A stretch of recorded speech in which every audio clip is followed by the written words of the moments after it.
There we go. Actually, mistimed it. I had it closer yesterday. As I am once again alive upon this internet.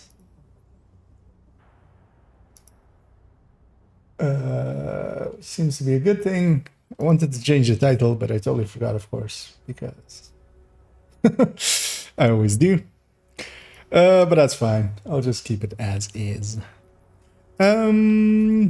Yeah. So, I had a few plans. I don't remember any of them. Well, one of the plans is still to farm for a piece that will enable that explosive build, because that'll take 4 items out of my stash, which will be nice. I want to get some more playtime on that ongoing build as well. The third drone hybrid. I have actually decided as well that this third drone hybrid is going to move over to that other character, opening a slot here. And then everything's going to move up 1. And then above this striker third drone, or this striker tech tank, I'm going to save the ongoing directive tech tank, because I like that one. And I'm also going to save the future initiative tech tank. And for that one, I'm going to give up the snipers thingy. But yeah, the half healers can basically all, like the future initiative half healers are gonna just, I'm just gonna keep one of them basically. It's gonna get moved, well, not that one, this one. So this one's gonna get moved to a different character, although actually I might just remake it on that character, because I think that she doesn't even need these pieces, because also I'm gonna put it with a setup. So it's not even gonna be this backpack. And then basically this one gets tossed, basically. So that one will become with a technician and turret and drone, or a turret and healing hive, and then that. And hey there, Spoon and Snakes, who are as always bright and early. I always appreciate. As I had a lot of dropped frames there, I'm gonna reset that and see if it keeps going. The one thing I should be doing as well is actually,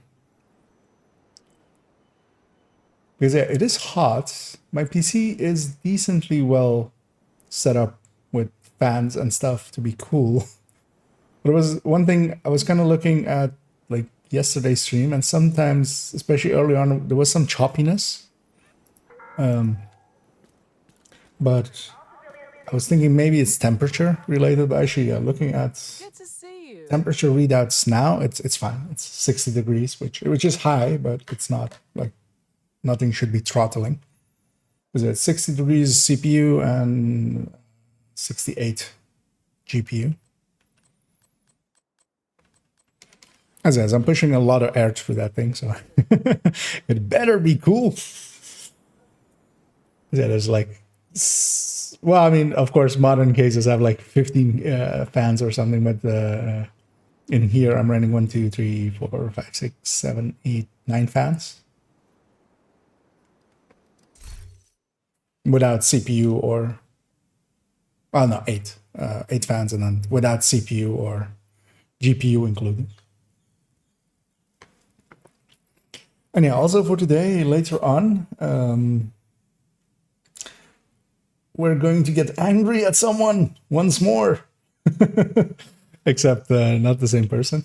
Although, maybe, well, actually, I don't even know if I'm... But I'll likely do that in an hour, which is... actually, I can bring that up likely. Well,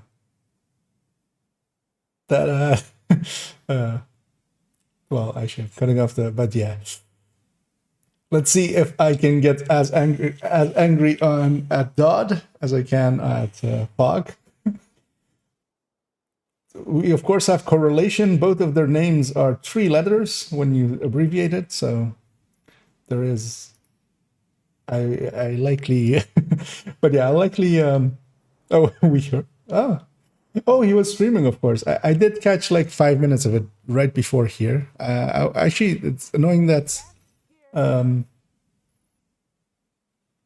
like, I don't have all YouTube. Like for YouTube, you have to have all notifications kind of on for it to kind of notify you when somebody's streaming. And I, of course, get a lot of notifications as well of like, hey, this person has subscribed to you.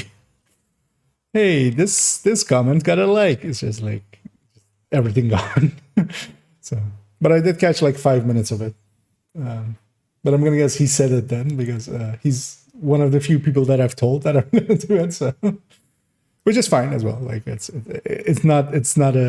wasn't a secret or anything. As yeah, he was also curious. Oh, actually, maybe then if he knows. Okay, then maybe he will join as well. I don't know if he said anything about that.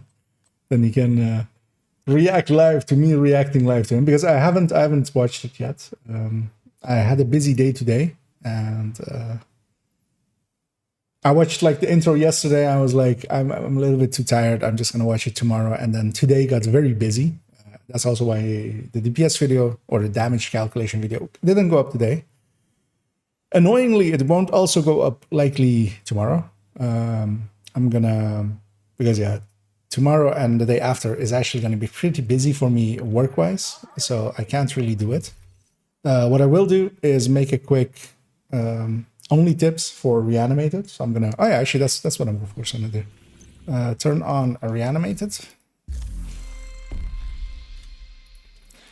Because yeah, I'm gonna play it this evening, reminding myself of kind of how it works. I kind of know how it works, but with the other one, I also had forgotten one thing which was important for that video. So yeah, I'll do only tips for reanimated tomorrow, which is actually technically 6 days after the last video, so it's technically 1 day too long for my own schedule, but also it's my own schedule, so I can't fire myself. Turns out.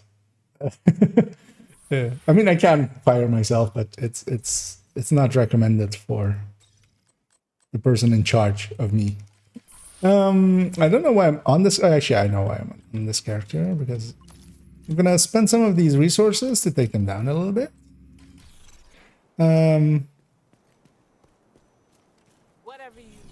There's of course. I want to check what the invasion is this week as well. So, it's Manning. That's the... Ooh, I see a Usina zone that is very tasty. Although actually yesterday's Usina zone was also very tasty, but...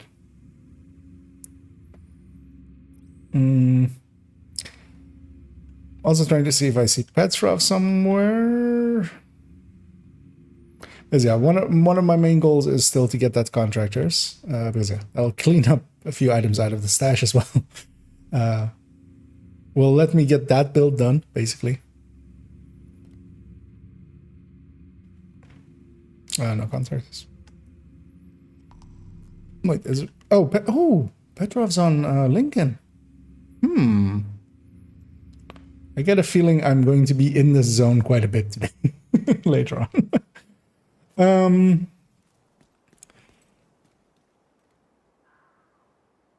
We had the League as well available.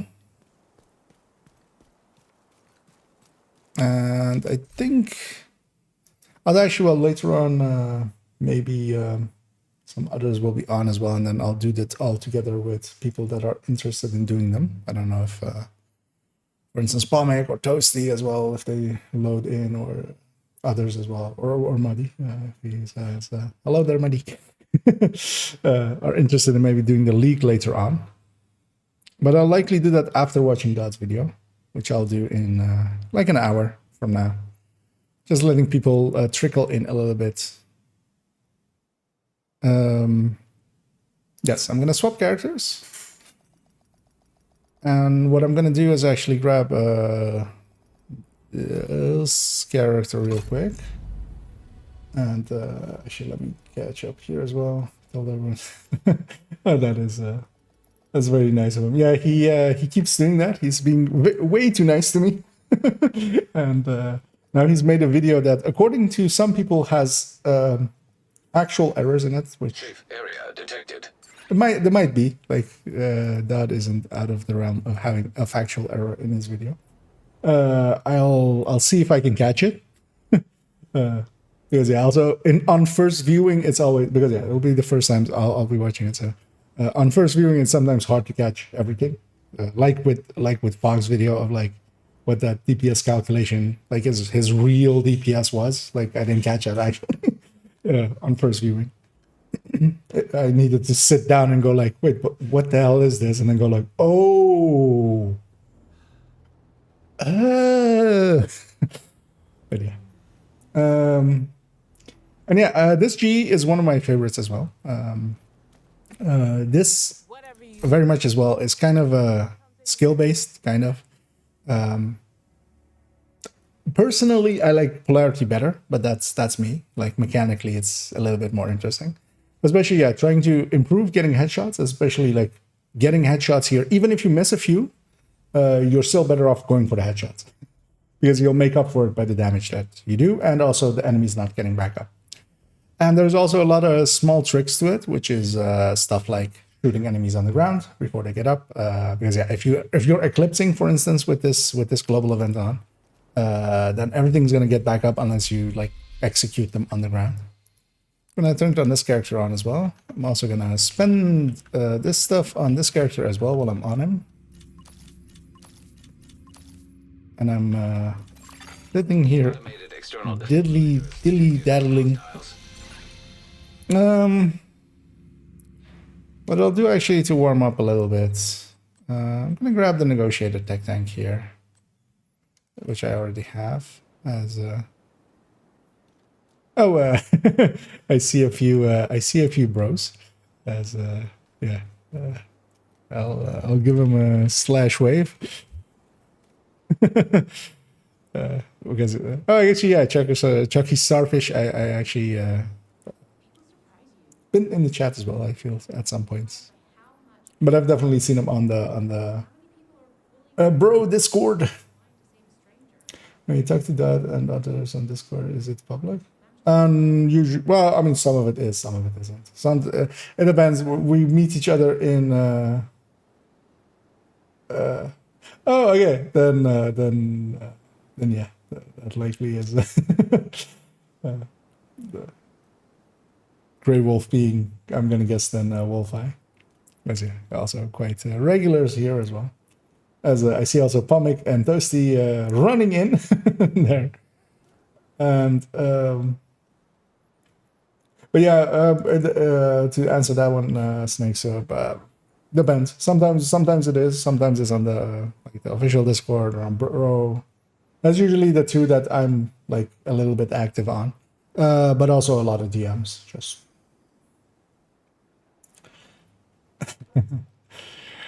and yeah, I'll definitely like talk about the global event a little bit. Although this one's pretty easy. Just shoot for the head. If you miss the head, make sure to kill them on the ground before they get up, or wait for them to get up just so you can get that bonus healing of it. And and then yeah, there I see Jake Starfish that I just saw in game as well, popping in, and hello to you there as well.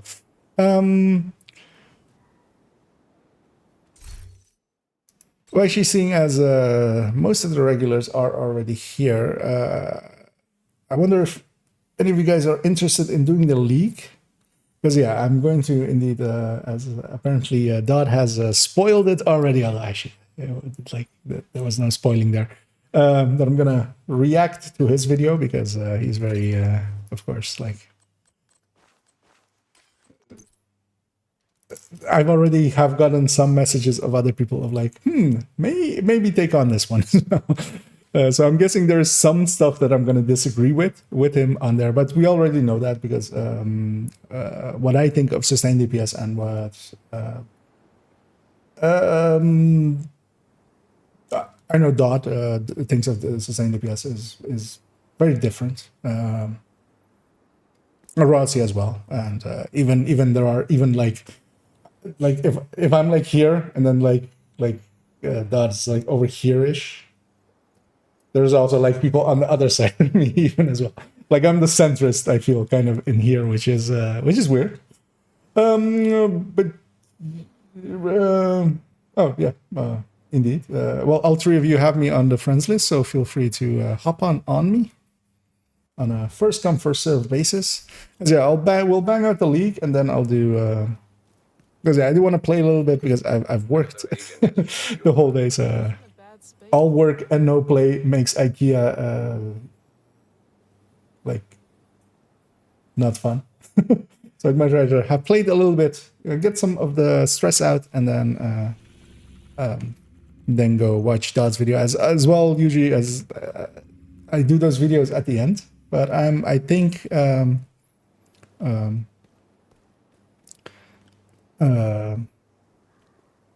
Dod's not gonna make me as irrationally angry as no one in particular. And let me see if I missed any hellos or the stuff there. And yeah, hello Billy Ray, and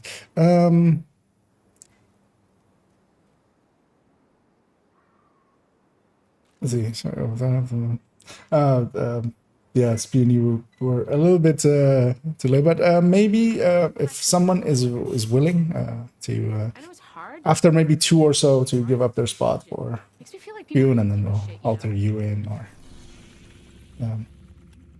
or also I have an alt account, so maybe which I'll be doing like tomorrow or the day after, so then maybe I'll like. Well, Pomic, if you want to do a mission or two with me, and then swap off, or yeah, up to you, basically. Like, I'm very much of a first come first serve, and we filled up to 3 or we filled up 4 spots very quickly, so that was actually surprising. But then yeah, maybe after 2, then if you're willing, we'll swap in for speed. It's just what was your in-game name? Because I don't think I have you on the friends list, right? But also I would be fine adding you there.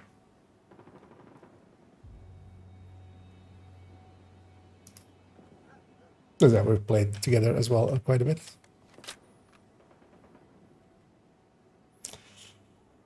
And hello there, Debrossi. So we're setting up to do a league here. As yeah, Palm's having a long load. Oh, gonna guess it was that one, right? It's been Salty Say was your in game. As I saw that friend's request coming in. Because I'll okay, yes. Because I'll accept that one, then like it's easier for me as well. Wait, what was that thing? Yeah, I don't think I can find them. Well, I'm okay doing like just eclipsing. I'm not after like a top time.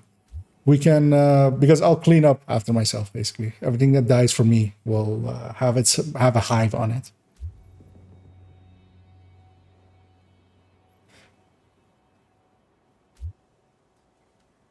And also, it's just because yeah, if we wanted to do it as fast as possible, we would do it without the global event on. You're gonna need to get the access codes to the vault to recover the item the hyena stole from Air Force One. Our hyena insider says whoever's posted it. But what the Eclipse player kind of needs to do, or actually basically all skill build players in this thing, is just go around and make sure that. So I'm leaving my hive behind here. That's gonna get all of these. This guy's gonna get back up, but that's okay. Everything that got back up downstairs got destroyed by my hive, and I only need like 2 charges on my hive anyway. Medics don't res. That's important to know. But even if we double kill everything, like we're gonna make this in like 6-7 minutes.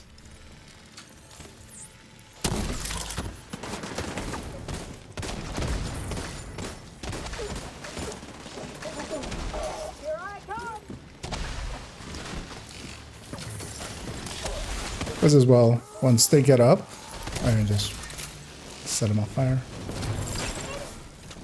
That is a heavy, as I see here, chaining sounds and stuff. And also here, actually, once we clear everything, we can even move on forward. Although it'll keep us in combat, which is, you know, in heroic a little bit more annoying than here.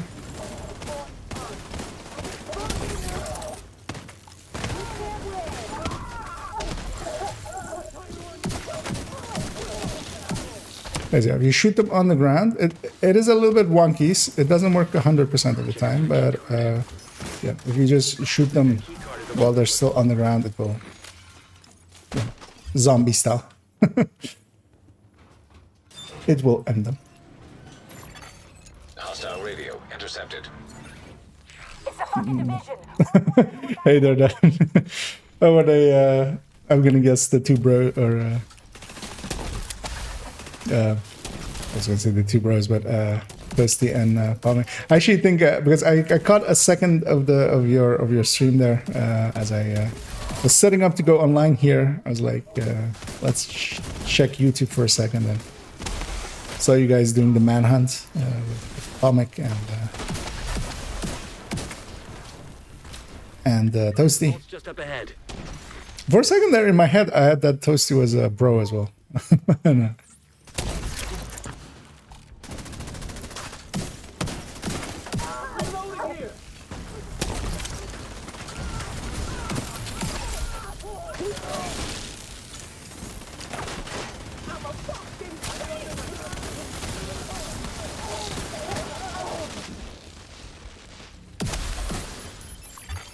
Authentication successful. Access granted. Hostile radio Such a intercepted. small stream. What? Division got into the vault. Cool. We moved the president. I feel I'm missing some context there for what you said there, Toasty. They pulled the Yeah, president. Toasty's going for the button. Agent, you've got a new assignment. Find out where the president is being held and get him back. Sync Isaac with the bank security system. There should be a data center near the vault.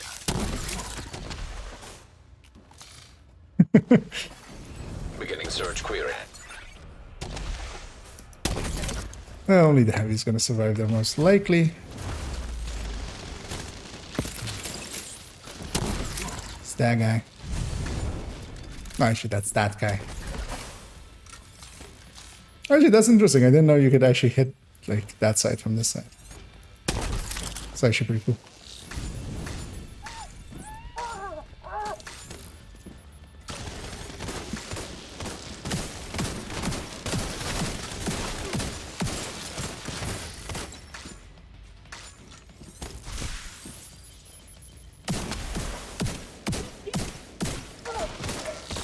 Yeah, one of the annoying things is that most of the enemies getting back up usually as well have like very low health.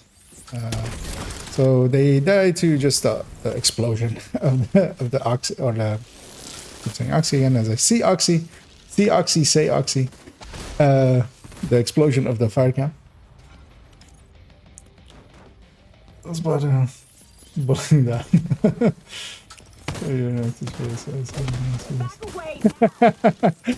Yep, I'm the trickle down economics of reacting to videos.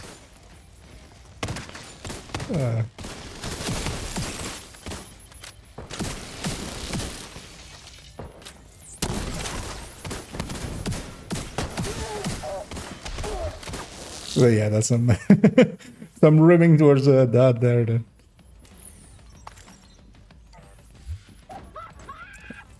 It's the last wave. Get a wolf fire going. My hive's underneath them. I'm gonna send a second fire as well. And I'm gonna head up here. Just so the second that they get everyone. Search query finished. Subject located. It's President Ellis. I'll have a helicopter on standby to extract him. I'll lock down procedure. And yeah, I will indeed actually That doesn't sound good. react to Isaac, do you have a way out of Dad's video. After this league run, I wanted to do something first. Let people trickle in a little bit, just so Let me see. the most amount of people are here to hear me yell at Dodd, which I of course do way too much, of course, as I have done many of times. President's location. Oh wait, Dodd. Oh yeah, no, that's the other dude. Bitch, it actually worked. Thanks, Isaac. I'm gonna guess that yeah, that will not make me as angry as a certain directive will.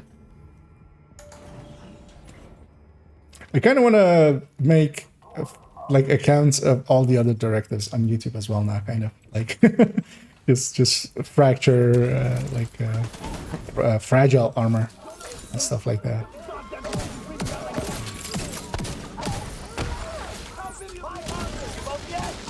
Especially a channel of called Cool Skills, just so we Give him an earpiece and get him on comms. you know, can talk about cool skills instead of just, you know, actual cooldown of skills. Curious, yeah. Last time Pomic did get it, the early trigger on him. I wonder, is it known how to make that happen, or is it? But yeah, that's one of those ones that I've always been curious about. Because I haven't watched a speed run of this, or like the current like world record or anything. I'm gonna guess the world record definitely likely has that. Definitely likely, which is, you know. I am certain it's 50% of the time. An agent. We see you. You're clear to attach. Go, go. As Pomic goes rogue and kills himself, kills Pomic, which is against the laws of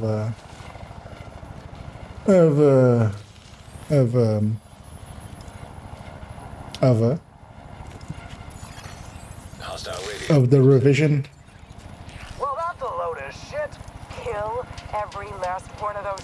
Literally standing still here and want to go that way. Roach, our gear supply will dry the fuck up if word gets back to the rest of the council that we lost the Off we president. go. We'll get it, ma'am. Fuckers aren't going anywhere but down. As my hive is there, my chem is there. I'm a little bit late. That's because I jumped off the rope a little bit, or got on the rope a little bit late. But yeah, this will be plenty. Try to catch a rusher, which is like the worst target to go for. Well, catch down instead. Although actually, yeah, the Oxy did the work there.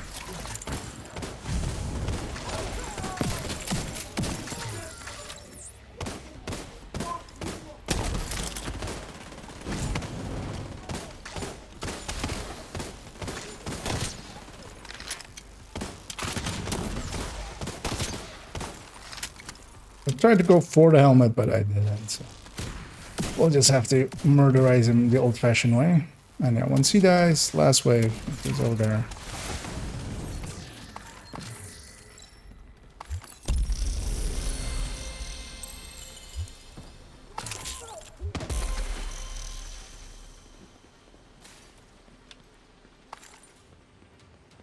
I'm curious to see what actually, no, not that one, this one.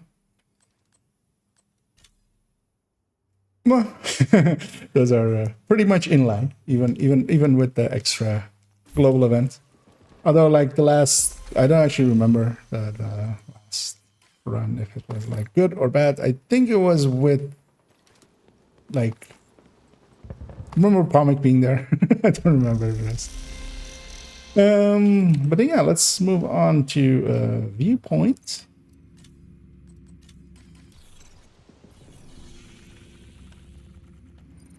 I'll warp over there. I'll briefly actually check that everything here is still working correctly, the way it should.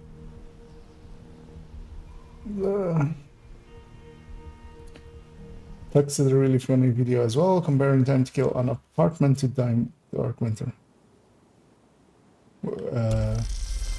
Like actual time to kill, or like just saying time to kill? Because on time to kill, like it could, but then you're basically doing it wrong still as well. Because yeah, the front end of Dark, well, depends on the build, but the front end of the apartment isn't bad on a high end red or something like a high weapon damage build. Making sure this is set. And then let's see go. Taking the Viewpoint Museum away from True Sons will make it a lot harder for can't them see, to so, coordinate their okay. troops and spread misinformation. Oh, I mean, in game, like you can't do that. Like you Production studio anything outside of calculated need to find it stuff and is do just it. like methodology is like it's a nightmare. Like you wouldn't even want to do it.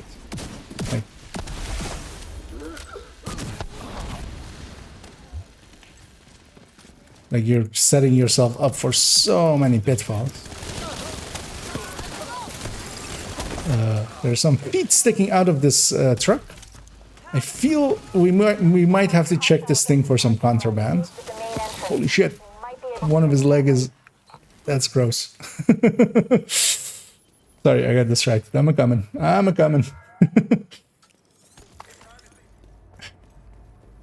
But yeah, that looked painful. Like that looked like a detached leg. Radio intercepted. This is Wade. So, the division thinks they can just come in here. They don't know who they're fucking with. Go dark. Wait for the signal. Then corner. Yep. Kill. You cannot be too horrible. Well, the thing with people like Tux, like have nothing but skills as well. As somebody showed me a clip of him saying something incredibly stupid as well. Is they don't care. Like the reason that I do go after Fog a little bit is because he cares, and that is more convincing to a lot of people, and than like just someone saying something stupid. Because when also like Nothing But Skills says like, oh, you want to farm Dark Winter, go do bounties, go do Countdown. Like, that's also like just as bad, basically.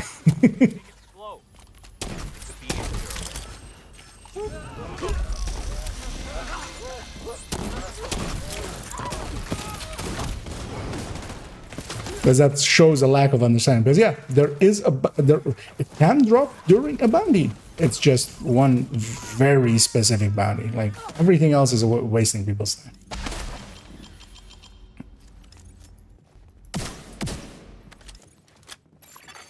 Electromagnetic charge detected.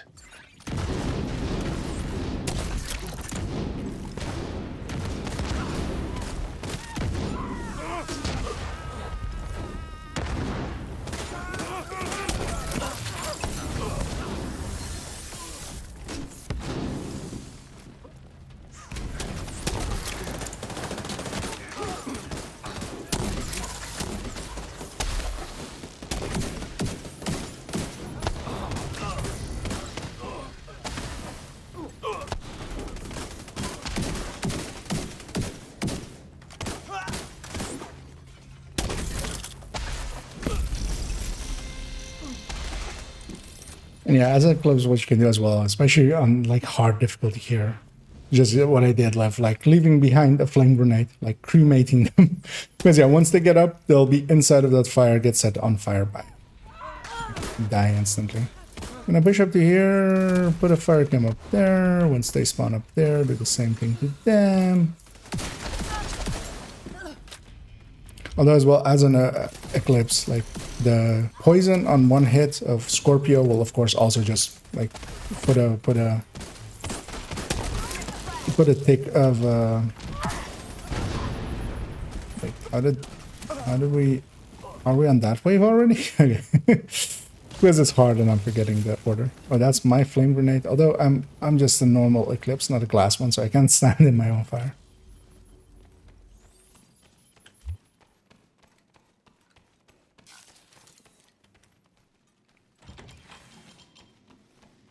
And yeah, while we wait, we have to keep the tradition alive.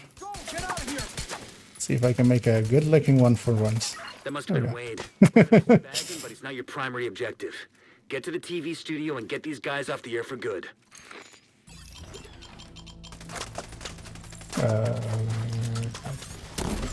Yeah, as said there, not just Manhunt bounty, because that nowadays that includes way more, but the 4 final manhunt or the minor manhunt targets. So the 4 names or the 4 bounties are basically like end each of the 4 lines of the manhunt. They will drop a named as if they are a named cache basically. Oh, he's downstairs.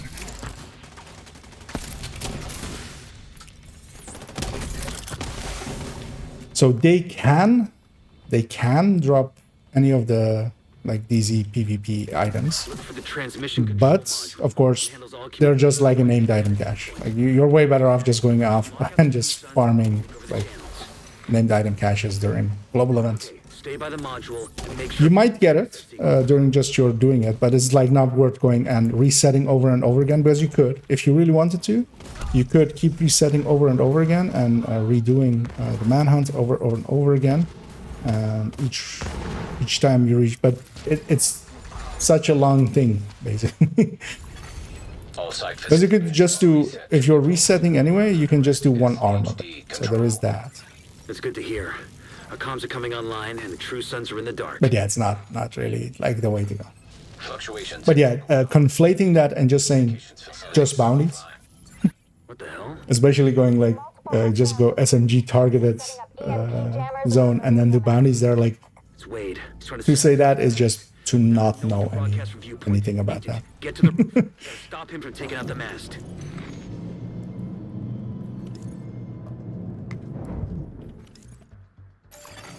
Electromagnetic. But yeah, that's kind of the thing as well, what I like was saying to like Pog of wasting my time. Like if he stops putting out 1,000 dumb things in each video, I'll go after other people that are like just doing one dumb thing a video and then just do that. I'm gonna fire cam these guys. They'll hopefully spread all the way down. It did, and that's gonna get Jammer downstairs. I'll actually even get that one, although actually Comic beat me to it. Electromagnetic charge. There's a little bit of a gap in between it, so Curtailed. I'm gonna put my hive over here because it usually last wave spawns over there. And I'll the boss did not come out, which is annoying. And that's the last wave over there.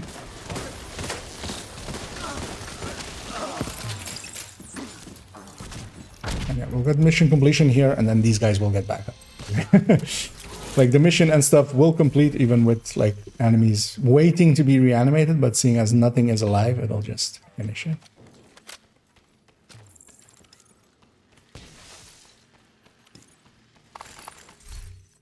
And yes, I will grab 2 tactical assessments of this guy. As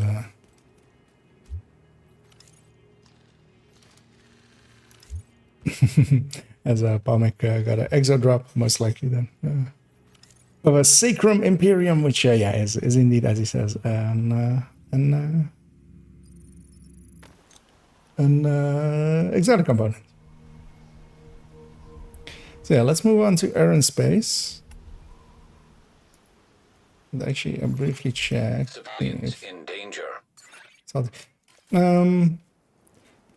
The seeing as you offered Palmek, would you be okay jumping out for the last 2, and then I'll get Salty in here just. An agent has left. Yeah, thank you, man. And yeah, especially, I mean, later on as well, I'll be up for like going through these as well if you like really want to do them. And then yeah, Salty, if you're interested. Snakes. It's always difficult to like if there's 2 names tied to a person. Of, Agent like, has joined your what do I call them? I'll usually stick to like the chat names because otherwise. But then I also will often forget the in-game names. We could do the cheese meta to start here, and let's maybe do that actually, just to show it, just to have shown it again for people that haven't seen the cheese meta. So you guys follow me. For those if you don't know as well. An agent is no longer in your group. Okay. As Toasty went to get his toast out of the toaster briefly. Before it gets too toasty. Because his name is of course Toasty and not too toasty, so. Ouch. Vital signs critical. As I took an arrow to the side of my... Actually, that's not even in me. That's actually like literally in my vest. And now get you again. As we have some crossbow wielding idiots. And of course, we have found World War III outside here. Wait, what? Oh. Just like in Star Wars, as Yoda said, there is another. And yeah, the thing we're doing is we're going to go up here. And go in here. And jump down here. So, you didn't see it? It's up here. So, just mash your face against this and just mash the go up thing. But yeah, you need to go up and then down. There's like a little bit of a wedge between that. And then you jump down on this side of it. And then you can get up to where I am. And then once you're there, we can go into the mission from this side. Another agent is now in your group. And the mission isn't triggered. We are inside of the mission boundary. I will leave my thingy here. I'm gonna toss a flame grenade over there. I'm gonna put a fire cam up there. Just trying to look for a good position to put it. Leave a fire cam up there. And then if the mission gets triggered, so usually you can run to the entrance, or well, my allies are there so they can come in. And then once they do, everything spawns in and I trigger my flames and everything's on fire already and having a bad time. And that is actually, yeah, one of the things that is allowed in the speedruns, and people do it in the speedruns, I believe, actually. Well, I think it is. I mean, I've seen it in this world record speedrun, so I'm going to assume that that was also actually like the speedrun.com rules kind of thing. So. But yeah, this is one of the very few missions that allows that. As I have a named item over there, it's a pristine. But yeah, just to have shown it there. But yeah, it is of course a very big time save if you set it up. But also like for just this, it's not needed to get a stage 10 or anything.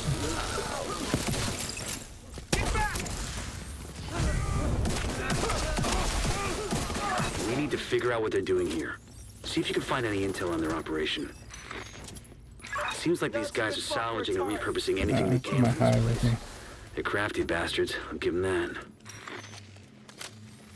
And in we go. Tag anything useful and I'll send in a recovery team later. Now blow the shit out of anything too dangerous. Yeah, I mean they're as you said, they're like they don't care. Like their goal is different than for instance me or Dot or people like that. We're here to like give factual things. Like if I make a mistake, I'll go out of my way to try to correct it in ways. At least get like Incoming. Need to clear the next hall. the You're done fucking things up there. Keep moving. You still information out there that like that part may have been wrong. Maybe like this is maybe a better way or stuff like that.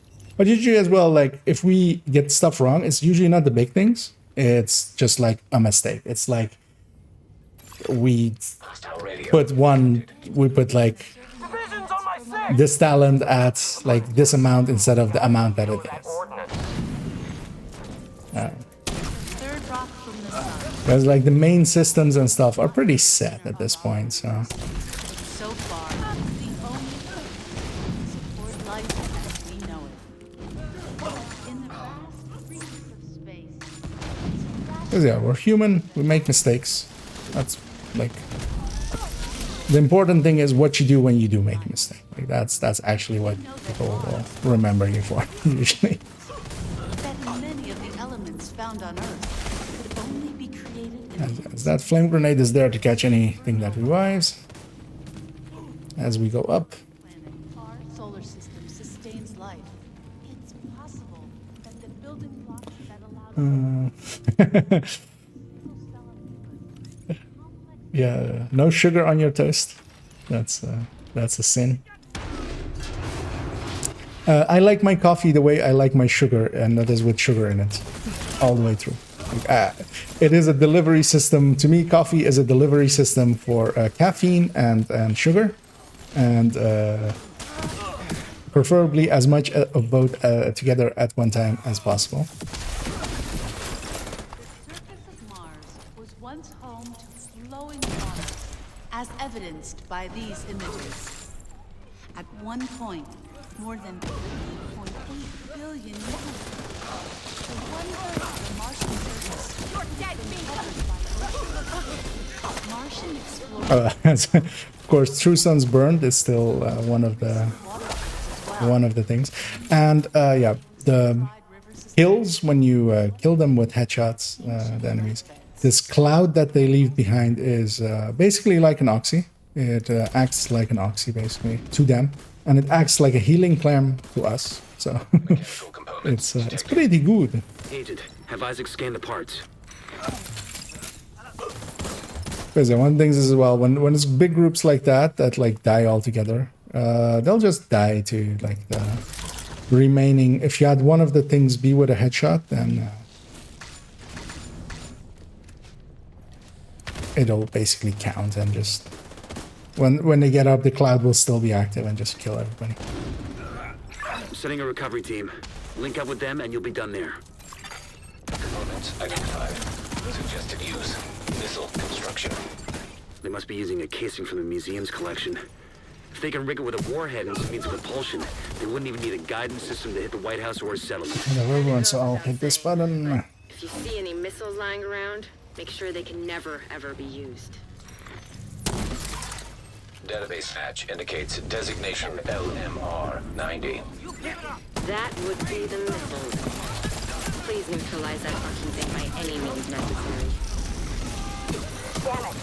The salvage crew just ran into those reinforcements. Yeah, we'll get completion here, and then again, stuff will get up afterwards.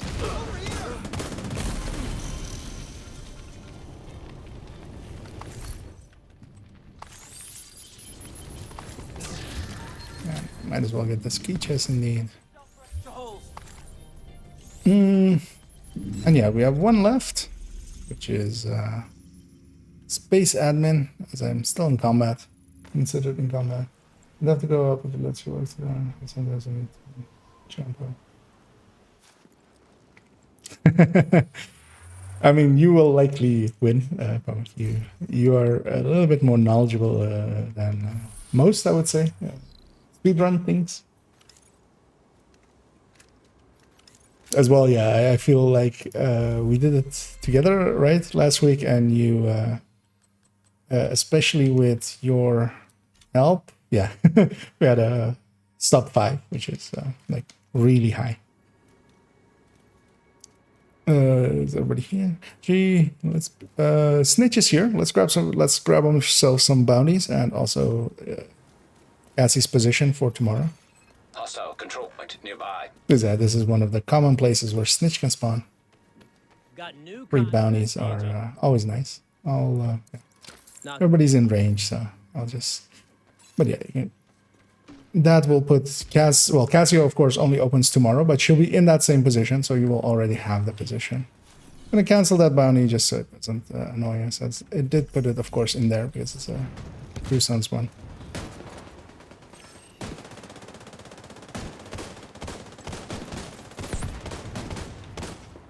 We have found ourselves a war zone again.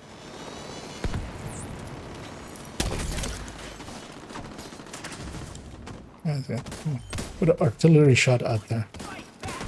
Oh, We want to get Isaac back online across the country. We need to reconnect the local system to so I always find something out there, but we should be able to do yeah, that at the I'll push into here. They'll clean up out there. I can walk you through the process from there. We have 40 minutes for this. There's plenty of time. Because I'm a little bit late on that group. Yeah, it's gotten out all the way already.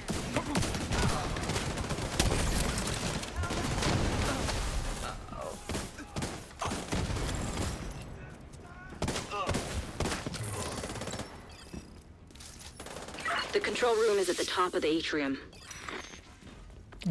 Push to. Looking for a red. It's that guy.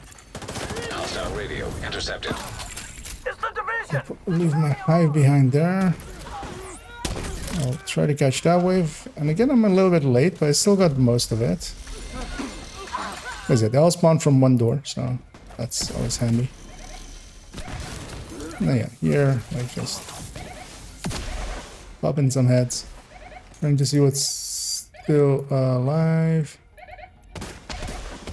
Nothing. Oh.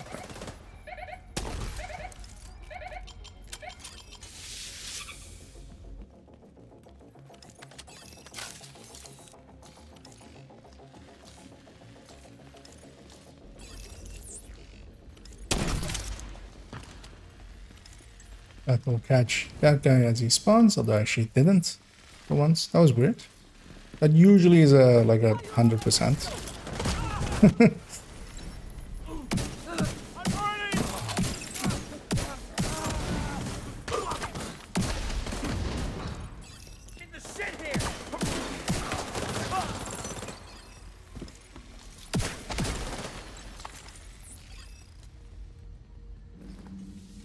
I was up there already.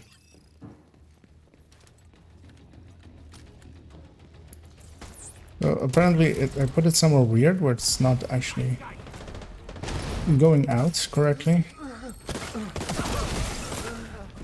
These of course are hard enemies, so even an Eclipse shooting at them with basically the weakest weapon, just because you're getting such a big bonus on headshots, it's actually like still Heads up. I'm seeing hostile movement on the roof.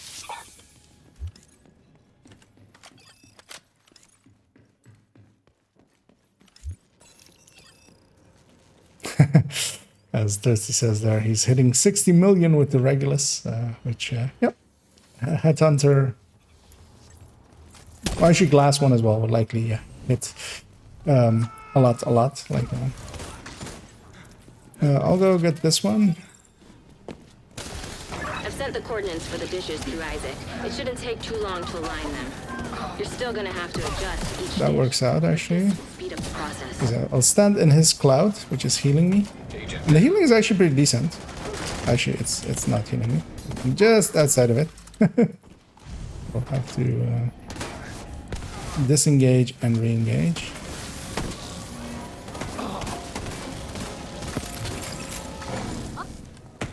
We're fighting like a dozen waves, and that's just because we're letting everything be revived.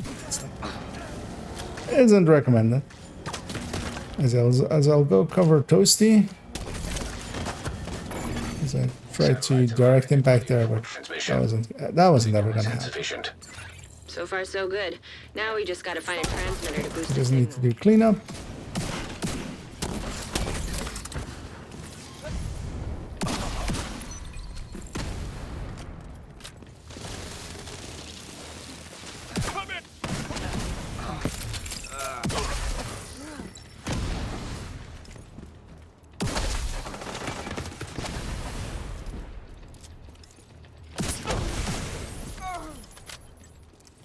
Okay.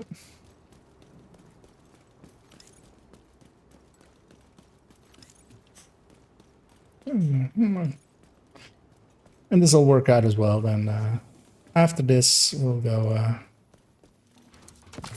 yell at Dot. As I'm curious to see, as yeah, the person that told me there's a factual error in it. I trust their opinion. So, curious to see what that one is, and then also yeah, to have a basically black and white statement on sustain, especially. Let's see you run.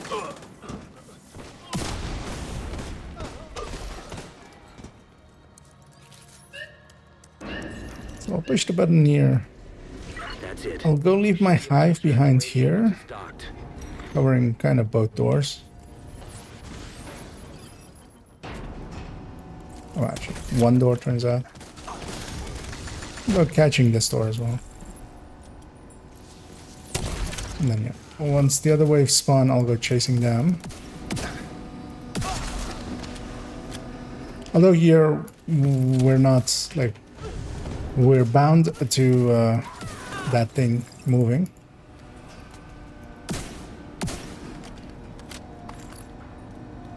So we can't go any faster than it anyways. We have to wait for it.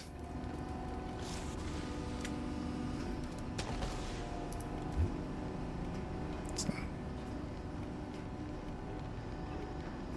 might as well juggle with deadly tools.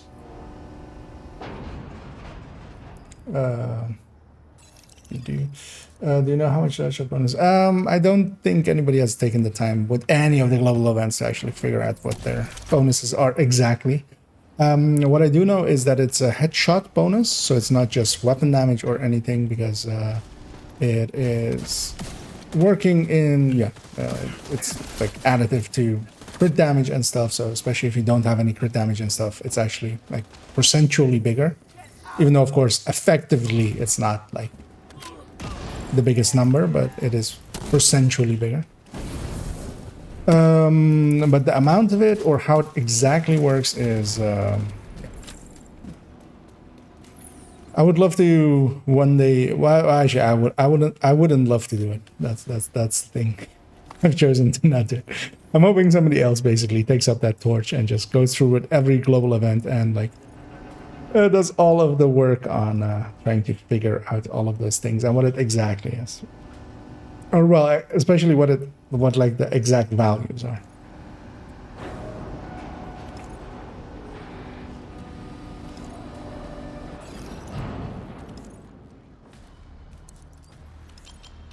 Does it number body shot count for headshot in this event? Usually it does. Actually, the Brosi there says indeed that it does. Usually it does. I don't play around with determined much, so I'm the least likely person to know. But in effect, it usually does for challenges and stuff.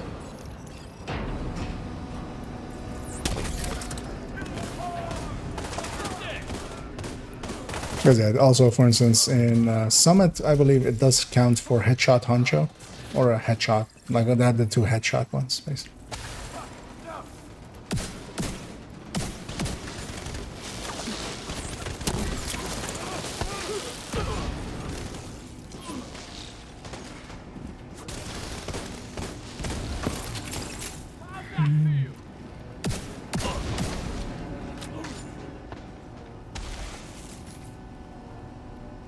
And yeah, once more we have to wait here.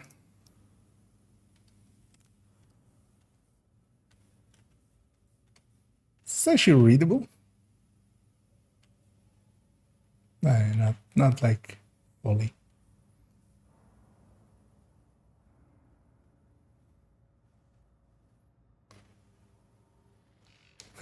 Interesting.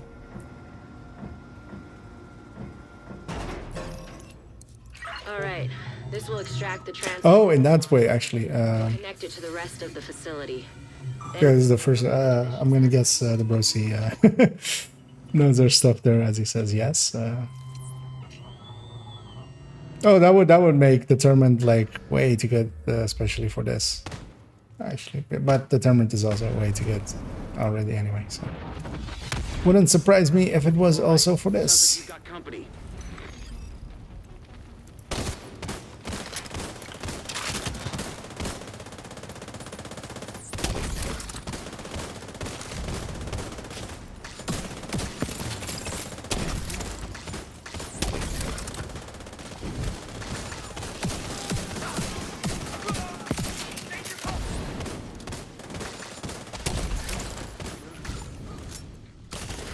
So of course we had a patch today as well, which had some wording about determined again, but actually yeah. So from my understanding, it's just that it doesn't trigger off of cams and stuff, so that you can like body shot again with cams, which you couldn't do for a while when it came to having determined on your main weapon.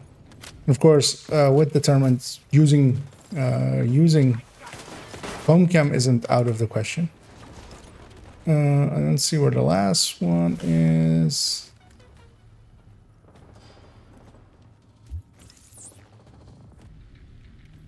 Gets marked now. Yeah, and push button.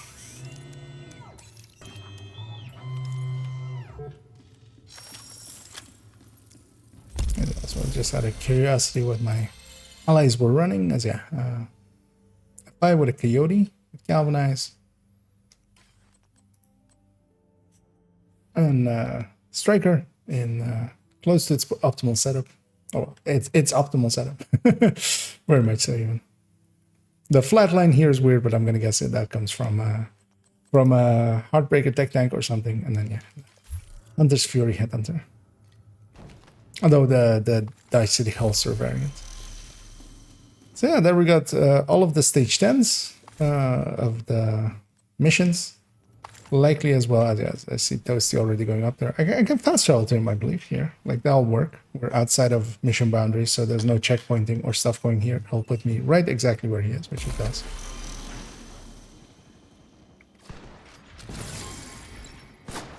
And also for the other two, if you guys warp to us, there's a key chest up here that still scales. So might as well get that one. Briefly actually check. I'm gonna guess I got stage 10 on the other thing as well. That's not it. This one's it. Oh, actually, I didn't. I am 32 short. I am likely to get that during this week. Very likely. Because of, you know, eclipsing. I tend to eclipse a little bit.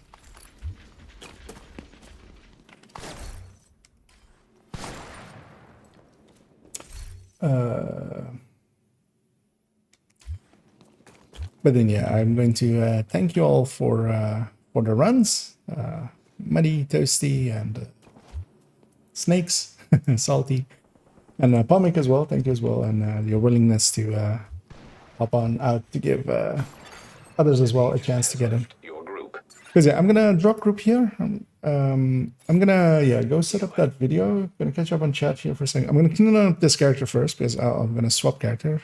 I'm gonna close the game because just not to have like sounds of the game happening in the background, which otherwise is a little bit annoying. But seeing as when I get back in, I'm gonna be on a different character. I'm gonna clean up this character very briefly. Because yeah, we did get 11 caches, which means we're starting to have already access to one exotic cache here, which we animated. Also, of course, they added in today. They altered the season. Pray they don't alter it further. So this is 2 weeks away. Oh, this is 2 weeks. Holy. Okay, that's cool. So this is 2 weeks of reanimated then, at least if I read this right, because it says 1 week, 6 days left. So then we'll have 2 weeks of SHD exposed, and then likely as well 2 weeks of Golden Bullet, which also lines up because they need 6 weeks. But yeah, 2 weeks of reanimated will be really nice for farming. 2 weeks of Golden Bullet will be very good for farming as well for some people, although I'll likely use that time to start my third account. And avoid playing Golden Bullet as much as possible. Yeah, I'll pop this. Because of course, yeah, they kind of did, well, I mean, not accidentally, but they likely unintentionally did a bait and switch with Golden Bullet, of course, now, because it was supposed to be this week, and they put it to the end of the season. If I had to guess, it's because Golden Bullet is the most popular one, so they want to get people back, you know, 2 weeks before the next season hits, just, you know, to have it be consistent there, basically, to like drum up some hype for the new season and stuff, because people will be coming back in those times to run Golden Bullet, so then they'll be already like kind of primed to go into the next season. At least if I were to like think about it, like why would they do it that way? But of course, it's gonna. I've already seen some people like backlashing against it. Oh, they've done horrible things again and stuff. It's just like, just go away, go away. Like, yeah, they changed some stuff. Yeah, it's annoying. This like There's a time to make a scene and there's a time to not make a scene. Let me catch up on the chat here, and then I'll set up this and this. Actually, I'll jump out of the game already. So maybe break the audio. Sometimes it does. No, it didn't. More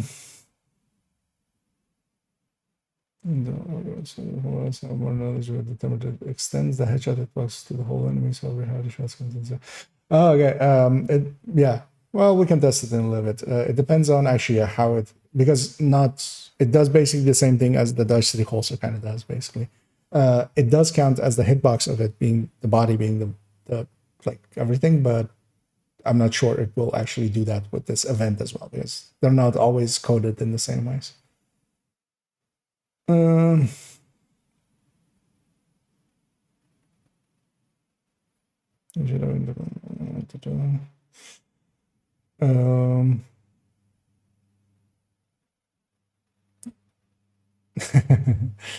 And indeed, the Hunter's Fury Headhunter is, a 5 buff is basically a full 25% to it. Or well, actually no, because that's, depends on if it's the Memento version or the normal version, but yeah, it's either 25 or 20% extra on top of everything, basically. Sorry, yeah, I mean, if it started today as well, but then reanimated would be at the end. But I think Golden Bullet will drum up more interest for people to come back. And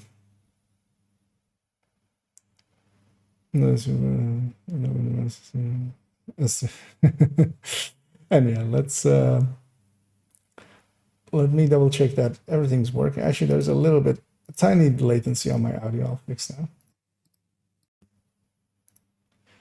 And of course, as always with these videos that I end up watching, I have to, of course, put it to 2 times speed, except this time I won't have to, because Dot doesn't talk the way an elderly Asian person does. But yeah, let's just jump into it. I haven't seen it. Let me actually take a few things away, like Discord and stuff, so I don't get distracted. I'll move chat actually over here. That's a good idea. Then I can see chat. Except I can't when I do that. Wait, give me 1 second. It's going to go black for a second. I'm going to pop out the chat and put it on the other screen. Because yeah, otherwise chat always gets in the way. As chat does, of course. I need to... I want to pop out that one because that's going to annoy. Thank you. That one. Stop talking, you. Who is me? Who is I?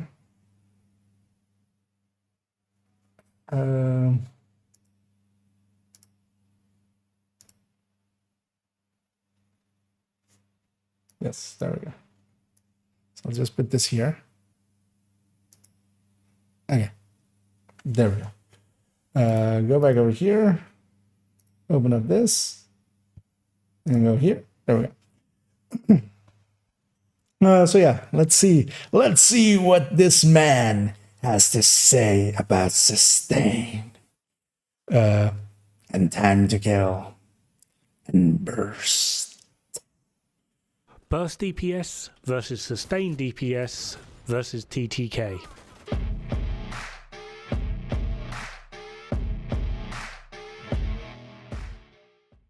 Now, between these 3 terms and the general populace, there is a huge disconnect, especially when it comes to understanding what each one is, represents, and just how overall important a lot of them actually are. I couldn't agree more, by the way, with this. Yeah, a lot of people just talk about the things, but like very few people actually like have in-depth understanding of them. Now, there has also been a very large discussion as to how to even accurately test these, and the overall performance of what I've seen from a lot of people is they'll have a conversation that is burst DPS, XYZ is best for burst DPS, and then when they go and test it, the entirety of their testing is done in sustained DPS, which means all of their results are now completely wrong, potentially falsified, or just incorrect in so many different ways that it ends up either being a straight up lie if they do actually know how to test it, or completely misleading if they don't actually know. Yeah, so he's talking about testing, because for a second I was like because I'm calculating it, like it's a straight up calculation thing, kind of. So that's the faces I was pulling. But yeah, if you're going to go test it, which is likely in reference to, like, of course, Fog doing it at the range and stuff. Yes, you can't get a matching test. I mean, you can't even get that test to match up twice with itself, even. How to test it. Now, a brilliant example of this is one of the ranges. So many times I've asked people about burst DPS, and then they come to here and test it on this range, which is, no matter what you do on this range, as long as you're utilized the final time, you're testing your sustained. No matter how you do it, how you want to go about it, you are testing sustained. Well, technically you're testing time to kill, because here as well, if you don't reload, you're actually just testing bursts still, technically. But of course, you're likely going to reload with this. Whether you try and burn down all the targets in a single mag, or if you do it one target at a time, reloading in between, no matter how you do it, you are testing sustain. So if I'm having a conversation with you about burst DPS and you come here, whether you like it or not, whether you understood it or not, what you're actually doing is providing a bias test with falsified results and, in essence, misleading a lot of people. Now, all I'm doing here with a few different weapons is trying to establish a rough baseline. I'm also just trying to get used to the game again a little bit, because I've been playing a lot of Remnant 2. However, in terms of overall performance, this is perfectly fine. Now, the annoying thing is, of course, like most of this, like with Fog, I have like every 2 sentences he says something incredibly dumb, and then I have to like go into it. Here, like, yeah, all of this is perfectly fine. Like, even he said as well, like, he put the word reload in there. That's all it needed to have for the thing that I was talking about to not be an issue. And yeah, let me actually catch up on chat here. See a few. Oh yeah, reanimated. Yeah, reanimated is like, that effect is sometimes a little bit much. You can turn down. There's like a setting for particles to set that to down. It helps a little bit. I might actually as well do that, because I saw some choppiness as well on my end. And yeah, I was about to say as well, like that showing a minute in him going down. So yeah, that's.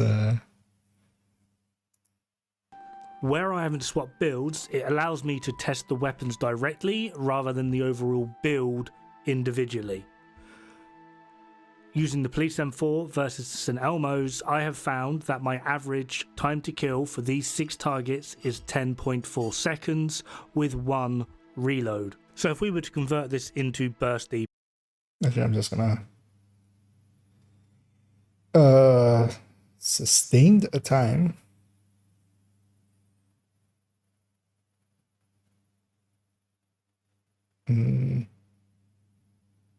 Okay, to get it back to time to kill per enemy, anything. Yeah, there isn't set terminology for that, but this I would call just actual, like, time to kill and then your burst time to kill.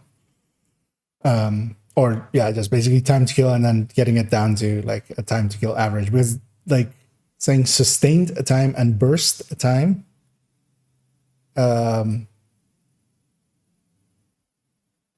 Aren't like actual terms that really exist. Like, you can kind of get what it means in context, but they're a little bit confusing. DPS, albeit very loosely, simply because we're trying to average something that's already averaged, and then take our sustain time, remove 1 reload, so we got 10.4 seconds. Removing 1 reload gives us 8.22 seconds, which is the total time that we spent in burst. And then to get our TTK, we would divide that 8.22 seconds by the amount of targets, giving us 1.37 seconds. Okay, in that context, burst time actually makes sense. Like, this is the seconds that you're in burst, as he said. Sustain time still doesn't really, because you're going towards sustain, because this implies that this is burst and sustain DPS, but sustain DPS isn't like, you're not reaching sustain in like that.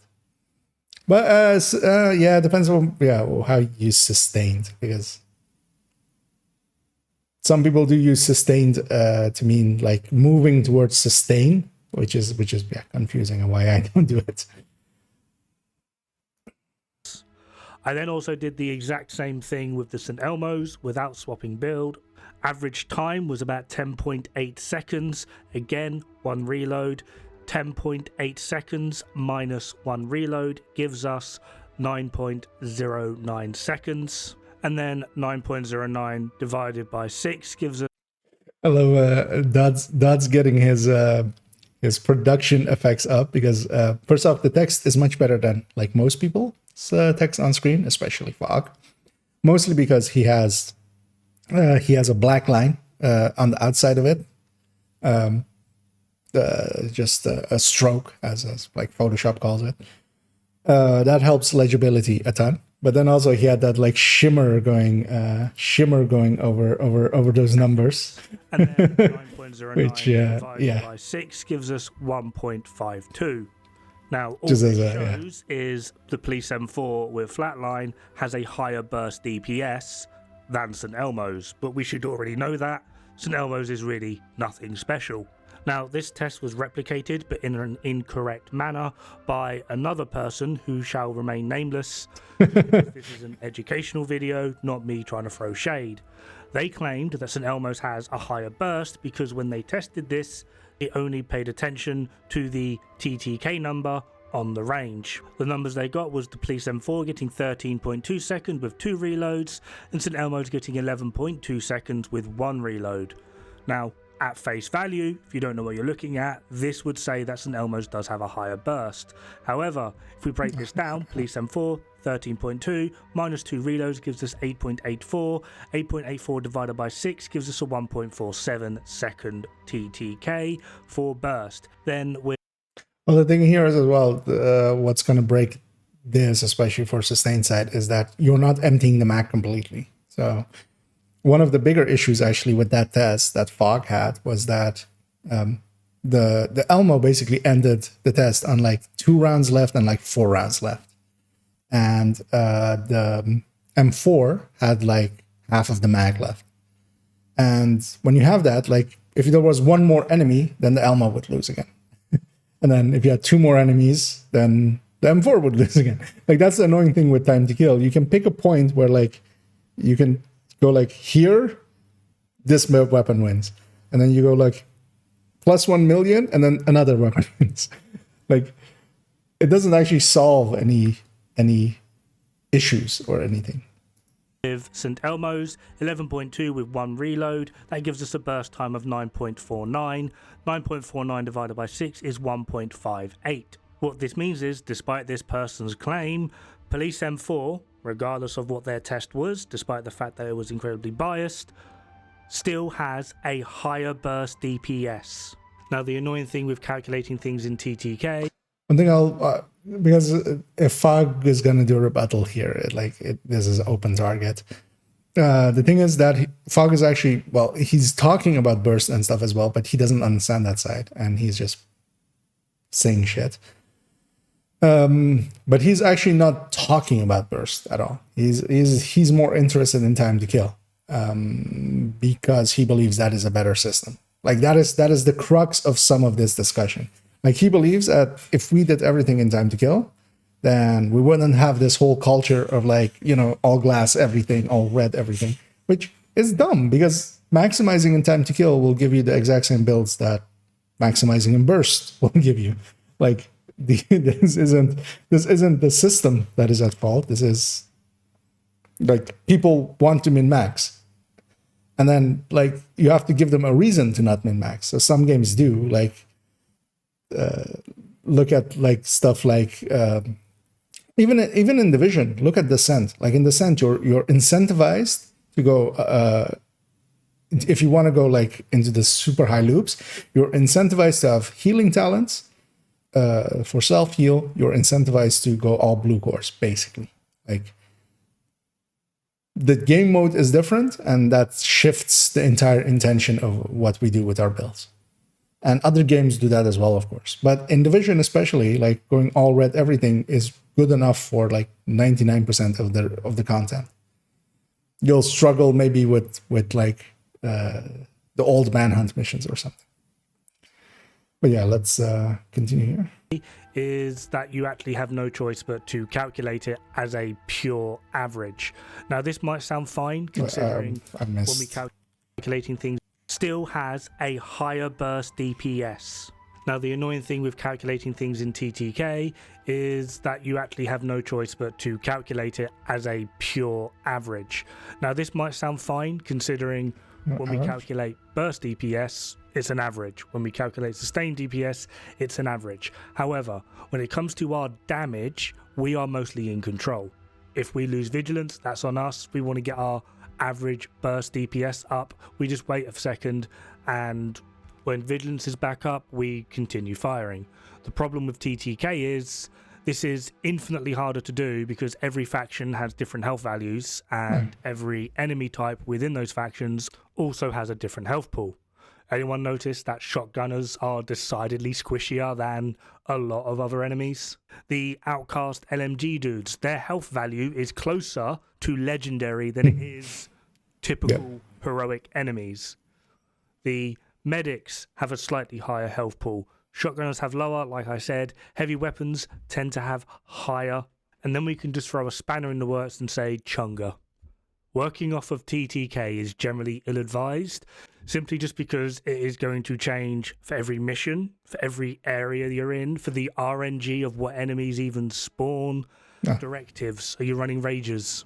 Does a Chunga spawn? What veterancy are the enemies? Are they all reds? Are they all purples? Are they mostly purples with a few reds? Are there elites there? Is there a named elite? All of these things are going to absolutely mess with your average. Just to show, a red has 2.83 million health, a purple has 6.3. It's funny to me that like this above text does have a stroke around it, black line around it, but then this lower doesn't. It's actually quite noticeable how legible, like especially look at like this average, like going through the armor bars, like how much more legible it is. But yeah, that is something that Dodd must do in the future, because otherwise he will be wrong, is to put a stroke around everything, which helps legibility, especially with text on screen. But he's doing it, so that's good. At least he's doing it. 3.6 million health, 5 of each. This gives us an average of 4.595. The annoying thing is, though, this 4.595 is 62% off the red and 38% off the purple. Now, if we just throw a spanner in the works, let's do 4 reds, 5 purples, and 1 named. This now gives an average of 6.29%. This is a 36.84% increase in our average for changing one enemy, which is nowhere near accurate considering the difference in health between a red and a named elite is 598.23%. So hopefully this has explained to you why calculating things. So there, the thing is that because I'm also thinking of like what would like the other side of the discussion say about it. Because what Fog would say about this is that he's giving out separate numbers per enemy, and then he's not giving the interval as well. So you can't even stack them in the way that he's doing it. Because he's doing single enemies and not doing groups at the moment. Because he would run into this exact issue of how do you average it out, and at what point is it basically meaningless information. Let me catch up here as well, and hey there, Salvace, and welcome as I'm reacting to someone once more, although this time it is also a 3-letter worded name, but it is decidedly not a Fog. It is a Dot. But yeah, so far actually, I if the factual thing was before this, I would I have missed it. So hopefully it's still coming, but we'll see. 98.23%. So hopefully this has explained to you why calculating things in TTK is worthless, which is why we do it in burst. Well, the thing is, it's not worthless. It's just a worse system. Like it gives you less useful information to go off of. So if you're going to do one thing, then burst. If you're going to do multiple things, then burst, then sustain, then damage per mag. And yeah, if you want to do all the things, then yeah, time to kill in there as well, and alpha strike, and all of those things as well. Want a more accurate way to calculate damage, there is an easy way to do this, and all you do is a simple burst equation. Here's one I made earlier. Now the next part is... Oh, actually, yeah. The famous two-line spreadsheets. Okay,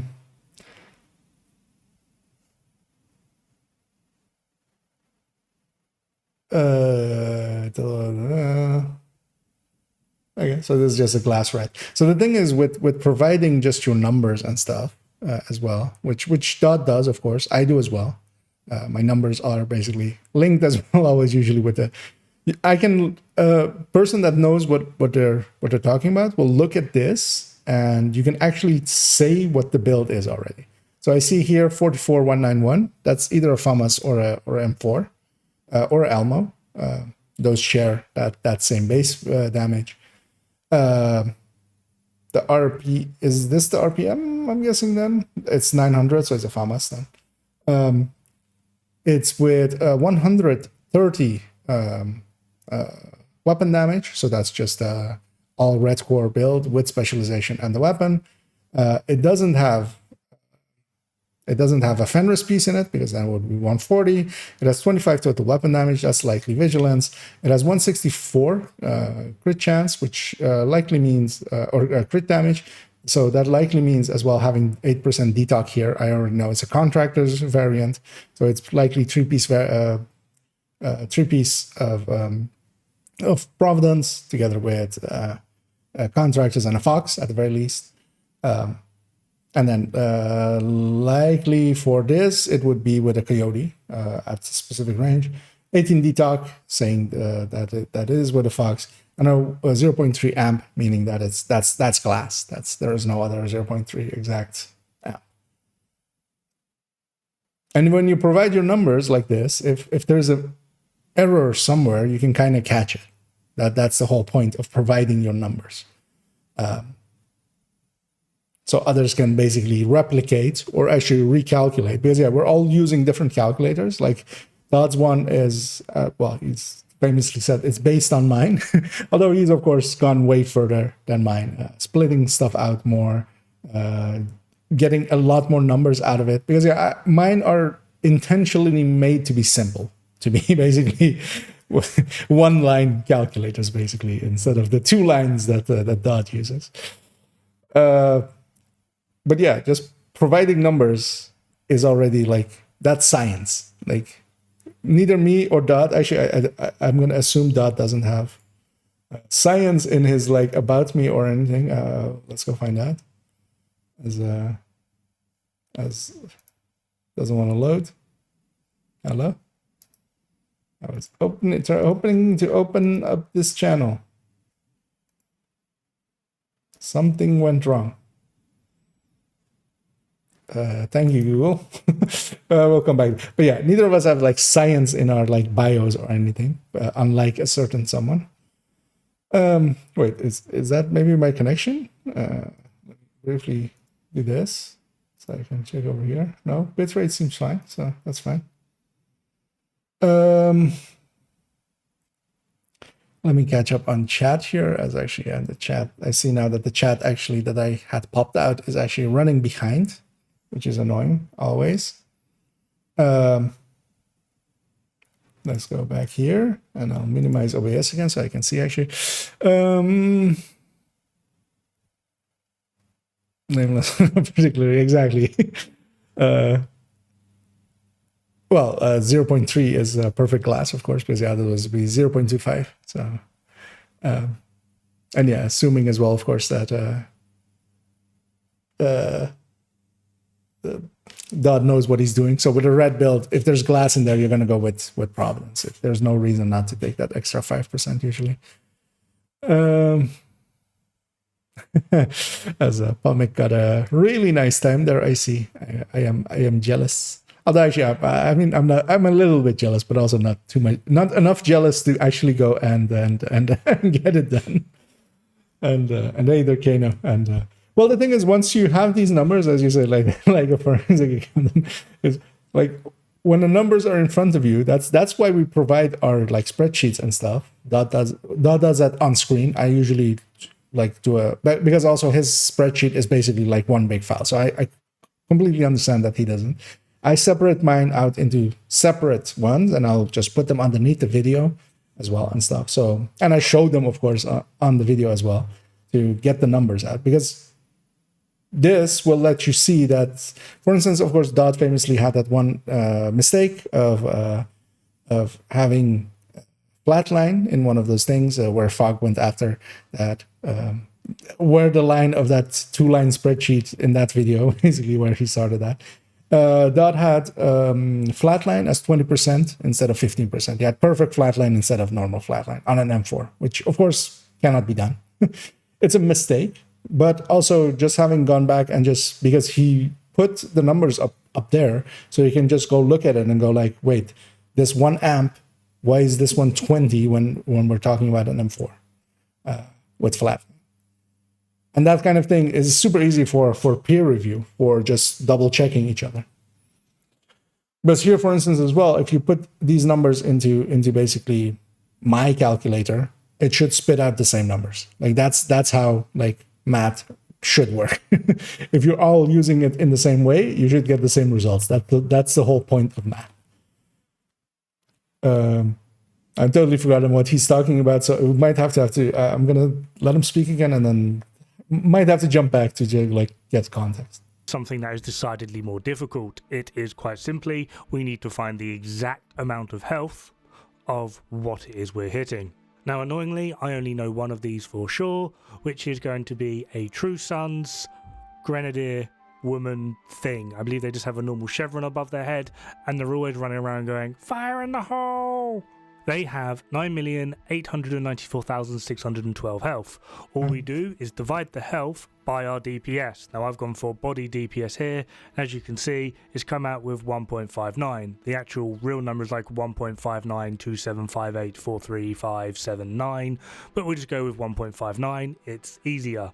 Now, because we're working in per second, which is why we've gone for our DPS, that means on average we will kill this elite, provided all of our shots hit. It's a good average or calculated amount of crits. We will kill this elite in 1.59 seconds. Okay. I'm going to assume that is the factual error, because that is in fact a factual error. You can't use DPS, as I said in my video as well. DPS and time to kill are different systems. You can derive them from each other, but you can't use DPS to calculate time to kill because you will be off by one interval. Now, in this case, it's going to be one interval of a FAMAS, so that's 1/15 of a second. But that's still off. You have to like go one interval back, because you don't kill them. The way that burst works is it basically does the shot and then it does the interval. And it does it that way because it has to do it that way, because it is a simple calculation. It doesn't account for like that. The shot doesn't happen at the start of it. It basically happens at the end of it. It's averaging it out up to that point, basically. And that means that if you use DPS to calculate time to kill, which is actually the thing that Fog kind of as well like pushed on, is that people like, or that like time to kill, where his mistake actually comes from trying to put burst, like that first bullet principle thing he does, trying to put burst one bullet up, is because he thinks of it in the opposite way. He's trying to do time to kill with burst as well, but then in the opposite way. So trying to, instead of cutting off the end part, which is the way that you should do it, the last interval, you just drop that one. Instead of that, Fog had gotten it in his head that you should pull it up one shot. But the reason you don't do that is because then you also lose the ability to do DPS. So you're better off just cutting off one interval at the end. So it's one interval before that 1.59, which is going to be 1.58. So, or even likely even not even. It might be rounded up to 1.59 as well. But you can't directly go from burst to time to kill. You'll be off by one interval. And that is literally as far as I can go with this, because I don't know the exact health of any other enemy in the game, which is why... I mean, we have data mined information for the assaulters especially. So, and with all of them, like, we could go and do that. Like, one of the discussions I had with Dispatch, like, he was as well, like, curious into, like, where do those numbers come from, because he didn't actually know. So that one spreadsheet that a lot of people have seen is data mined information. I have myself validated like parts of it just by setting up a build to have no crit chance, hitting for, in my case, that was like, I was trying to match 100k as the bullet damage so that you would consistently hit 100k per shot, basically. And I had like 99k 997, so I was 3 damage off per shot basically. But then you can account for that, of course, and then just going out and body shotting stuff till they die, and then you go like, that took like 90 bullets, so that's, they have 9 million armor and health. So you can kind of validate it in that if you really wanted to, but that's also of course a lot of work. And you would have to do it for solo, you would have to do it for 2-man, you would have to do it for 3-man, you would have to do it for 4-man, you would have to do that all again for legendary, solo, 2-man, 3-man, 4-man, you would have to go challenging countdown, you would have to go heroic countdown, you would have to go raids, you would have to go raid bosses, you would have, like, ain't nobody got time for that. We're fine with burst DPS. Like, it's more than good enough for, like, what we are doing. Just in general, we just stick to burst DPS, the sooner the better. Burst DPS quite literally is at any given point, going from point X to point Y, what is or should our average damage output be over that 1 second? And this equation... The reason I'm like looking weird, burst DPS in essence doesn't actually know like how long it's going to be. That's like insertions of fog kind of appearing in the speech here. But it's just a DPS. It's every second that you're firing continuously, it's doing that. Like that's all it is. It doesn't know how long it's firing. It doesn't know like when the enemy dies and stuff like that. Like that's up to other systems. Ends up actually being the most powerful metric we actually have to measure the overall performance of a damage style build. It is absolutely not the be all and end all. I am not saying that burst DPS is all that matters. However, the rate in which you are able to kill enemies is directly linked to your burst DPS. The rate in which you're able to stagger some enemies is again directly linked to your burst DPS. The rate in which you're able to break armor plates or shield, again, directly linked to your burst DPS. There is more in terms of you kill enemy that is linked directly to your burst DPS than there is anything else. Which brings us quite neatly into the sustained DPS argument. Now, this is really annoying, simply just because it depends on the definition of what sustained DPS you wish to go by. Trying to like think of like what, because a sustained DPS specifically as well, it's a sustained DPS, so it's not sustained at DPS, is a defined term basically. It's basically burst. In effect, what it is basically going, if you take the burst line, like the 1 second of burst, and you have that going from 0 up to that number at what the burst is, you're going and you're basically calculating how much percentage wise it is damage or its firing time, and how much percentage wise is its reload. And you basically take that line that is going up and you go like, okay, we're going like 80%, like 82% of this weapon is firing time, and then it's reloading for 18% of its time, then what is the point? What is the number at 82% of the burst? Like that is how sustain basically works in essence. The calculation, of course, is he'll likely as well give it like knowing that he will put it on screen at some point. But yeah, it's basically it's damage with mag divided by RPM. Divided by well, mag size and then mag size divided by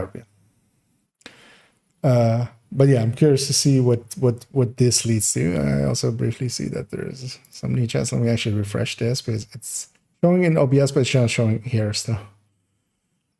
Like, yeah, you need to be a shooter decent vision time. I mean, you need more than just one person for that. And I am not interested to go into game development. I like the other side way too much of game playing. Because yeah, the thing is as well, like the developers of a game will not. You have game designers and then you have developers. Like a game designer can maybe like think of these kinds of terms and stuff, and in these kinds of terms, and they do because there's a reason a lot of the weapons in Division are basically within all of the ARs are within 15% of each other. If you take out the outlier of the FAMAs, then they're all basically within 10% of each other. Like that's game design. Like you basically like take values and stuff and play with them and there's one of the things as well, like a lot of people don't understand that how important game design is to game feel. Because one of the things is like Modern Warfare, the original one, like Call of Duty 4, whenever it came out, was such a good game. But it wasn't because everybody goes, everybody likes shooters and stuff. No. It was like designed to be perfect. It had, first of all, like the everything was very well thought out. Not perfectly, of course. Like you don't get it right the first time. Same with like Division. We have talents, of course, and stuff that don't work well and stuff. But just the time to ADS, the times to reload, all of those kinds of things, sway of a weapon, accuracies of a weapon, ranges of a weapon, all of those kind of things are game design things where you can like try to get the most out of game feel, basically. And they had it like down pat. But on top of that they of course also introduced basically stuff like prestiging and playing different weapons, and you would get rewarded for that. So every time you all of the weapons, you would have to get like 10 kills, then you would get like the scope for it, and then 20 kills, you would get the silence suppressor. And so for a lot of people, they would try to go and get all of the weapons done. And that kind of stuff as well is very strong for getting game diversity going.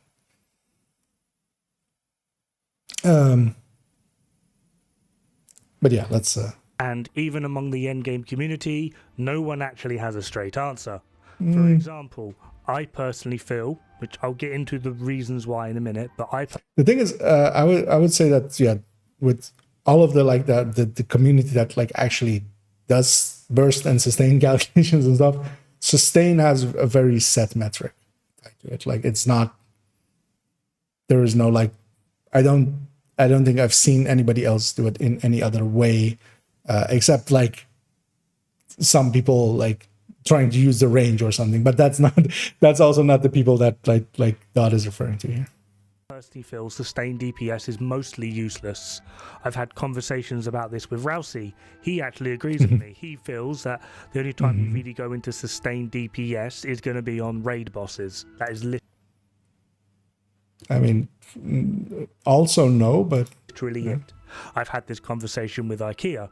He has a different perspective. That's me. On it. He thinks that your overall output is like 60% burst, 40% sustained. When you start a mission, if you were... likely I have given that metric at some point during a discussion. But the thing of it is it shifts as well. So in my opinion, it shifts per build and stuff. Some builds are more towards sustain, some builds are more towards burst. Tech tanks, for instance, famously are a lot more towards sustain, I feel. But I usually, the thing that I go with that is, I'll show it after this, is, for instance, I have a set DPS charts for ratioing burst and sustain of weapons, and then making a table of that. And there I usually actually pick 70% burst, 30% sustain, which is, I mean, close enough to here. And likely back when we had this discussion, because knowing that, he will have gone through and double checked his point, which likely in that discussion I have likely said 60% and 40%, which is close enough as well. To cut a mission into like, or at least during the times that you are in a firefight, into like 30. But I'm gonna go back a little bit because I lost the plot there. 40% sustained.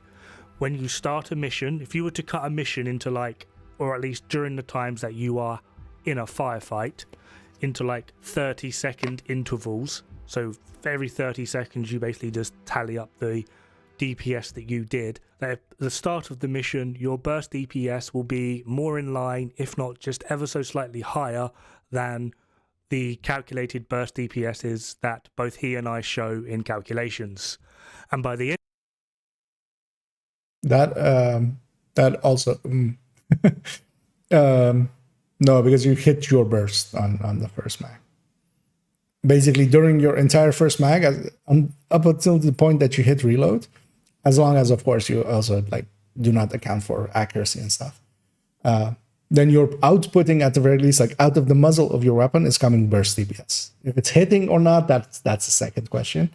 If it's doing its full intent as well, if it's damage to armor or damage to targets out of cover, like that, leaving that aside as well. End of the mission, you will be more towards the sustained DPS side, and it's simply just because the overall fight length has been drawn out. The longer it gets drawn out, the lower in which that average DPS is going to fall, therefore leading you into sustained DPS calculations.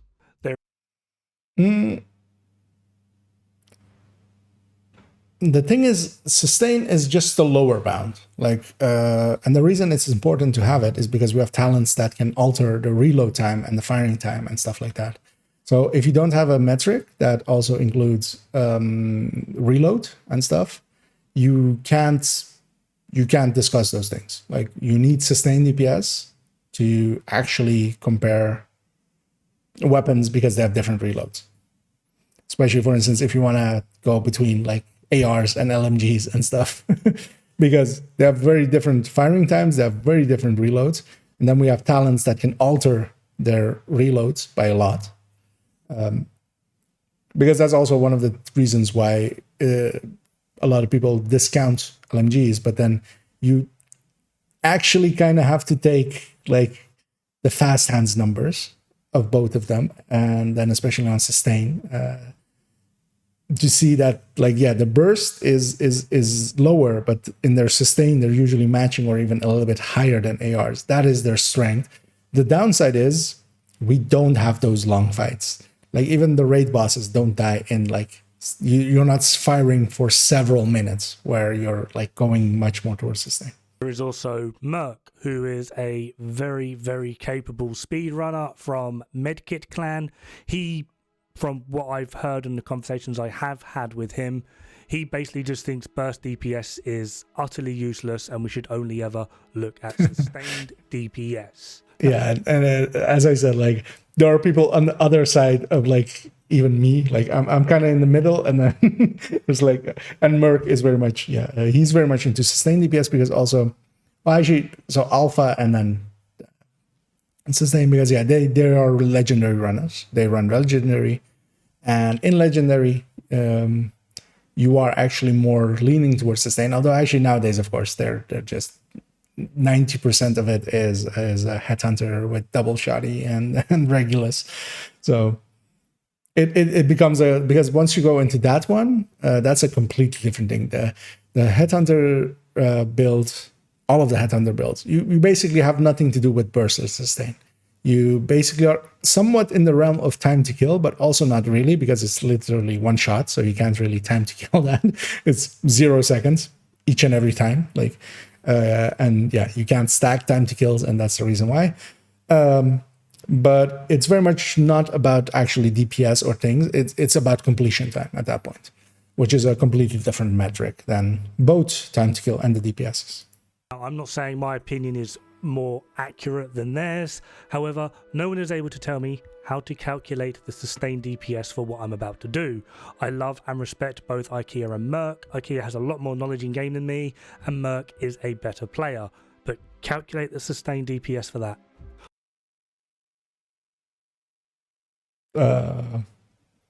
Wait, I'm gonna continue. Myself, I'm able to calculate the individual shot as well as the burst. The sustained, though, I can't, because I have to change the entire equation, which goes against the whole point of calculating accurate burst as well as sustained DPS. You are unable to calculate the sustained DPS for what is happening on screen right now. Now, annoyingly, this is just kind of like a use niche case. However, it does also reach into MMR builds. Oh, yeah, I'm gonna, because yeah, I let them continue just to see if he put any like other caveats in there, but no. This one is more opinion. This isn't the factual error, but you can't calculate the burst for that either. And if you any calculation that you also do for burst, you can, because the weapon has a max size and a RPS, so you can do a sustained calculation for it as well. Both of those things are very much useless for this, because when you're popping heads, like with that one, burst doesn't make sense here either. Burst is very much not a thing that happens here, because as well for burst, you have to basically go into like the same issues that time to kill has. What enemy are you hitting? Is it the first shot? Or is it the first shot, or is it the second shot of Headhunter, or is it the third shot? You can't get one metric out. And again, as well, if whatever metric you pick, you could, because the metric, of course, because the RPM, RPS side of the equation in burst isn't changing here. That's just set. But of course, here there is no rounds per second. Like there is no. You do not care about rounds per second when this is happening, because you're not firing the weapon as fast as it could be fired. That's why it's also like a nonsensical burst calculation. But even if you were to go like, okay, but I have watched 12 hours of stuff, and usually I'm getting a shot out every 1.04 seconds. Random number. First, that is like the optimal range things of fog. You're picking something. That's your number. You can't say that as a universal. But then as well, if you have that number, you also have to pick an average damage number for it. And here, is it like 3 enemies? Like with this exact calculation, with this exact setup, you can calculate it out for this exact setup.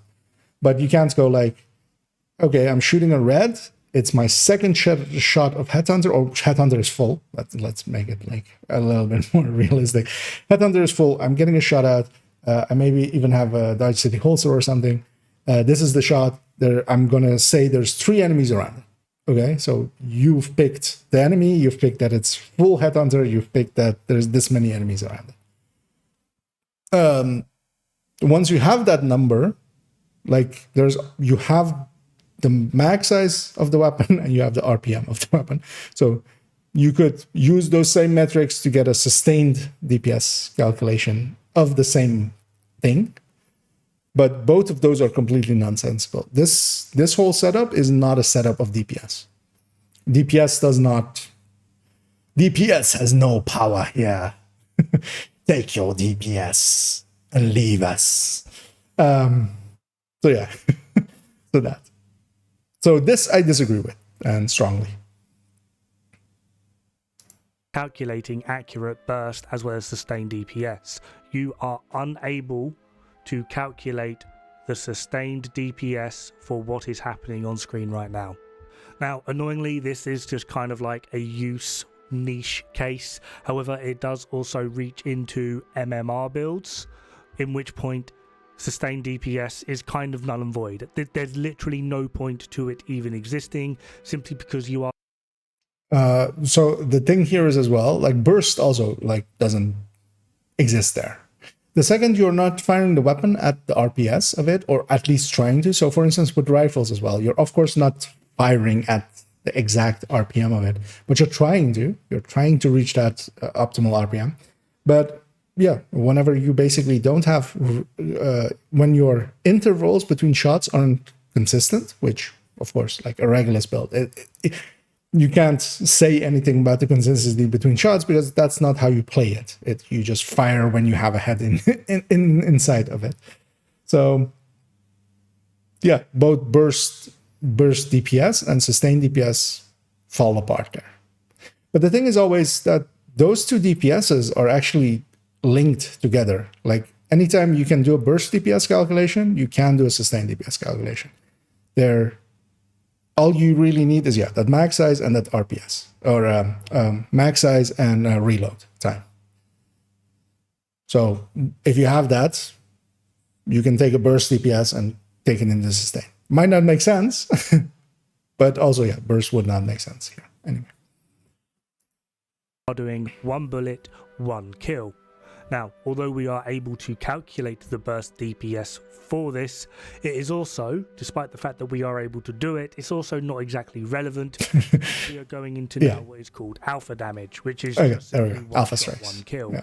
So my personal argument as to why sustained DPS actually doesn't matter that much is quite simply all of the equations, alpha damage, burst, TTK, sustained, have to make sense regardless of what build you are running. And you I'm going to take umbrage with that one because then burst DPS here also falls apart. Like if that is your basis for it, then burst DPS also, like this shot that you took here has nothing to do with burst. It has nothing to do with DPS. Like you can't, there is no DPSing happening here. It's an alpha strike, and with division you have a stacking alpha strike with headhunter basically, and it's feeding back and is also doing a side explosion with it that is also scaling off of that. So none of this is in DPS. Like neither burst or sustain. Like damage per mag even doesn't make sense here. Time to kill, you can kind of like imagine a time to kill for this, but also you can't really. Because do you put the enemies apart? Or do you put the enemies all together? Stuff like that. And that's the thing, like a regular headhunter build is just completion time. Like that's really actually like what the metric of it goes by. It is one of the faster completion times because you can get groups and then destroy them. But none of the DPSs make sense here. Like for this, none of them do. Cannot change the equation. With things like Regulus, MMR builds, alpha damage, burst, TTK, we can calculate them all. We can't calculate sustained for these build types. And I'll say that you can't calculate burst for them either. But at least you can, but when you can also do the sustain for them. It's not a useful metric. So you can calculate it because again, whenever you can calculate a burst, you can calculate a sustain. All you need is max size and reload time, which of course the Regulus has. So I would not agree with this statement. In short, I view sustained DPS a lot like how I view religion. It makes no sense to me, so I don't believe in it. Then, I mean, yeah. The thing is that without it, a lot of things will not make sense. Why do we take plus 20 mag on our weapons? Because if you only think in burst DPS, so the thing is damage per mag also exists. I'm straw manning here basically because God of course also understands like damage per mag matters. But if you only want to go by reload speed or by sustain or burst as the only two things, why do we put plus 20 mags? Because there's a plus 10 crit damage you could have on the mag size, and that would increase your burst by 10. The lower bound of damage matters as well. Like the pulling up sustain is also a thing that like matters. Because if your lower bound is far enough below, like in division, you don't really have that. Like in Eve, you have builds that are or ship setups which are very much more towards burst, and some that are much more towards sustain. And sometimes you want the burst because you're just fighting like another ship and you're like killing them in like a minute. So you will be, if the lower bound and the upper bound are like this much, and you have a different ship that has an upper bound and a lower bound like this, this other one will eventually beat this unsustain the other ship. Let me actually get it like in front of my face so that the camera actually gets it. There we go. But that means that, for instance, if you're shooting at a like a space station, which you do in Eve, this other one that is with sustain might cut off a half an hour or something from shooting by difference. Like if all of the ships are set up in that way that has more sustain, you might be half an hour faster in destroying a thing that you're firing 2.5 hours at, basically. So those kind of things matter in that game. In Division, you don't have that. You don't have that, really. The burst and sustain on things isn't that wildly different. And that means that, yeah, usually we go by burst. For some talents and stuff, we need to have sustain in there for it to make sense. Because fast stance, for instance. Fast stance brings the lower bound up so much that, yeah, after a few mags with a FAMAS with fast stance will be the FAMAS without fast stance. With strained or something on the FAMAS as well, it will be like 5-6 mags. Which is not a weird number to hit in a wave fight.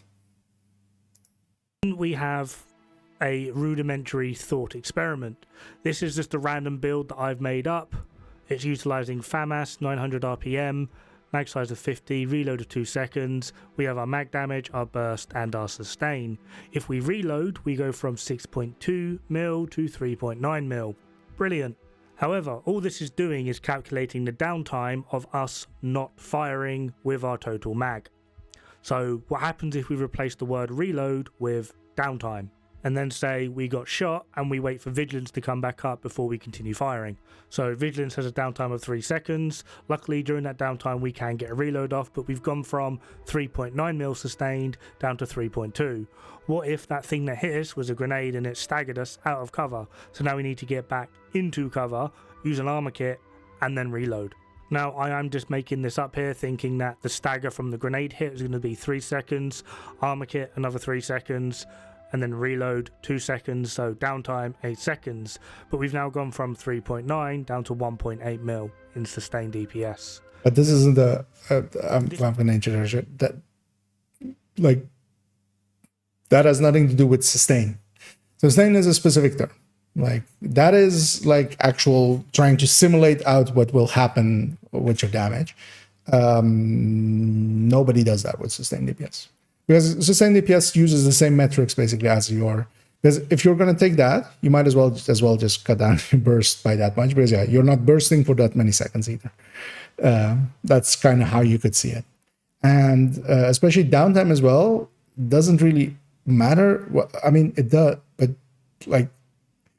It is the interval, especially of the reload, that matters for sustain. Like that is what it is trying to interject into the calculation, basically. So all of this other stuff is like doesn't pertain to sustain DPS. You could give it you could have that be a thing and give it a different name, but it has nothing to do with sustain. It might seem far-fetched. However, sustained DPS is very easily manipulated throughout. Sustained DPS is a singular number, and there's like it comes from the same average damage number from that you have from burst. So if you have a burst number, you can go to a sustained number. Like there is no, you can put funny business there, but then two sustained calculations will not match up with each other. Like sustain is a set term. All of these things, because it is all going to have a part to play. Now, you might notice throughout everything I've just shown here that despite the fact that the sustained DPS has gone 3.9, 3.2 to 1.8, the burst DPS, because it doesn't take any of this into account, is always at 6.2. Now you might say that this is inaccurate in terms of game standard. However, the only thing that really is going to affect your burst DPS is you as the player. Do you sustain has the same exact thing. So this seems to be a misunderstanding of what sustain actually, what most people will mean when they say sustain. Because all of these swapping in like extra downtime and stuff, that would affect your burst as well, first of all, if you want to really like simulate it out. But it's also not what sustain DPS is trying to hit at. Because now you're basically also going into the realm of time to kill, basically. Like your time to kill is especially increasing. Your sustain DPS would still be the same, really, because that is a fixed term. It does not take into account downtime or stuff like this. Like this, I feel, is almost a misunderstanding of what most people will mean when they talk about, especially sustained DPS. Like you could have this discussion and go like about sustained or sustain, a kind of thing, but sustained DPS is a very specific term in the same way that burst DPS is a very specific thing. have your buffs up? Where are you hitting? What I've calculated in that spreadsheet is just all body shots, so that can go up if you start hitting heads. Then we have this mess, so if we take our elite's health again and divide the health by our burst DPS, we get 1.58 seconds. And then if we then divide it by our sustained DPS, we get 5.37 seconds. This is not something you can do with either of these numbers, basically. So you shouldn't do it with burst because you're off by one interval. And sustain has nothing to do here. Sustain is not a number that you actually hit. I'll get into that one when we reach because it needs basically graphs and stuff, like graphics and stuff to show. Because you'll be moving towards your sustain number, but the way that averaging works, if you have basically enough zero, or if you have enough numbers after the dot, basically, you will never hit your sustain number because you're always you will go a billion numbers after the dot and then have a 1, even at the heat death of the universe with the sustain calculation, because you're moving towards it, but you're never actually hitting it except for that, the millisecond before you fire, or a billionth of a second at those ranges, before you start firing it, because you'll move off of it again and then fall back down to it and then move up and then fall back down. But what it actually is the lower bound of your theoretical damage. So it is important, because if you only take the upper bound, you don't know what the lower bound is. If your lower bound is lower than a different setup, as I had with those two, if your lower bound is way lower, then it does matter suddenly. So this kind of seems to stem from a misunderstanding of what sustain is. Sustained DPS, specifically as that term is. But yeah, I'll go into that in my burst and sustained DPS calculation. But yeah, I can kind of now see why people were a little bit miffed at this one. Seconds. Now, I can't speak for everyone, only speak for myself, but it doesn't even take me 5.37 seconds to kill an elite on legendary. Now, despite the fact that I would absolutely argue till the day I die that neither of these TTKs are going to be accurate to what you are able to do in game, I will always argue though that the burst DPS TTK is going to be vastly more accurate than the... In Division, yes. In many other games, no. Because yeah, if you are firing like an Eve 2.5 hours at something, suddenly sustain actually, yeah, makes sense. In Division, nothing is long enough for sustain to be that active. So that's why we lean towards burst, but you can't leave out sustain. There is no this one's right, so everything else is wrong. That isn't the thing here. There is basically, what is the best one? What is the most effective choice that we could make? What is the meta choice of DPS or of these metrics? And then yeah, burst, then sustain. Well, actually no. Burst, damage per mag, sustain, time to kill. That's how I would order it. But that doesn't mean you don't have to, and especially like burst sustain cannot exist without sustained DPS as a useful metric, especially when you're talking about weapons.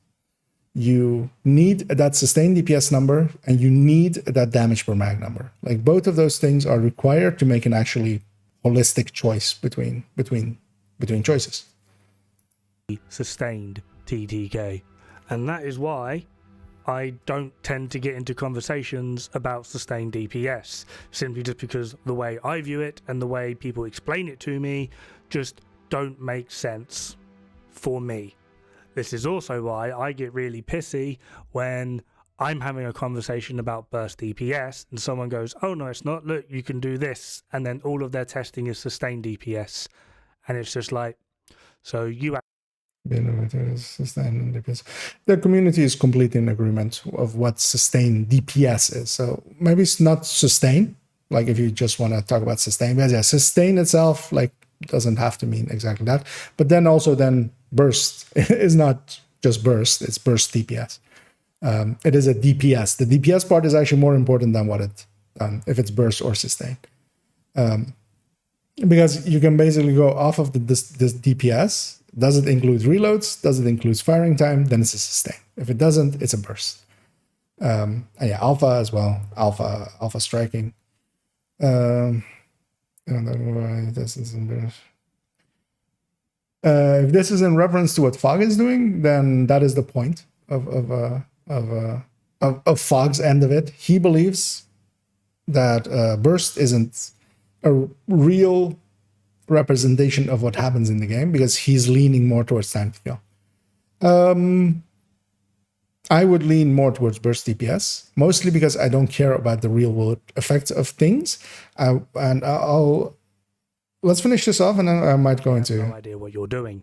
Awesome. Into some stuff. So to conclude, in terms of what we have and how relevant they are to a variety of different conversations as well as testing, we have burst DPS. Now, the failings of burst DPS are going to be player skill, the player. So,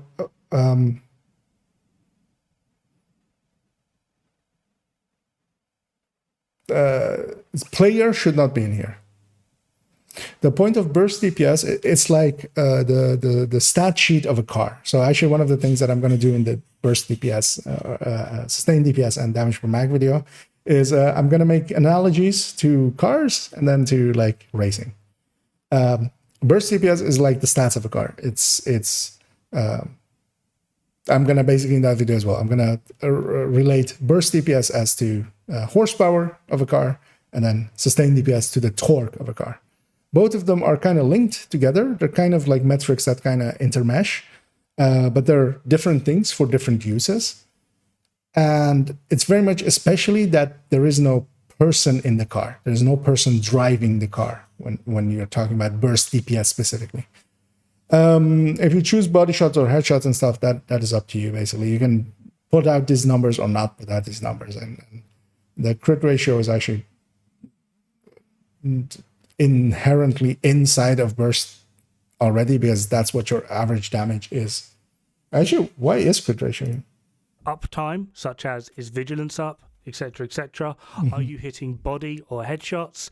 And then the one thing that you can't control is going to be crit ratios. This is why this is the actual crit. Okay, so yeah, you can't simulate actual crit, but you don't also need to because at its core it's average number. So you're just averaging out the crit chance. You're just we're shooting billions of bullets anyway.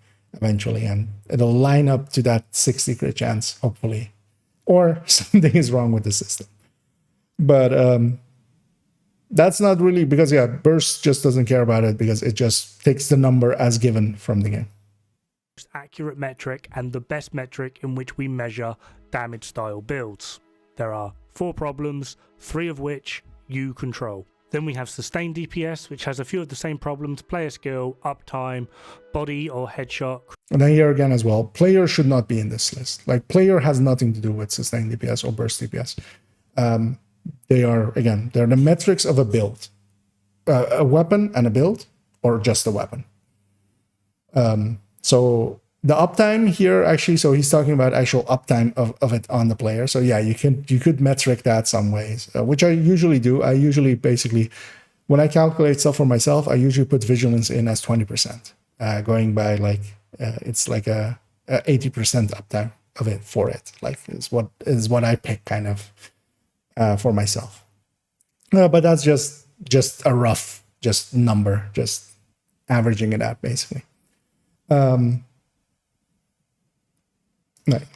Crit ratio. However, this can be also easily manipulated. It's not just your reload that's going to. I mean, if it's manipulated, like it's like instantly visible because it is a calculation that should spit out the same number as well. Like two people calculating out sustained DPS should have the same number. If there isn't, you can go and like check where it went wrong. Also, it is just reload. So wait, what is it? To affect it. No one person easily manipulated. It's not just your reload that's going to.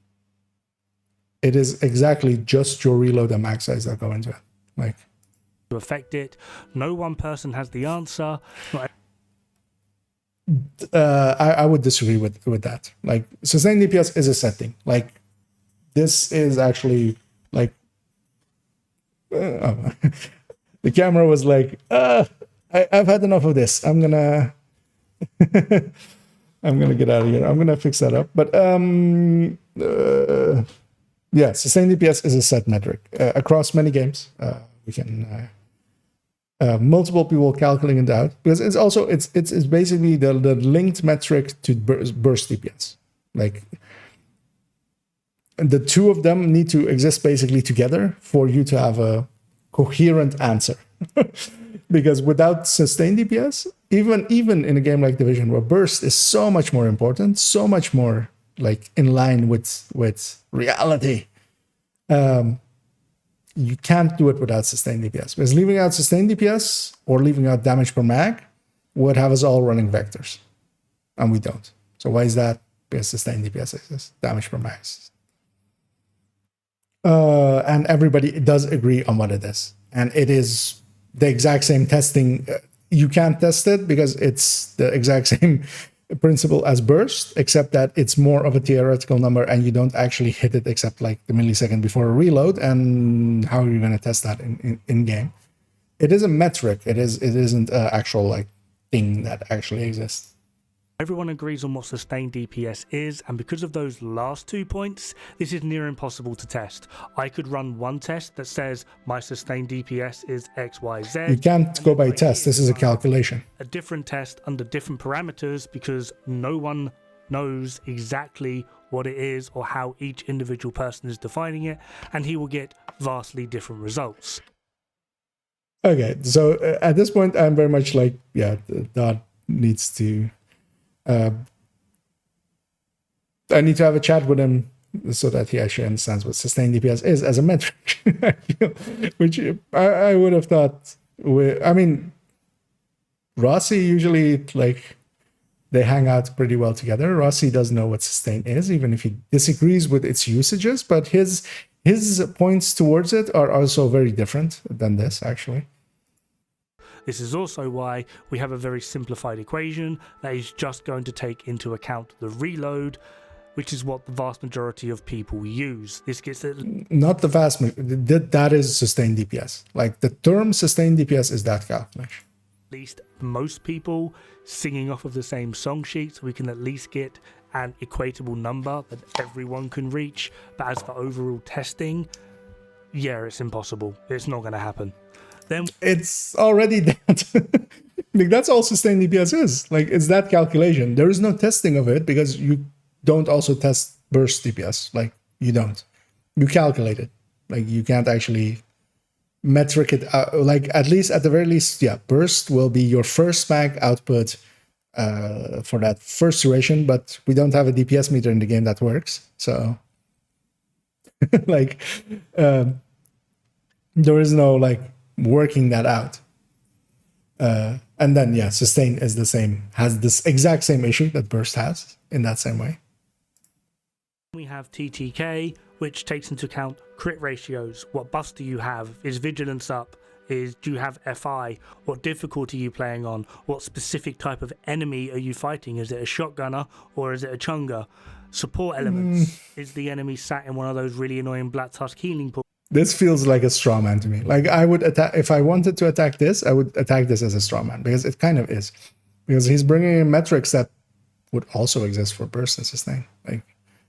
Like, yeah, you didn't put in weak points and movements up, but time to kill is also just a calculation. Like it is, you can bring it down to that basics of calculation, and then you can metric it out later by like saying, this has this much, I'm expecting this much headshot damage, I'm expecting this much this. But even then, like all three of them are just a calculation at their core. Are you just getting headshots? Are you hitting weak points? Weak points don't actually change your DPS, but it will change the rate in which you kill something. Is the enemy running? Is it running towards you? Is it running away from you? Is it running laterally to you? And you thought I was done. With your test time, was it calculated on the range, or did you actually calculate the time through math? With your calculated time, did you use burst? Or okay, so this one's important, and I will talk to Dot about this tomorrow. Time to kill cannot come from burst or sustain. Like this is a false flag, basically. This is an easy win for Fog if he wants to rebut it, because you shouldn't. You should calculate time to kill should come from a simulation of towards the kill. You can, to do it easily, take burst, take the health of the enemy, go one interval. So you need to know the interval as well. You can't just go burst DPS and this is your time to kill. You need to go back one interval. And sustain has nothing to do here with time to kill. Like you can only do burst and then, well, not even burst, because yeah, you take the burst number and then you just put in a reload. Like you don't do actually a sustain calculation. You can't use sustain to time to kill with, because sustain is not a metric that you actually hit. Burst is, but burst of course is only over the first mag, and then time to kill might go over that first mag, and then you basically simulate, you add in, you go burst, reload time, burst, reload time, but you're basically simulating it at that point, which has nothing to do really with burst DPS and sustain DPS. did you use sustain? Was the enemy in cover? Because if the enemy is in cover, our DPS just goes to 0. Burst and sustain have these same issues. So these are not good points. Easy to calculate. However, this is going to stretch out your TTK massively. If you did use calculated burst or sustain, how accurate is your burst or sustain calculations? Backtracking slightly, there are 6 major factions: Hyena, Outcast, True Sons, Black Tusk, Cleaners, and Rikers. If we just make a loose assumption that each faction has 10 types, that is immediately 60 problems with calculating TTK. Though I wouldn't go the faction route with this. Difficulty is much more of a thing. Like Heroic Countdown. Like Heroic Countdown has so much more chunky enemies than every other place. If your time to kill is based in solo, solo heroic, like Heroic Countdown enemies are like so much more.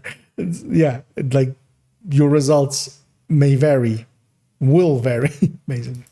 None of this has any bearing on burst or even sustained DPS. The biggest problem with sustained DPS is we just can't agree. No one. Oh, no. This, I can't actually believe that Dot said this. Everybody's in agreement what sustained DPS actually is. It's just a companion piece to burst DPS. And it has to be there because they need to work together. Like you can't have... You need those 3 metrics. You need damage per mag. You need burst DPS. You need sustained DPS. Those 3 metrics live together, and then you have time to kill on the other side, basically. And then that's usually, either time to kill gets used or those 3 metrics gets used. Although, of course, in different games, they get called different things. Because, damage per mag does not make sense in a game that does not have a magazine. But this is weird. I wouldn't have expected this to be in here. Like sustained DPS is a metric that is defined.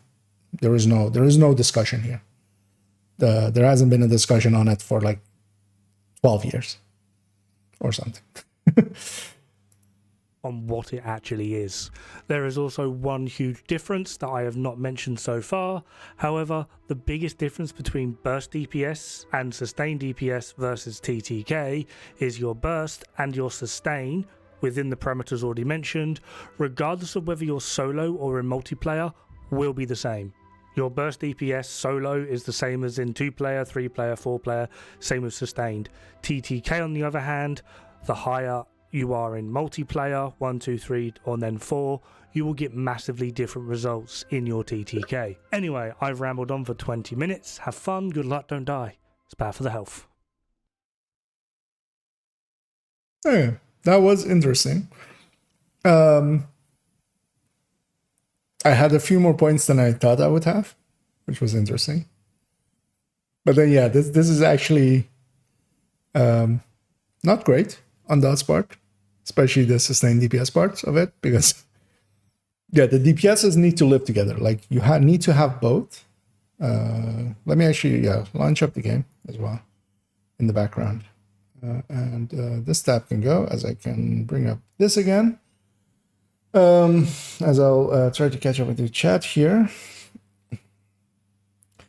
I need the burst for okay. I mean, the O'Carroll is just another sniper, just the talentless sniper. At least, at the very least, it doesn't have the low base damage that Slayer does. It actually has a base damage of level 40. But yeah, Regulus is basically indeed just a one-hit mortar. Would the Memento talent would have been better on weapon? I mean, it couldn't have been on weapon, really. Because it gives cores and stuff. Like, it's interacting with stats. And most weapon talents do not interact with stats in that extreme way. Like, Chameleon is like the closest one to it, but then even then it's only interacting with crit chance, reload speed, and weapon damage. It's like no weapon talent really interacts as intensely with like every stat of the thing. And also that would be super OP, because if you could have the effect of the Memento on a weapon, you would, and then you would pair that with a Coyote and get the most out of both. Yeah, that was indeed experimenting with reality there. But surprising. I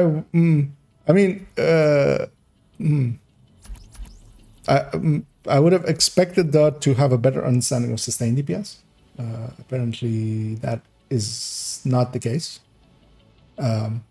Because they're just companion, like the DPSs, like those two live together. Burst and sustain live together. they're like twins. You can't have one without the other in any game that has reloading and magazine sizes as part of it. Because yeah, you need to have that other bound. You need to have the upper bound, theoretical upper bound in burst, and then the theoretical lower bound in sustain. Because if you don't have that, you don't know where your lower bound is, because you will reload eventually. You're dropping to somewhere. That somewhere needs to be defined, and sustained DPS defines that. Let me take us over back into the game, as I also have a bunch of recommended videos there that actually I'm curious to see what the responses on it were. Actually, I'll take you guys along. If somebody actually called it out because this is usually the thing of what I'm more after is like, is anybody here that actually understands sustained DPS in these comments? And we'll correct Dot on it. But yeah, that's also what I was like more mad with Fox videos usually.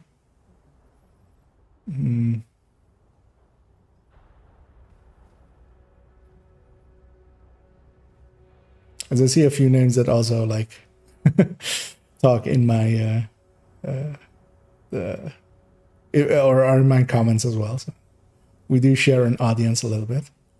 Where's the theoretical sustain state kills? Understand.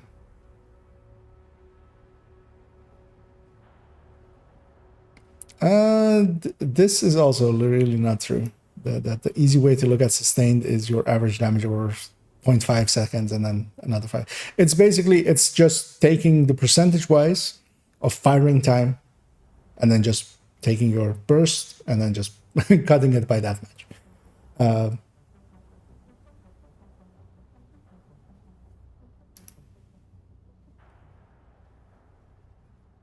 As I see, yeah, snakes there as well. For no particular reason, yeah, that I guess it thumbs up. Indeed, this is very much for no particular reason, although in this case also aimed at me. Although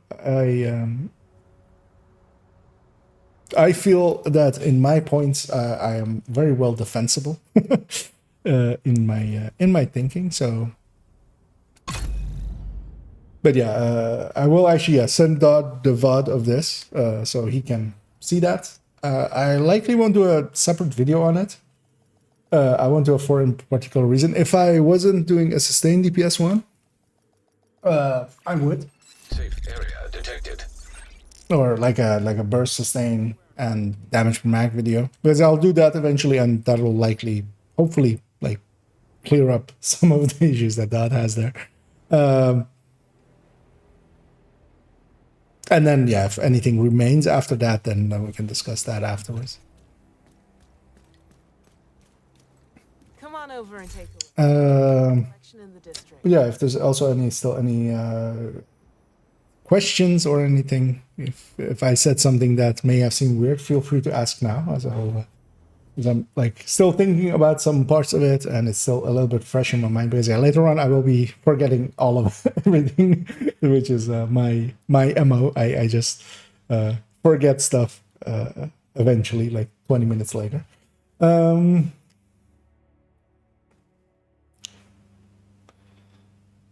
Oh, and yeah, no,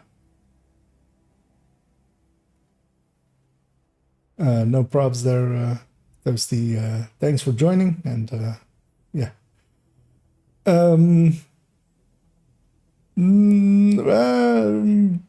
Not in parts there, Snake. The difference is, first of all, tone. There is no tone of like, I'm right, you're wrong. There is no condescension there. There's only like, I believe this, but it is, to me, it is based in a false belief of what sustain is. And that's something discussable. There's no wording in there of like, ooh, I'm right, you're wrong. This is the only way. Although there's a little bit of that, because all of these metrics are like good, but also he says like there is no one single metric here and stuff, but then he jams home on burst. But yeah, especially like the tone and stuff, and the flowery language, the cult language that Fong uses is just, and also Dot doesn't have science in his bio or anything, or math, and then messing up science and math. Also, all of the numbers and stuff were given. At least it's easy to see where what he thinks actually is happening, because he's repeating it and giving metrics for it and stuff like that. Where Fog doesn't, so you have to kind of catch him on like one frame that was in a video and then go like, oh wait, this is what you think burst DPS is, really. Meaning you kill enemies and get certain amounts of more damage for sure. Yeah, I mean that's killer. Basically, their curves, as you said, that by momentum meaning unkill. Like most of the unkill talents are kind of like that. But oh, as there we have the man. Well, actually, I just did the complete reaction to the video, so I could somewhat summarize it if you want to, but parts of it is we need to have a discussion on what sustained DPS is, because you seem to have a weird idea about it, I would say. The VOD of the videos as well, you can just like click my name and then watch the VOD of it. But yeah, most of what the points are against sustained DPS are, I would not hold to be true, because sustained DPS is a very specific term. there is no ambiguity there.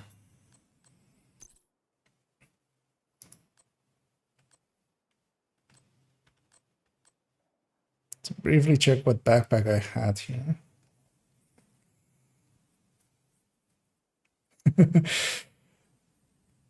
Because also the thing is, which I made the point of saying in that video as well, burst and sustained DPS live together. Like they have to be both. You need to have both numbers and damage per mag to actually make an informed decision.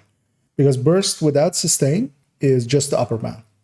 You need to know the lower bound of theoretical damage as well. Because if, like in the division, there is no big differences between those. Like most of the weapons are a little bit like in the same ranges in the upper and lower bound. So then it's fine. But there are other places where that kind of stuff does happen. And you still need that lower bound because otherwise you can't say anything about reload speeds and stuff. Like there is a reason why fast stance is so popular, and you can't make it make sense in burst DPS because it doesn't affect burst DPS. You need to have sustain to bring that up the lower bound by so much, which fast stance does, where after a few mags, a fast stance FAMAS will beat strength FAMAS. And to even do those kind of calculations, you need sustain.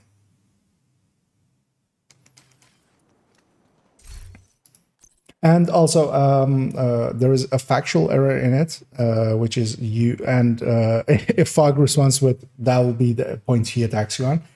You can't do burst DPS time to kill. Time to kill is its own metric. Burst DPS is its own metric. Because the thing is, if you do it the way that you did, you're off by one interval. Which isn't a big issue, of course, with the FAMAS. It's like 1/15 of a second, but it's still off by 1/15 of a second. That's where his mistake of putting a first interval into, or like that first bullet principle into DPS, that's where that comes from. He's trying to pull burst DPS up one to get it to line up with time to kill. And you're basically going one interval too long by going burst DPS and trying to get a time to kill out of it.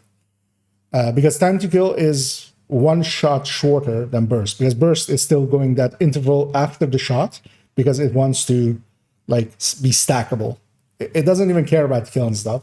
But if you're going to look at that in that context, it needs that extra end piece that is like the kill has happened already, but then it does a little bit of a time in between the interval of that shot, because then it can be stacked behind each other.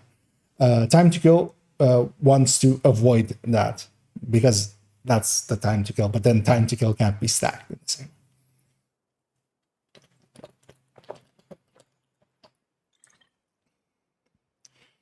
But yeah, in general as well, I'm not gonna do an actual rebuttal of it because I'll be doing a burst and sustain and damage per mag video. In there, I will outline like what I feel those terms mean, and how I look at them. And also, actually, and that will all even be followed up by a time to kill and alpha video, because all of those metrics are good metrics. Also, as well, when you say you can't do a sustained DPS calculation of like you regulusing range targets, you can't do a burst calculation. You can do a burst calculation of that specific situation, but then you can also do a sustained calculation of that because you have the ability to have max size and RPS of that weapon. So you just add those in and you do a sustained calculation, but neither the burst nor sustain have anything to do with regulus. They don't, it's not a continuous firing weapon. So yeah, those were the three major points, basically. So yeah, sustain is a specific thing, and I feel you misrepresented it a little bit there. Time to kill can't come from burst and sustain, and the same issue that basically sustain, you say, has with regulus, burst has just as Hello there. What I wanted to briefly do here, actually, I want to run this thing for a few missions, mess around with it. And what I will do, annoyingly, this character, of course, is the one that doesn't have all of the side missions here done. Although that's actually handy as well, because if I get bounties here, all of the bounties will go here. So I might actually go do that and get a few bounties and hit that place. And do that. Basically farm a roam zone with an N. I'm gonna put on Ragers, Fragile, and Fog of War. I don't really want Fog of War on, but let's take them. I'll take those three. Let me catch up here because I said a lot, but then I went.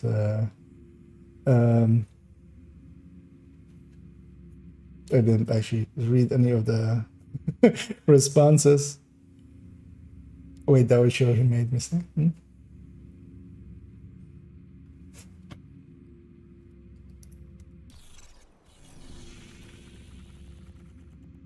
But yeah, also like things like burst, things like sustain, they're like the higher end of discussion. They're most people won't ever know, most people won't ever care what they mean. So already having a little bit of understanding about them is all already past most people.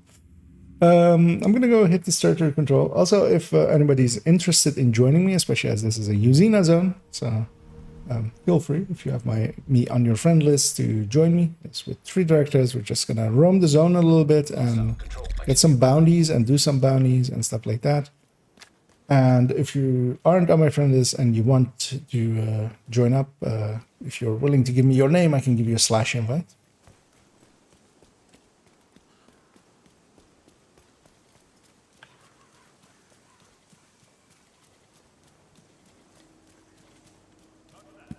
That was weird. What was that light? Oh, it's this light.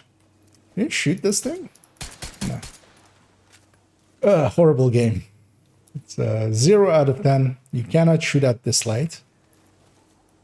Oh. 10 out of 10. You can't shoot at the light? Why didn't it die to the pistol then?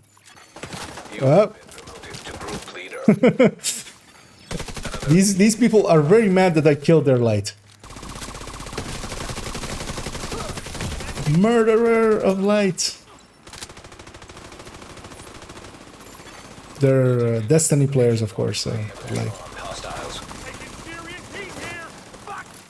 they're like the light. Yeah, the light is something, right? In Destiny, I don't remember actually. It's been a while.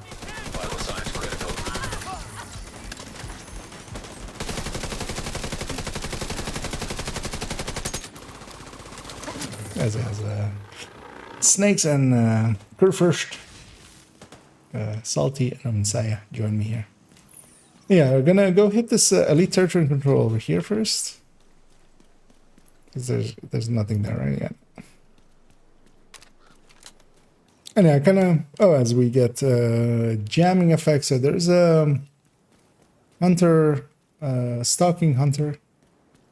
I never know where this position where he is. Like, I'm gonna assume he's like likely over there or likely over there.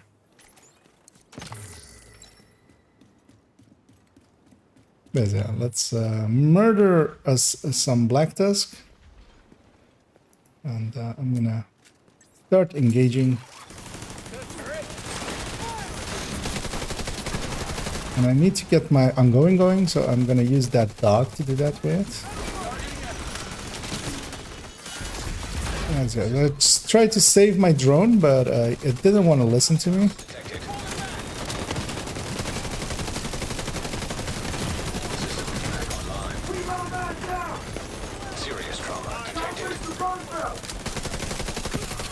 One thing I want to do is actually get a kill while I have my rifle in my hand, just so I have some bullets on there as a backup. Let's the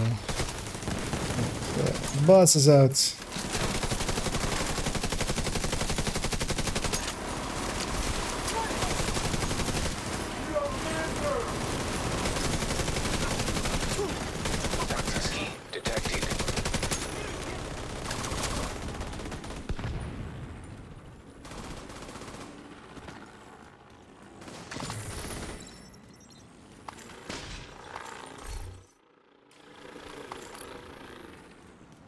I have a few mementos here, so I got some kills at the very least, so that's important.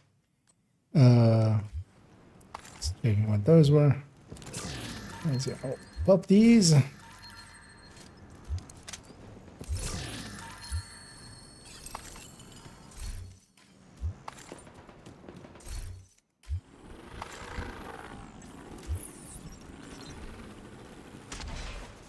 And then, yeah, let's go see if we can get a few bounties.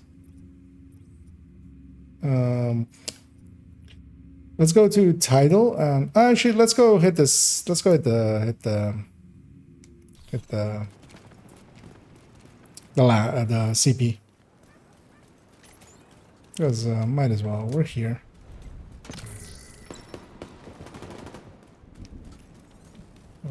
Cross over here, and in this brand set, if you guys do get a setup with skill haste and repair skill, or a closer with crit chance, crit damage, and are willing to give it up, which you don't have to as well. Like if you get one and you need it yourself, don't feel any pressure there. But yeah, I'm very much still after a red closer, which is a crit chance, crit damage closer, so it can be recored especially. But that's also like a unicorn piece, so it will likely will likely never happen.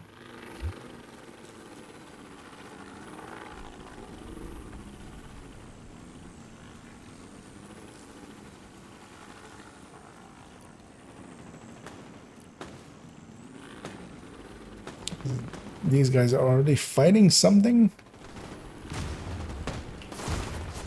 And yeah, let's go add ourselves into this fight.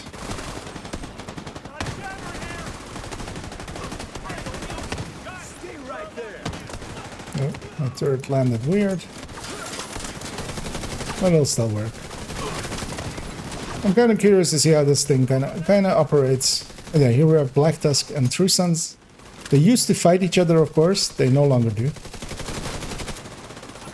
Which is kind of cool that they like implemented that, because from what I understand, they basically altered their both of their factions to be basically the same faction in the code end, basically.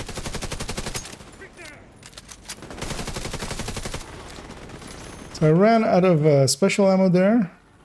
So I'll use that to bleed, and then that to get the bleed going. I deconstructed my turret because it landed on the ground, which is like horrible. You don't want it on the ground. Yeah, nothing's in my line of sight, which is also annoying. Just waiting for stuff to come into my line of sight. Because yeah, I'm not gonna push into them because yeah, they'll spawn all around me and just murderize me. I'm glass.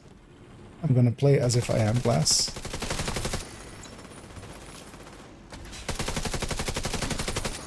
Because I am glass. Weird how that works.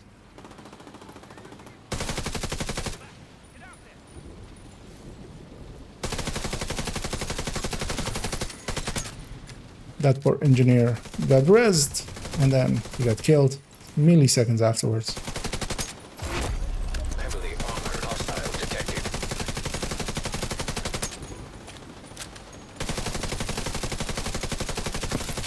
What I really would want to do is mark as many things as possible, and yeah.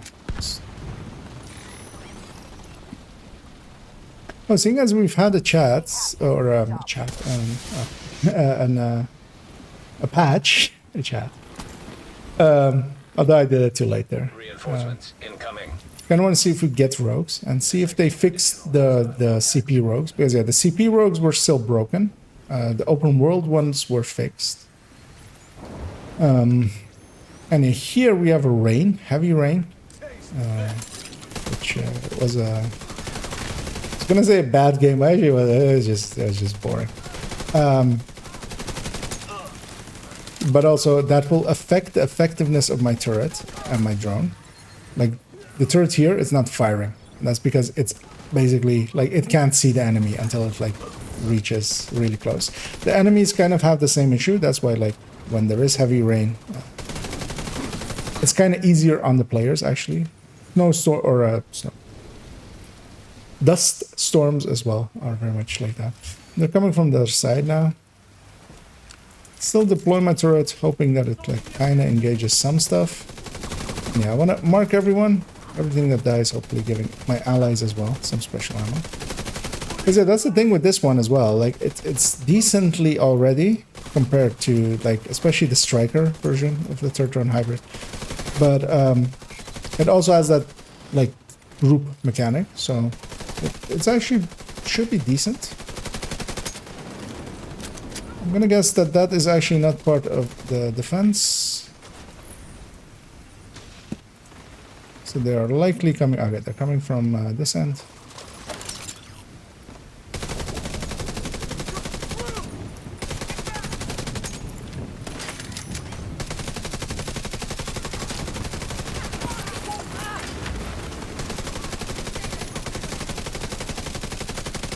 So basically this as a build has enough output to be worthwhile, and with the turret and the drone I'm like Heavily armored hostile. force multiplying my output a little bit.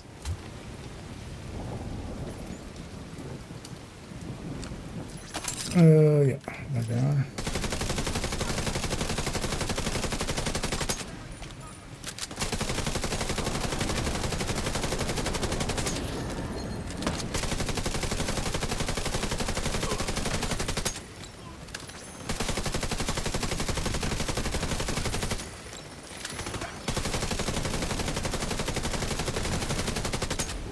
Well, keeping an eye on what my uptime is for my own bullets. That was pretty good, actually, there. It was pretty high. I had a moment in the mid-time of it, basically, where I swapped to my rifle and got it that way. Unlocked. No named item chevron, so not what I'm after. Let me actually as well. Double check here. So let's go make sure to grab our supply room.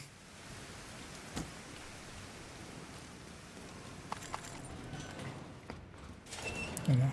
And on all my characters, on this account, I show my alt account as well. I have done the hidden hotel, so we get one more resource out of it. Oh, that's not where I want to go. That's where I want to go.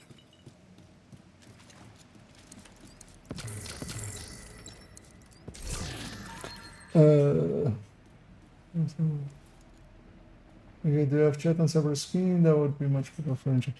I mean, I do have chat on separate screen, but yeah, keeping an eye on it is not always as as fast. But yeah, basically, when I'm looking this way, that's the game, and then when I'm looking this way, it's either chat or like Discord or stuff like that. Because yeah, I do usually as well have Discord still open, mail open as well sometimes, because I do get some work mails that I just need to like respond to in a second of like, hey, where is this remote? Oh, it's up that one's ass. Okay, good. I'm gonna actually go run around and grab all these mementos, because I'm actually now noticing that I'm not fully charged up on the mementos, so I might as well go get those. And with the amount of mementos I have actually, so I did a decent amount of killing, like a third of the team's worth, which you know means that I'm at least keeping up a little bit. And then let's actually start moving towards. Let's go hit that in between of that the public execution. So I should briefly check as well what my allies are. Yeah, striker, a full one, and striker with chest, which I'm gonna guess Omni is trying out, as yeah, I believe last night, or well, the previous times I've seen him, it's been running the without the chest version. Although if I could make a recommendation in that one especially, if you go chest, it's better to also go backpack as well, and then have the Cheska be one of the other pieces. Because vigilance and the backpack, like without going glass, it's not worth it to not go striker back. Just as a small recommendation. And yeah, let's go engage these guys. As I'll put my turret there.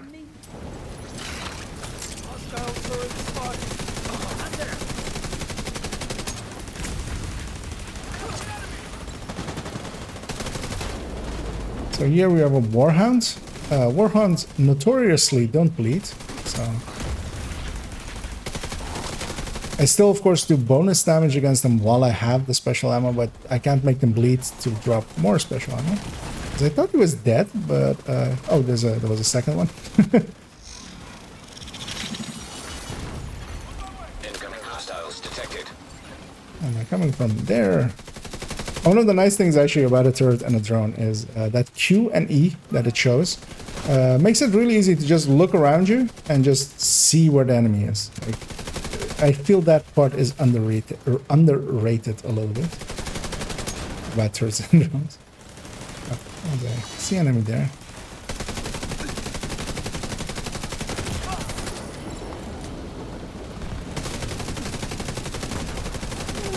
Because I feel confident in one magging a lead even with 3-man scanning, so that's good.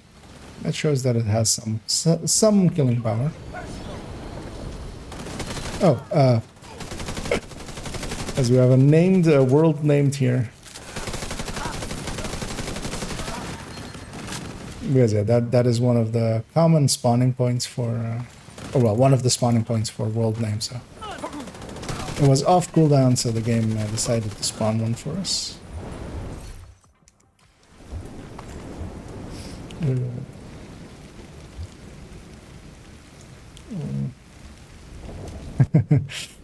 That sounds like a lot of fun out there.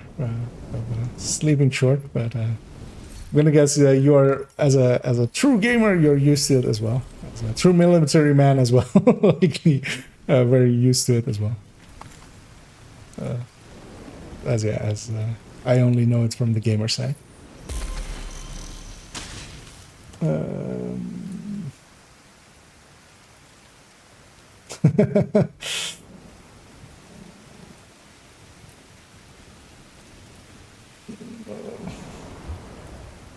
And yeah, it's very much one of those things that like you get used to it, short sleeps and stuff. Let's go with the CP, seeing as we're near to it anyway. Gonna, I guess what I'm making. Oh, as that is of course the beginnings of a striker tech tank kind of thing. So that is very much likely where that is headed. Yeah, let's head on over to that CP. We can take this upper road here. Go towards it.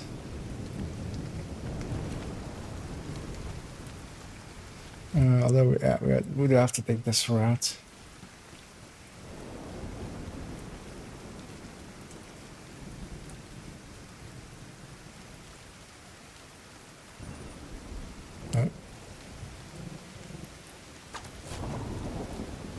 So here we have a little friend.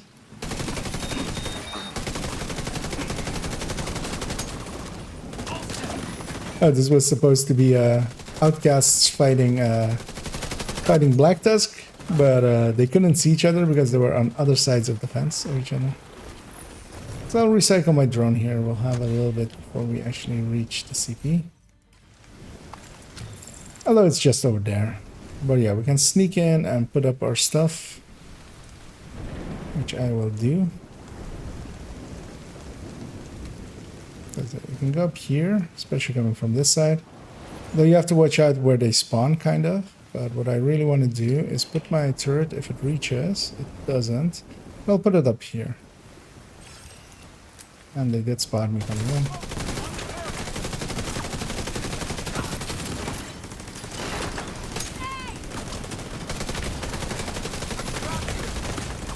Don't take too many armor breaks. I have fragile on. I've put it on myself, so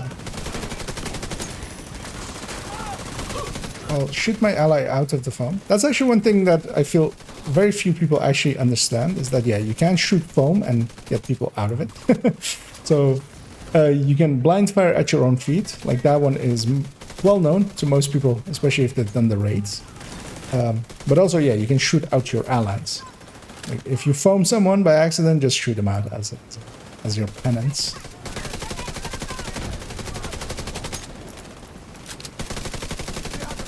Okay, so here I don't have special ammo at the moment. Armored hostile detected.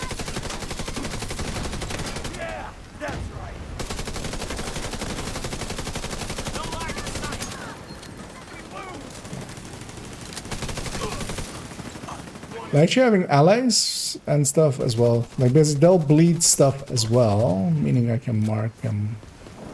Control point secured. Well done. As we have something over there as well. We haven't called them in, so we have time. We can clear this out and then call them in.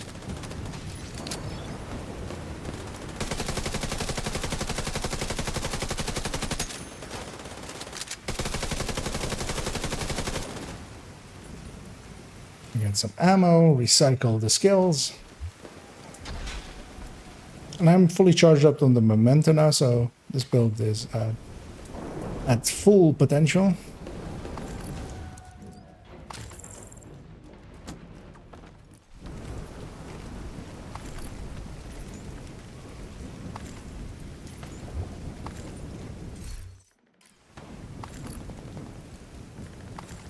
And yeah, whenever you guys are ready, feel free to send the flare up, as the rain is finally ending.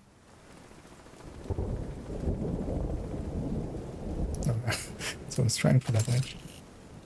I feel everybody's ready, so I'll do the honors. Reinforcements en route. And yeah, the reason I put my turret up there is it can shoot both sides. Because yeah, here, of course, they can come from both sides. What my turret is shooting at there is not actually the CP enemies.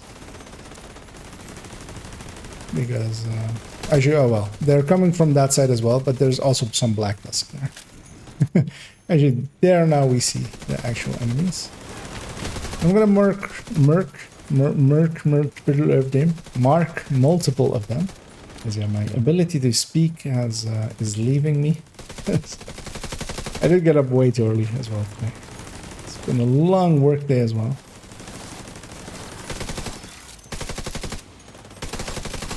And yeah, all that yelling at Dodd, of course, as well.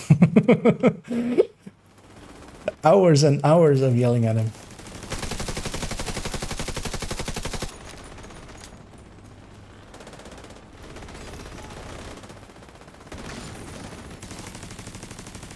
But yeah, actually having seen it now, I can kind of understand some of the things some others were saying about it. But also, they made it out to sound as if it was like 12 times as bad, which really wasn't.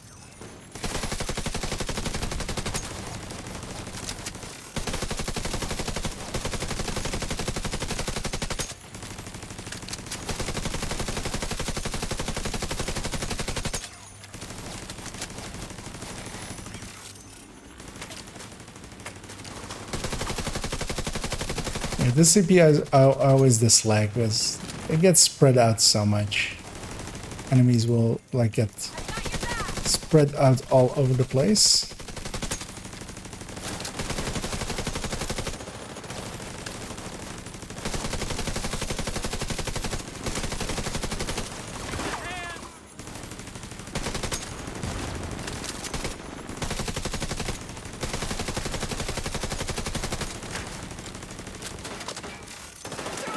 Checking that there's hello. I was checking around if there was Heavily armored nobody else around, but there was. Mark as many of these as I can.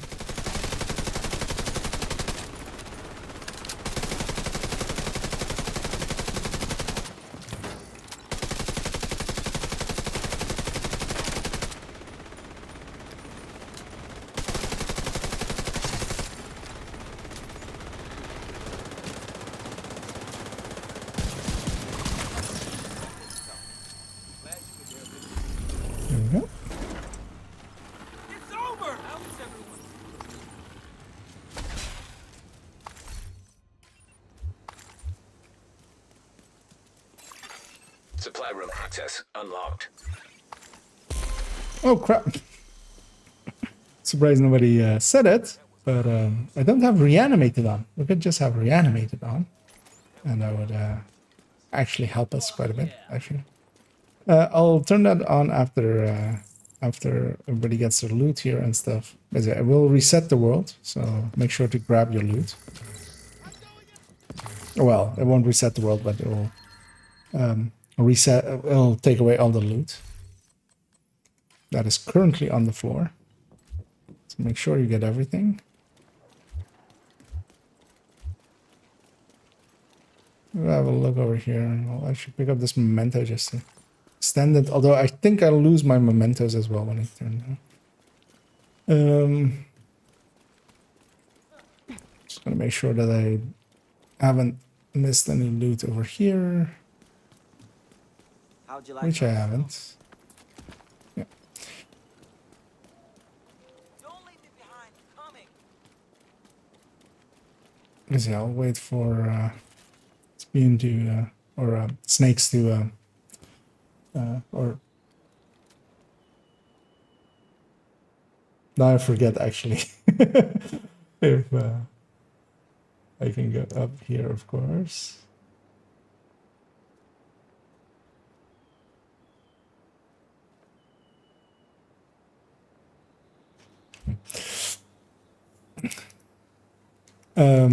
Yeah, so I'm gonna turn on reanimated. That's it. That should have been on. I totally forgot. But yeah, the event's on. We might as well benefit from it.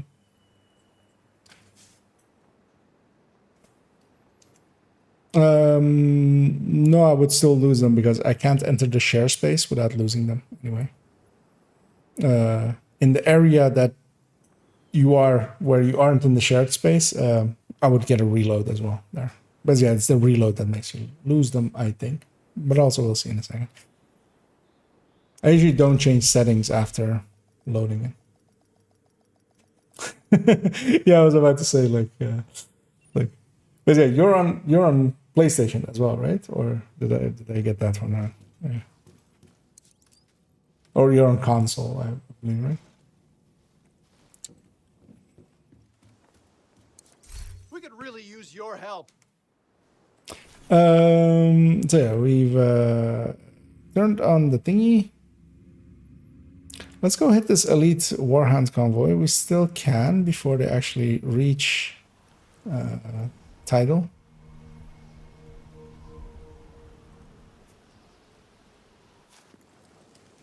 At least we should be able to. We can.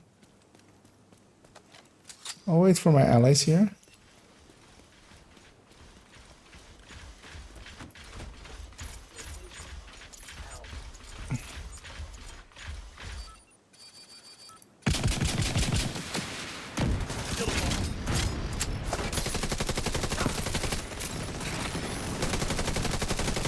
Is it? They will spawn from inside of there, most likely. So watch out for that.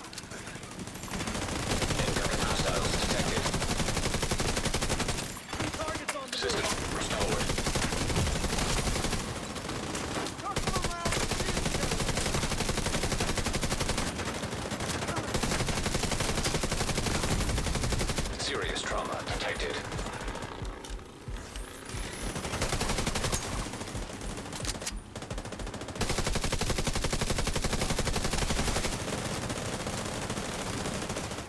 So I'll pick up my turret here. Trying to find a good place for it, but I don't have any. Detecting additional I'll just hostile put it there. contacts. Anyhow, the best thing to do here is aim a little bit high. Because yeah, even if you miss a few of the shots, aiming towards the head, just the amount of increased damage that you get from Hostiles detected. the headshots, it's pretty strong. Especially, for instance, there we've got a few stacks of that oxy effect kind of on the floor, and that yeah, if there was a next wave, it would have spawned into that and then just get completely destroyed by it.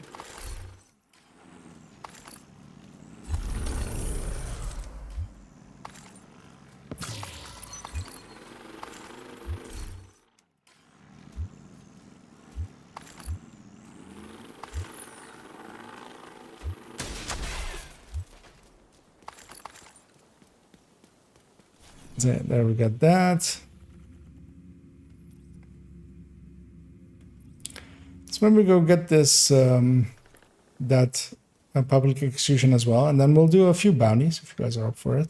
Because yeah, all of the bounties here we can kind of cheese them, which is quite handy. Detected. The control point in proximity.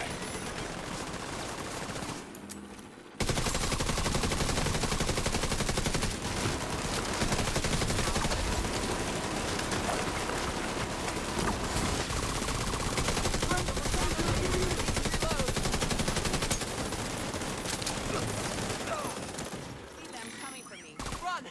Run!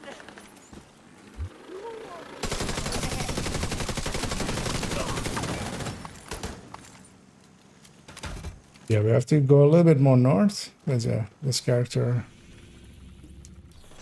Oh wait, actually, what does it? What does the Isaac line? Oh no. Actually, we can go through here, right? This isn't part of the side mission here. Yeah, we can go through here indeed. Fuck off! Engage target!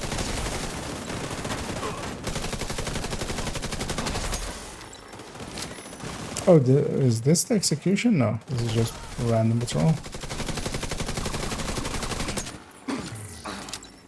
And then yeah, when you have enemies that you didn't actually kill, make sure to you can just headshot them while they're on the ground. That way they won't get up. And here, I'm gonna go up here as I can.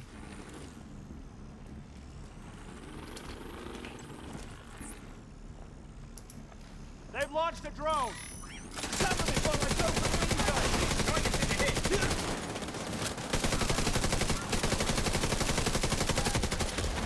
That grenade came from my face pretty fast. Vital signs critical. Surprised that spin hit me. I felt it shouldn't have, but okay.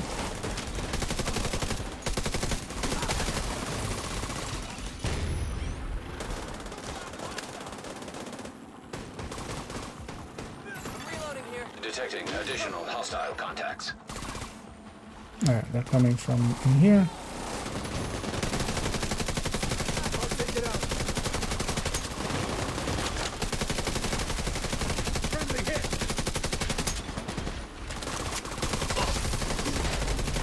Hostile. Oh, that spin might actually be able to get me.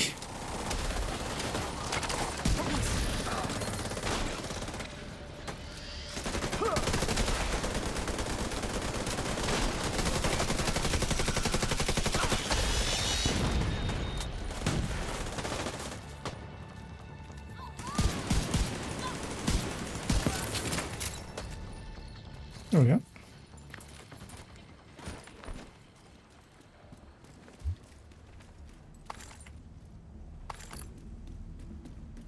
And did some kind of also. Yeah, I mean, if you're comfortable over there, like, there's no Tell you how grateful we all are. pure reason to move on over. I mean, sometimes a fresh start, especially if you've been on the game, is kind of fun. As of course, I'm kind of looking forward to with my third account a little bit. I'm kind of quickly looking if there's any other options. There really isn't. But then let's go hit this bounty. I was kind of looking at this elite territory, but let's just go hit the bounty.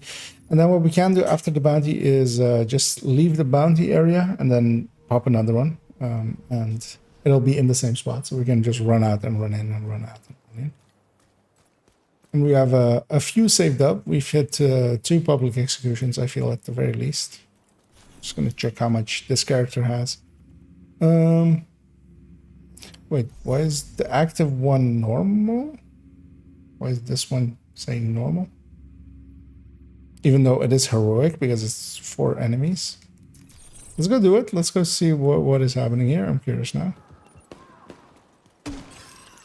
I'm gonna guess. Oh, I'm gonna guess it's. Serious trauma detected. I should have gotten into cover first, as I didn't really have anywhere to go there. But yeah, my drone and my turret will be helping out. If I got them out, I don't remember if I got my if I got my turret out. I at least got my drone out.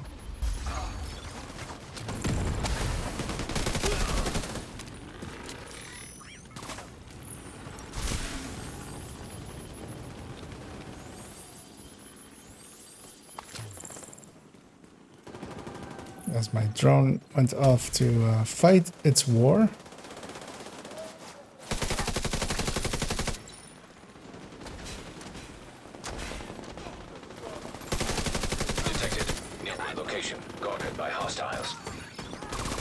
Only downside with this area is, yeah, there's a ton of stuff here.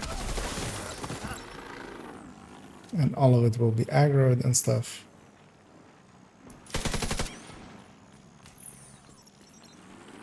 But we're going to start heading into it. Sure, while my teammates are here, I'm just going to jump over to the White House and back because I'm on 1 med pack, and that's going to end up killing me, so let's not die. And then I'll warp back to my allies.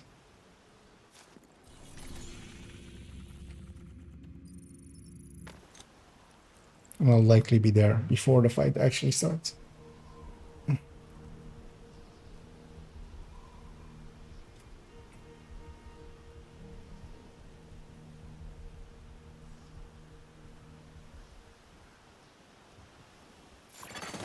Hostiles guarding location nearby.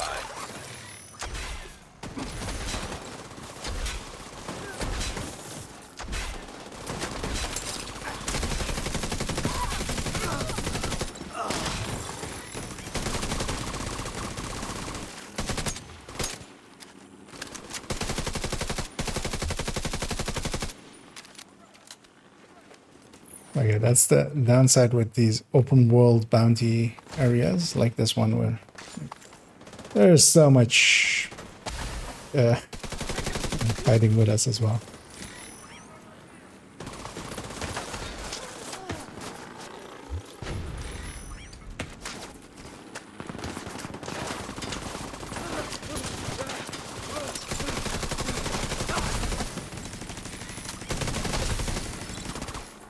That's your target. 1.4 million headshots there on a non-weapon based build.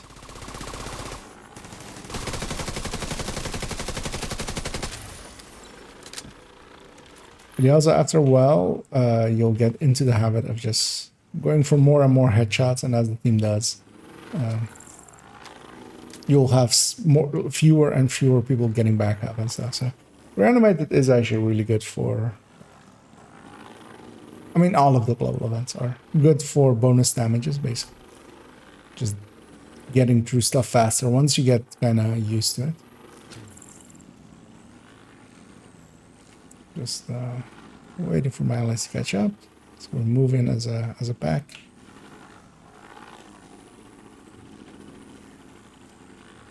Because likely, yeah, once we reach this part, this is usually the final part of this bounty. It's over here. The turret's going up there. I'm going up here. Oh, they're spawning on the other side. Oh, are they spawned in the fence? They are spawned in the fence, aren't they? Yep, they're spawned in the fence, which is going to make it a lot easier because we can just shoot them from here. And they can't really shoot back because they have a fence in between them. But yeah, they're coming up from the sewer and they're landing inside of the fence. This is, you know, failure in tactics is what we would call this quite often.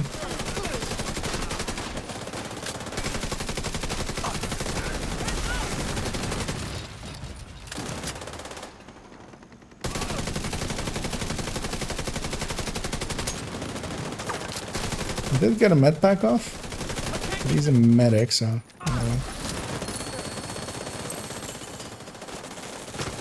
Making sure that. Oh, I was about to say.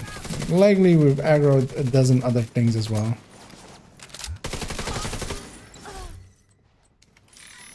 Because that's usually what happens.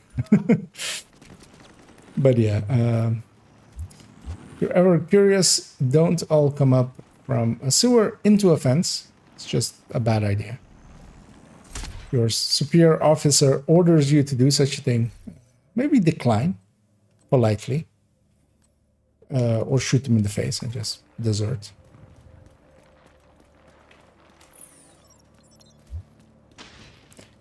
But yeah, we're out of the bounty area now. I'll do the honors of popping another one. And ta-da! The target is nearby. Yes, the target is indeed nearby. And yeah, this is a cheese you can do, but you kind of need a character set up as this one is. Because yeah, the bounty can't go here because this side mission isn't done. The bounty can't go here because this side mission isn't done. The bounty can't go... It wouldn't go here anyway, but yeah, seeing as it doesn't have any other places, it'll put it always here. Meaning we can... And yeah, the only requirement is that we're basically outside of the bounty boundary, which is what is now like the dark gray on the, or the light gray on the minimap. I'm trying to see where this box is, but I see it now.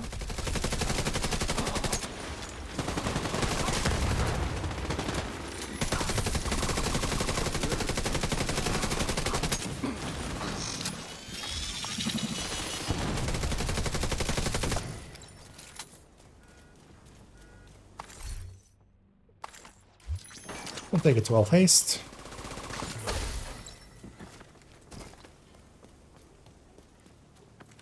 Let's put it back over there.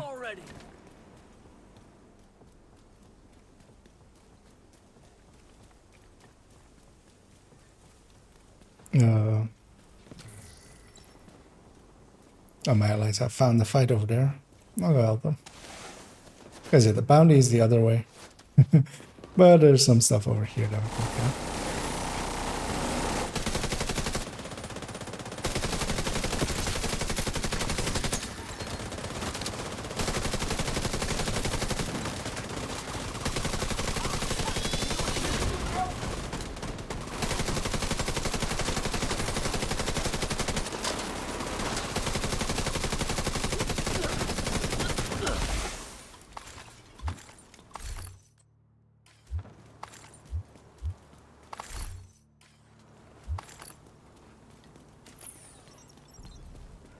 I'll recycle my drone because yeah, it'll take a while before we get there, and it's only 17 seconds before it's back.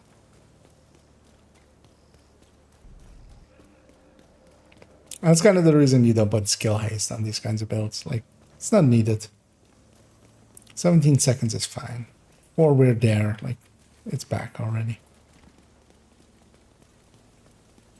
And yeah, the extra crit chance, crit damage and stuff we could have there is much more useful. Gonna see where they're spawning this time. They're spawning normally from that building. So my turret's gonna go up there. And yeah, marking multiple stuff. That is a handy thing to do. Gonna kill this mini tank. We're gonna have multiple waves here, so I might as well get those out of here. I'm gonna shoot this thing because... So here, voice line behind me.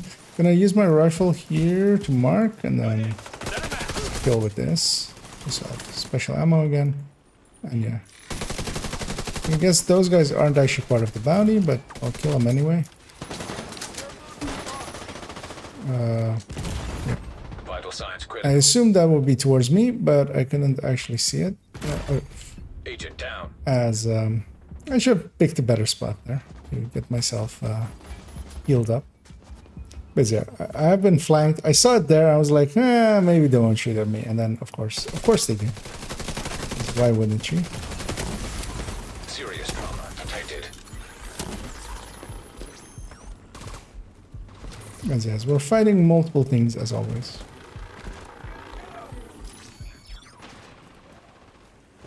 So I'm gonna try and put everything in front of me.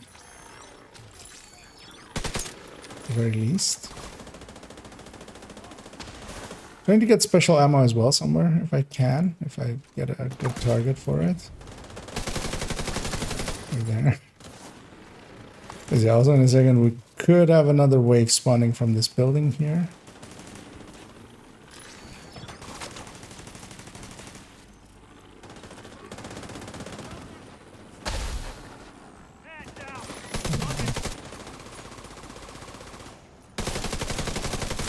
Not a good idea to be where I exactly am, so let me go more over here.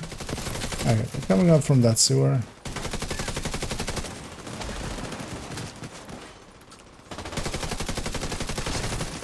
I'm also curious as well what that was. What that guy got launched up into the air.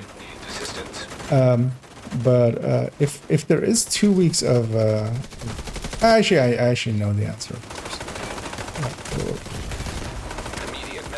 As I was trying to, yeah.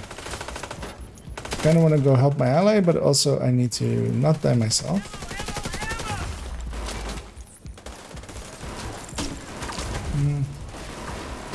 Should be good up here for a second. Once I have my drone as well. And I'll get... Could be okay still. Just watch out and don't fire your weapon once you get up. Oh. They fired their weapon for us. Because yeah, we got surrounded by some stuff. That's always gonna happen. So I'm trying to loot instead of killing, which, you know, Critical. as it's my turn to go down. I can actually even see what got me. Oh, okay, over there. But yeah. My turret and my drone still, well, especially my drone still in the fight. There's also one of the reasons to not like instantly release if you do get downed.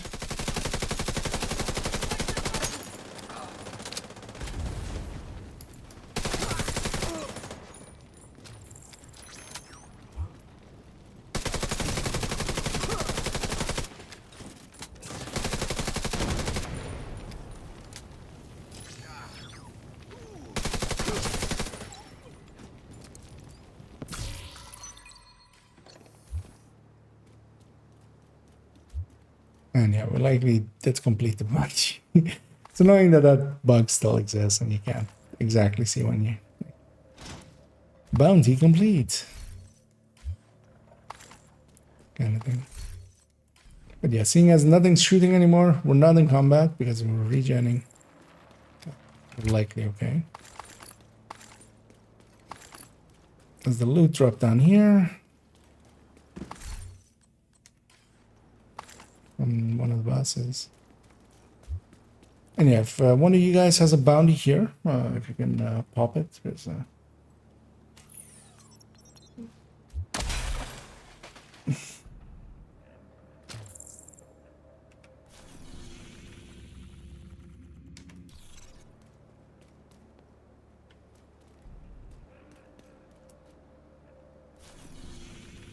so one of the ones that we picked up earlier.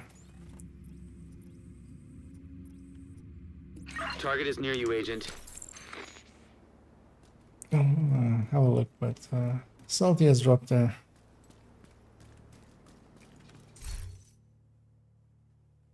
That is quite a piece. But yeah, not. I will politely decline that one. Yeah, let's go hit this one still, and then afterwards, if you guys are interested in maybe something else, we could go and do something else. As I have had my fill of this zone and this place. I don't mind farming, but just to also keep it entertaining for the stream and stuff as well. Got some variety there. Yeah. This time we're fighting hyenas.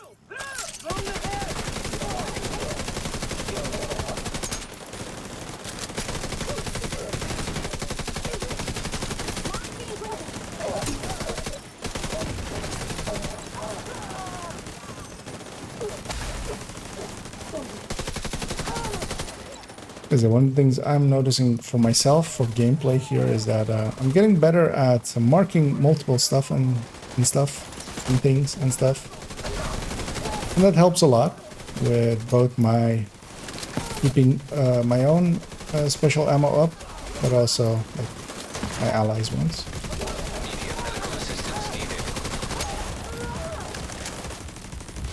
I'll take a med back here.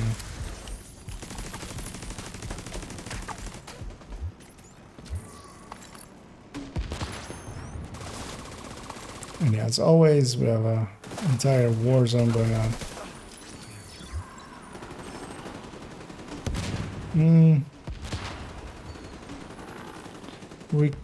Well, let's just kill them as we're in the combat with them.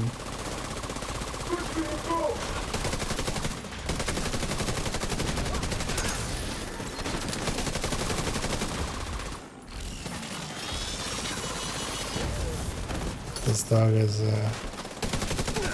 really didn't want to live, but luckily for him, I was paying attention and didn't shoot him by accident.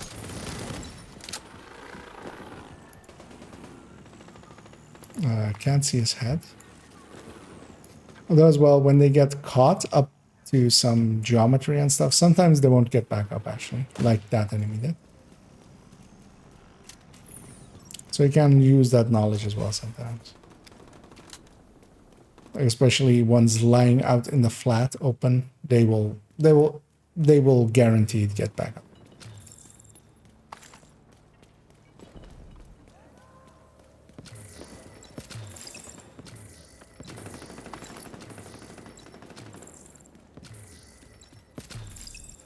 As we are here once more. Seeing as I haven't spawned on this side, they're likely in the fence again, and yeah, they are. Yeah, this time I'll be smart about it and put my turret right there. Put my drone out. And you can kind of actually shoot them from here as well, I remember always. Oh, actually, oh, they spawned. The other way spawned on this side this time. Which means I'm in danger. But also not that much.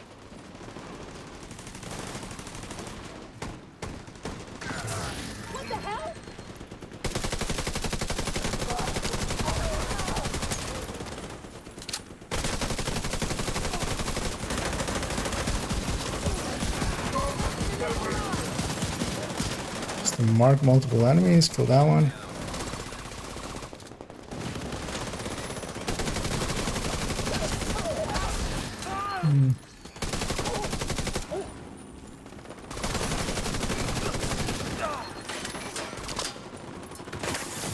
An agent needs assistance. Shock rounds happened there.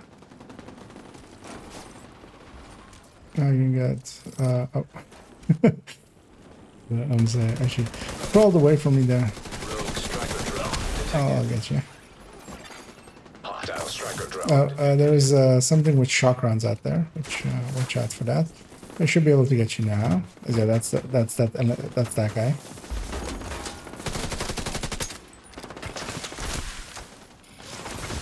Yeah, shock rounds, they hurt a lot. But yeah, just gonna grab all of the supplies here for this guy. And that's still that same way. From all the way over there, taking us down. But that's why we have teammates. We pick each other back up.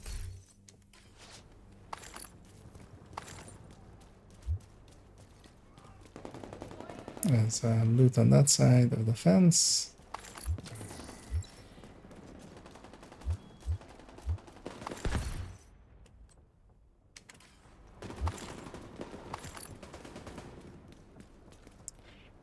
And then, yeah, maybe if you guys are interested in a Lincoln, I would be maybe interested in that. Or if you guys are interested in something else, I'd be up for a few more things, and then I will, yeah, not make it too late today.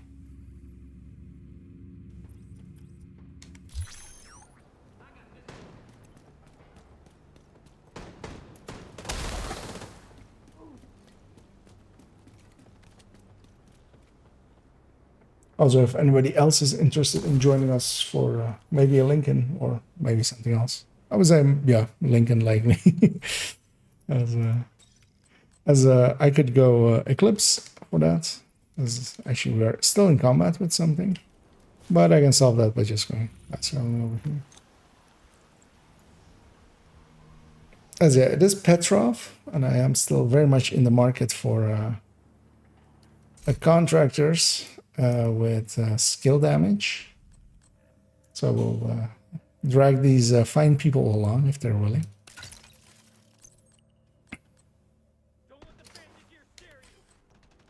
And yeah, so this character does not have her. Oh, hello. That's a heavy. I'm just gonna hide here for a second. Yeah, there's a biomass.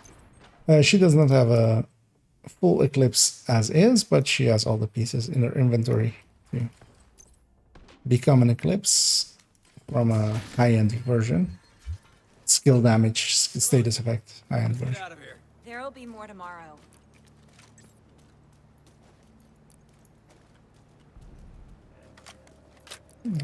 Just checking that I was in combat. And let's maybe keep it at 3 directors, because then I still have my hive as well. Oh, fast and stack factor. Yeah, I'm good on those, but if anybody else wants it, feel free. Mostly because I already have a free talentable one, so that one wouldn't survive with me. Just checking if anybody else wanted to join us. Doesn't seem so.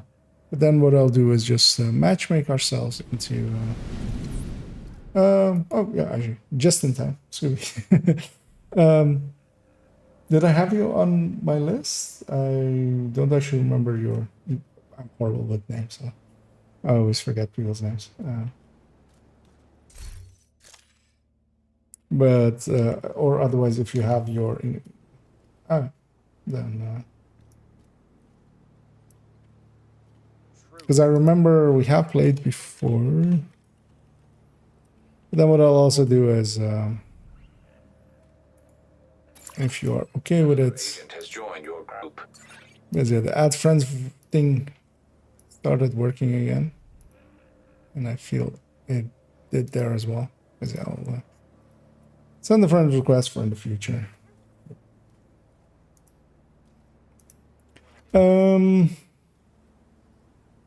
Combining striker with something. Combining striker with something.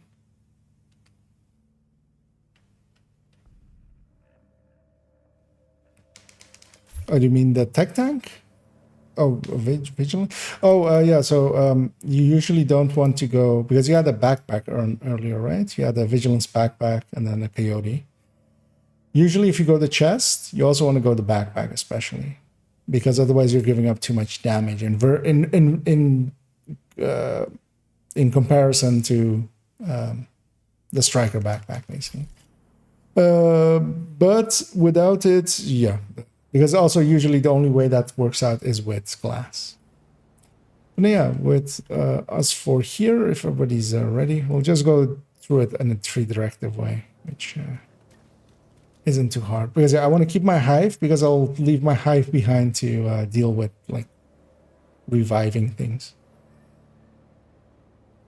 If everybody's ready. Because I see everybody moving a little bit. Salty as well. There we go. Let's head in. And yeah, Lincoln I know pretty well. I feel at this point. And yeah, bouncing a fire off that left side. It'll hopefully spread to the right side as well. I'll leave my hive back here. I will push up. Get some fires going. And here the fire should actually like continuously spread out and just finish off everything. Because as things are getting up, other things will be dying with fire on them, and then yeah, with 4-man we are very likely to have heavy. Got a visual on additional hostiles in the memorial compound. They're moving south. There's a gate between you. It looks closed from here. Agent, you'll need to find a way to open that gate.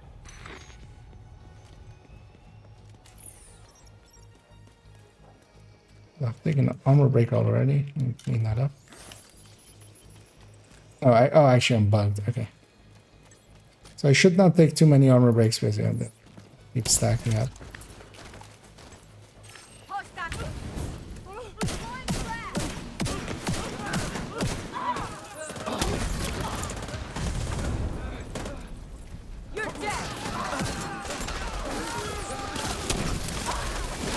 And yeah, and Hive is actually a pretty good tool to clean up behind you, basically. As things get up, they'll get like hived.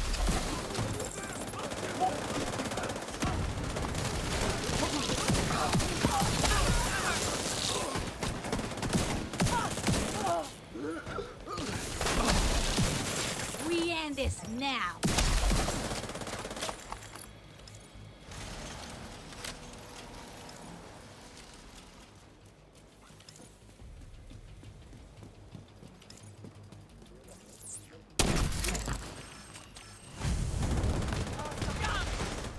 That fire should spread. I'm gonna push up to here, get that fire going as well. Actually, they came out really slow, so they're spread. Just waiting for this to go red. There it went. And, that was not aimed at me, but my ally over left.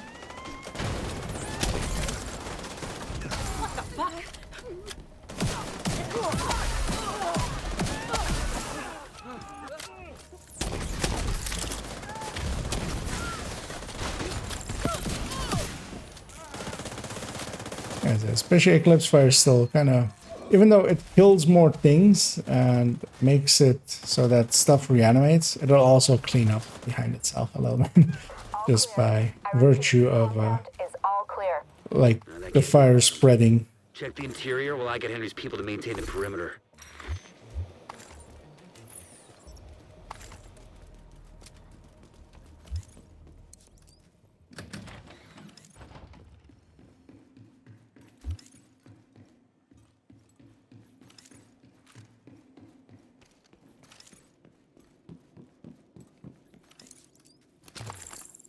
Grab a med pack.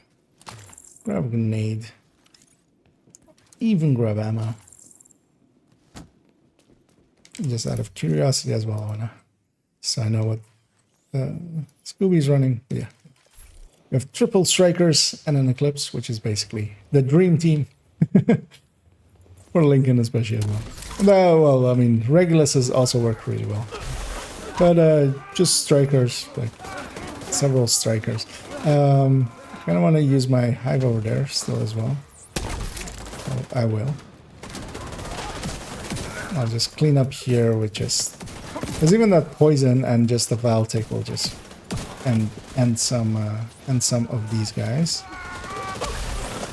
As I accidentally block my allies a little bit there, but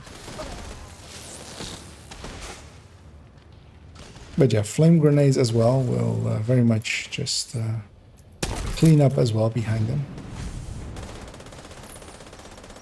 It's weird that this door is still open. Why?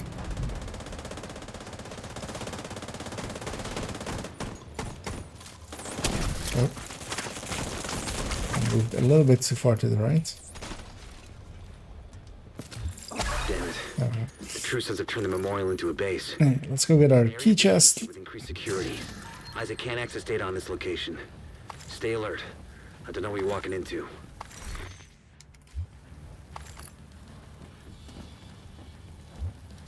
See if I missed any loot. Didn't. Yeah, Lincoln very much is a rhythm at this point for me. It's just it's almost autopilot where my chems go and stuff. Yes, I may have done it a few times, just a few.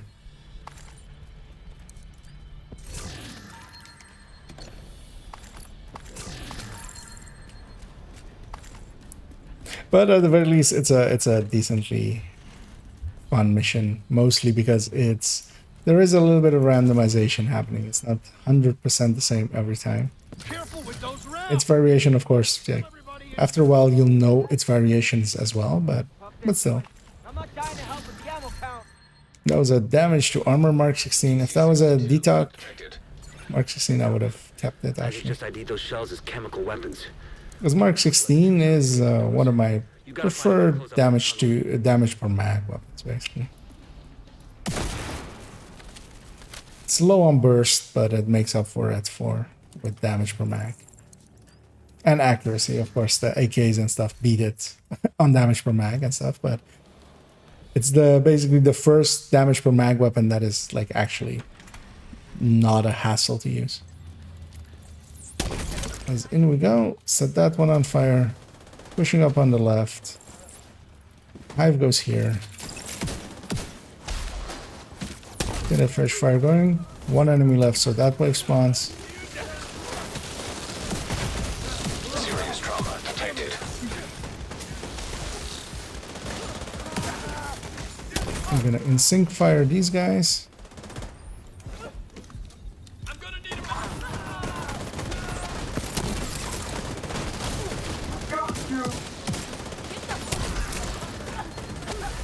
As the last wave spawned in here as well.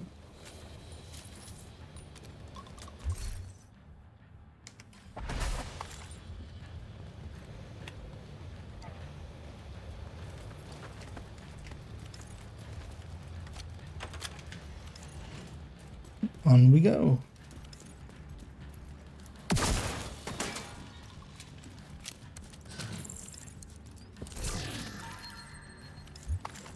Yeah, I'm not explaining the secrets, or well, the secrets, the you know, the boxes and stuff here, but I'm gonna assume that most people know them, and those that don't can like infer from you know what I'm doing, what is happening, kind of. According to the schematics Isaac pulled upstairs, we can lock that tunnel door from their control center. There's heavy in that group. Transport those mortars loaded with DC-62. I should do, or try to do. Ah, that's the chest. I was trying to go for the head, but that didn't work out. I let this wave get out, so that's my mistake.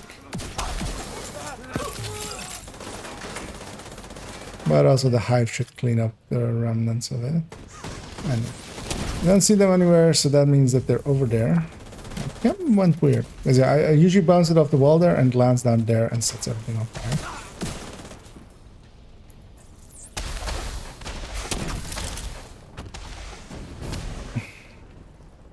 And there we go.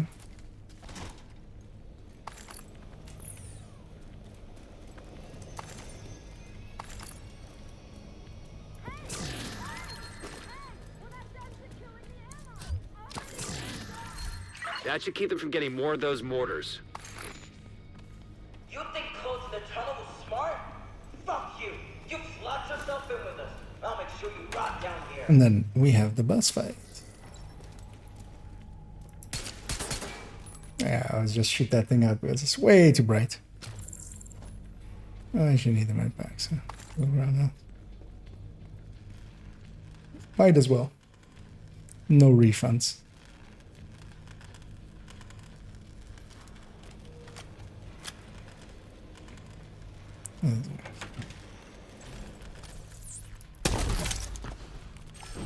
And yeah, here we go, pretty hard. Pushing in pretty deep. I'm gonna toss a flame grenade there, just to everything that straggles and comes back up will be knocked back down. I really want to get that foam. Didn't, but it's fine as well.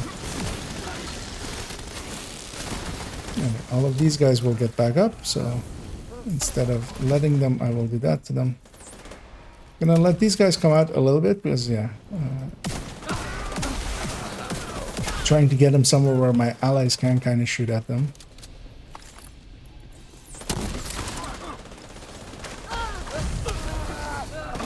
And here, very much just hunting this backpack.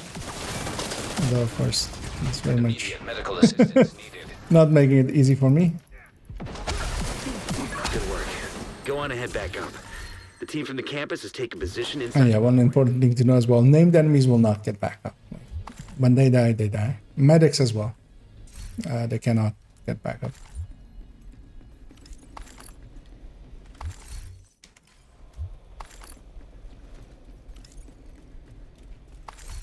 This as well. Tomorrow I'll do only tips on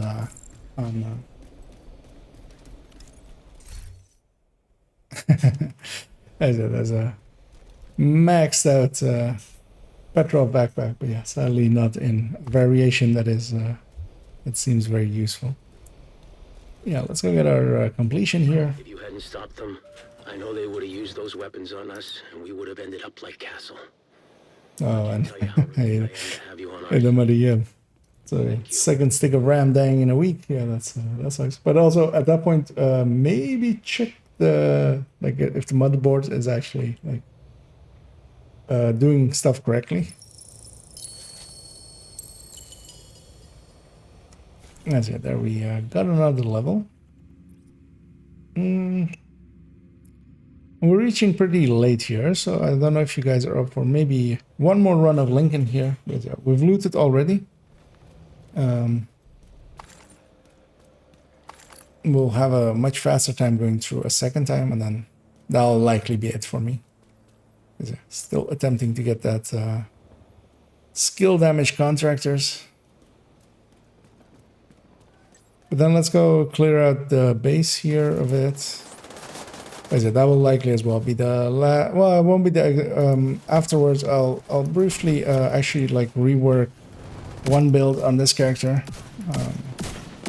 as like a final thing, because I do want to get that one done today, opening up a slot for other builds, because then likely as well on my other character I can delete the other one and then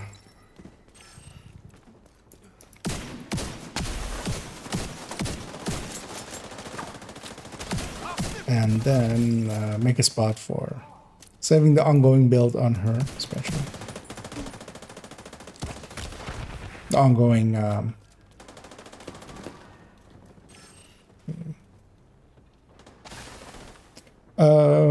not in Petrov.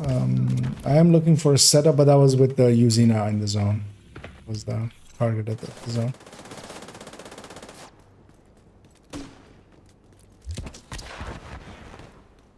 So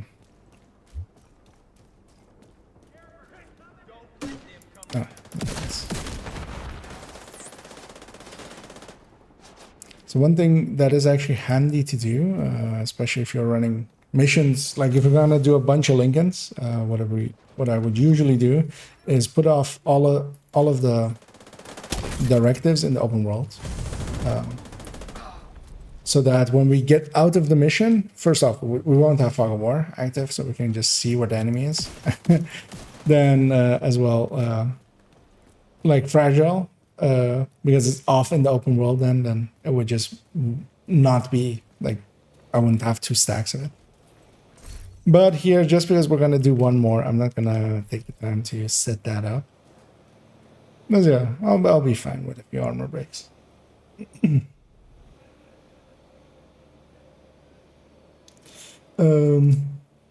So out of Lincoln, yeah, specifically contractors with skill damage already on it, so I can record it. And yeah, both backpack and chest for sure. Oh yeah, in setups So usually what you want to do is go backpack first if you don't do anything else.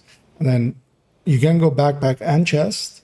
The thing is you have to stack to 200 then. And that's just not something you can generally do. But the damage when you have 200 stacks is a lot higher. Like a lot higher. But there are places where you can do that. For instance, fighting with the Razorback fight, for instance. Like you can stack on Razorback, who's always just sitting there. You just pelt it with the ACS a few times and then you're full up. Also in other places as well. Like there is places where 200 stacks kind of works. I missed my cam as they went out a little bit too far. But that should still spread to everyone. As, again, I'll leave my hive outside here.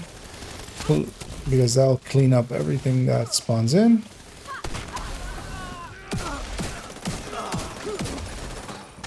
As likely we'll have double heavy, because we had heavy actually very early. His helmet should be off. Likely.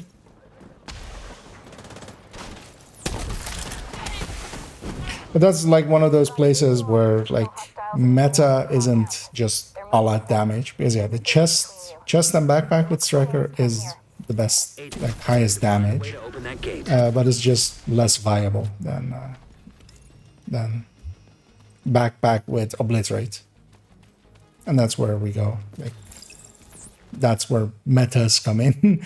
Is the community deciding like this way is we feel better, basically. And that's all those are as well. Like there's no like cabal of people going, but we will decide what the meta is and the peasants must conform. It's not that. It's just people trying to like make sense out of systems of a game.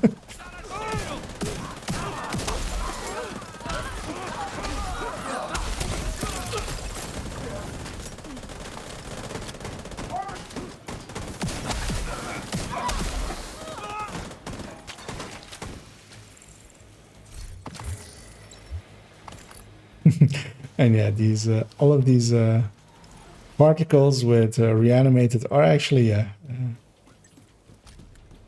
my frame rate capped, but there I saw like a few dips underneath, under 60 basically.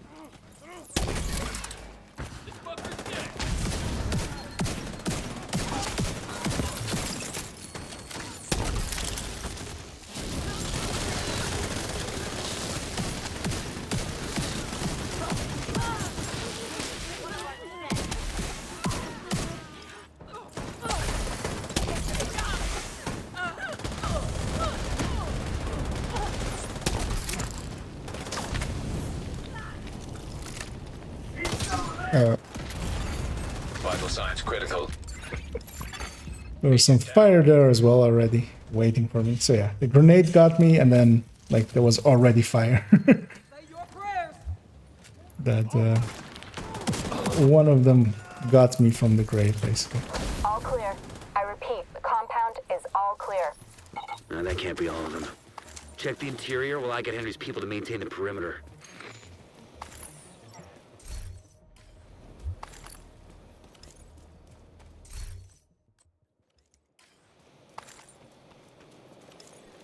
Make sure I haven't missed anything.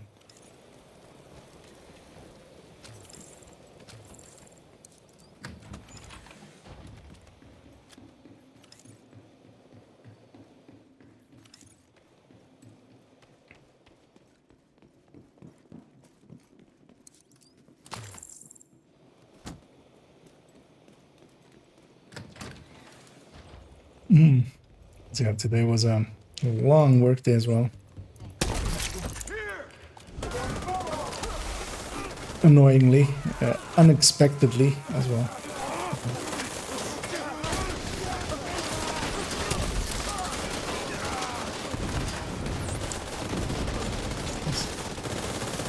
It was one of those days where I wasn't even supposed to work today. Serious trauma detected. Big heal here.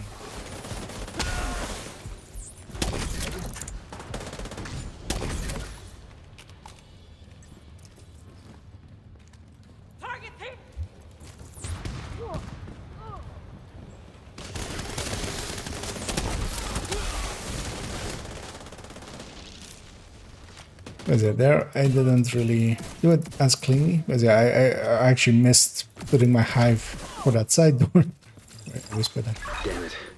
The True Sons have turned the memorial into a base. There's an area beneath you with increased security. Isaac can't access data on this location.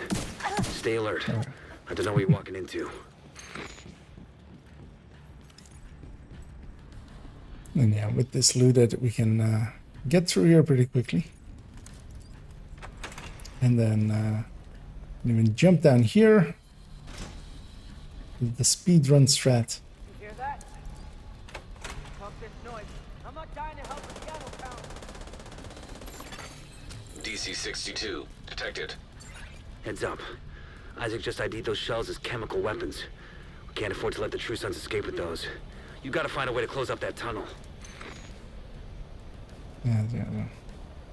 Wait for all four of us to be pretty close. And then push in here.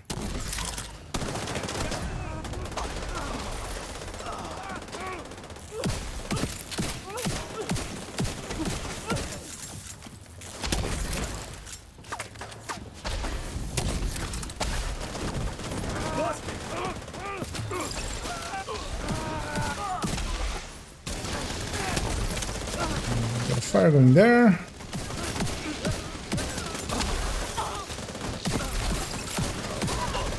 Hoping that the last wave spawns in there as well. And yeah, enemies that didn't make it out of a door can't. Oh, they can. Oh. I thought they couldn't get back up. In Summit they can't. But apparently in here they can. That's actually good to know, because I would have said that in tomorrow's only tips if I if I actually hadn't noticed that there. Interesting, actually. Because in Summit, if you kill them before they get all the way out of the door, they don't get up ever. That should keep them from being able to transport those mortars loaded I'm gonna guess that these mission doors are, of course, a little bit different than the Summit ones. But I would have expected that to be, yeah. Because yeah, they're basically outside of mission boundaries, in effect.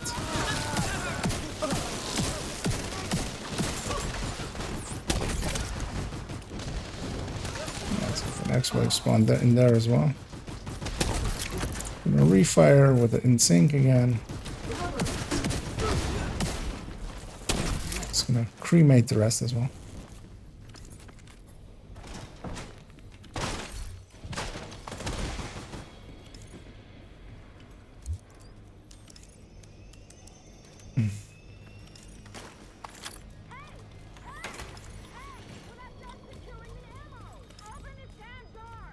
That should keep them from getting more of those mortars. Shooting that light persists between runs, so that's handy always. So I'm low on chems, so I'm not gonna over chem here, but I will follow up these guys with a flame grenade. Whatever gets up from there will get killed by that flame grenade. Stinger hive goes there. Flame goes there. Well, actually, flame grenade there as well.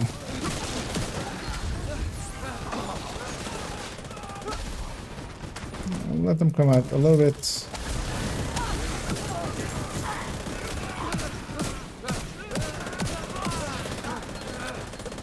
Do the same here. Flame grenade.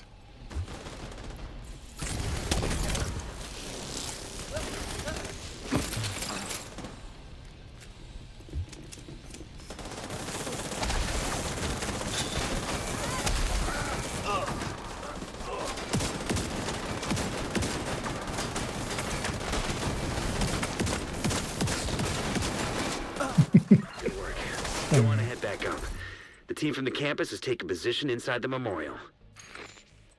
I'll take that 870 just to share. In case somebody's interested in making a Regulus one. A Regulus build.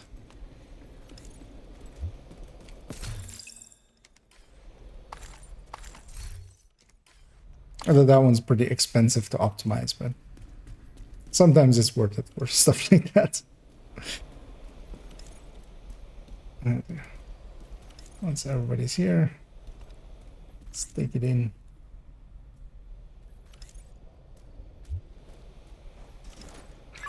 hadn't stopped them, I know they would have used those weapons on us, and we would have ended up like Castle. So I didn't catch what was said there, but I'll Relieved catch I it am when to we're have you up on our here side. after a very long loading screen, which likely will give me a second one I was about to say, but no name pieces across. Yeah, I didn't see a contract as well at all. Gonna drop this shotgun. It is usable-ish for Hunter's Fury Headhunter. Just gonna see if there's anything useful otherwise here. Because yeah, once I've cleaned up here, I'm gonna go to the White House actually in a second. Just checking that I don't have anything worthwhile sharing or anything like that. Should do it. I'm gonna go over to the White House. I'm gonna clean up this character and then I'm gonna drop group. I'm briefly just gonna take a few minutes just to rework one build. Just do that on stream. Just one. It'll be a good good winding down for me after you know, some bounties and some Check something out? some Lincoln runs. Thanks for making the deal.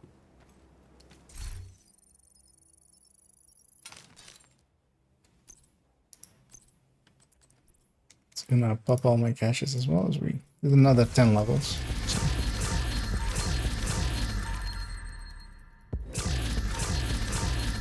Although annoyingly, I didn't catch it that we missed a few levels being with with reanimated.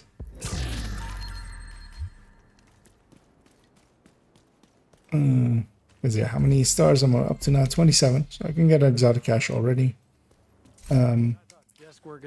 Curious as well, how many challenges have I done already of day one? So yeah. Eliminate reanimated hostiles done, eliminate reanimated before they get up is done, and melee kill non-reanimated hostiles. So yeah, that'll be what is Sweet Dreams. 10 consecutive headshots. I didn't play a real red build today, so that's not hard to do. You just need to just get it done basically. An agent has left your. And then yeah, this corrosive I remember always taking the longest. But yeah, I'm gonna thank everyone that played with me today here as well again. So, as I'll leave the group. You have left the group. As I quite enjoyed running around with you guys. I was gonna check this loot first and then do it, but if there's anything useful here, I might like just rejoin and drop it for someone. I'm gonna hang on to that SIG because I do need maybe another SIG of those.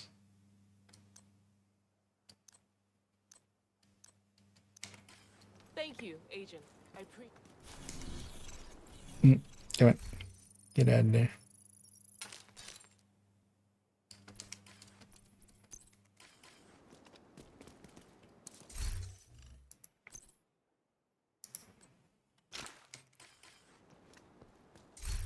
Because, as I yawn away, I'm just going to rework this build real quick. Dump it into the collection, and so you can't do none of the global events affect countdown. You can do it in Summit. That's usually the thing that Summit has over countdown, is like you can actually global event in Summit. But yeah, none of the, if you even go in with it activated, it'll just deactivate it. It's not supposed to be. It's without any of the global events. So I'm gonna equip this thing. I think she already actually has this piece. Oh yeah, she does. Which can be record to red, because that's all I needed if I wanted to move stuff across from that other character. Because yeah, this is a half healer. It's half of it, it's damage, skill damage, and then half of it, it's healing. With some repair skill mods and a FI, of course, yeah. And the BDS glove. I'm gonna swap this to be this setup backpack, because I've had this for forever, and it fits in here very well.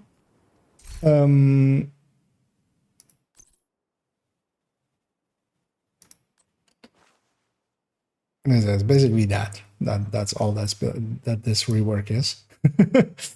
Although of course I'm gonna take the. I actually have a fresh 12 mod. Let's put that in here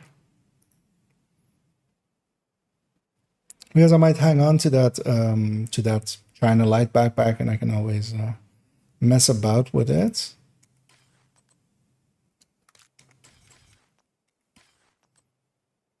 Because it's solid Admiral. Let's actually pick a different thing for this one.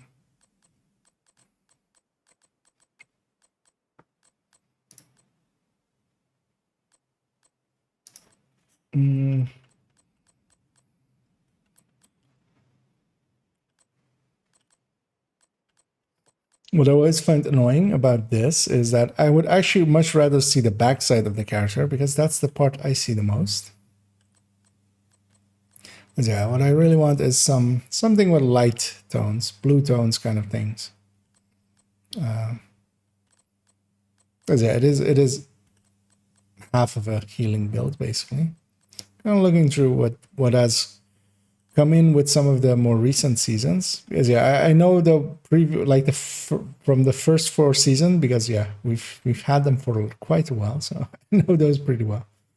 I don't mind this one, but I don't think it's going to look good on the backpack. This one actually likely is what I'll go with, because what does the backpack look like? It's fine. I like it better than that, like just solid blue. Weapon wise, it stays like this. I have an SVD because of just reaching out and touching someone for that perfect opportunistic.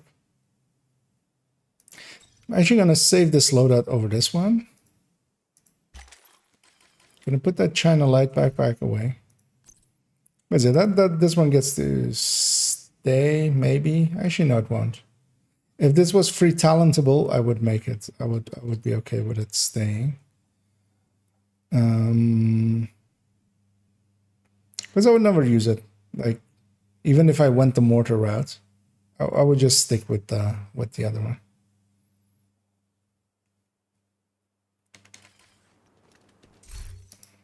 So yeah, I've talked myself out of keeping this thing. I will strip it, getting the mod out of it. Also, that's actually, so yeah, someone asked what I like, because I did that once before and they didn't know what I was doing. But if there's like mods in here and even colors or stuff like that, you have this option of when you go into mods. As I mute for that. Oh, there's my voice.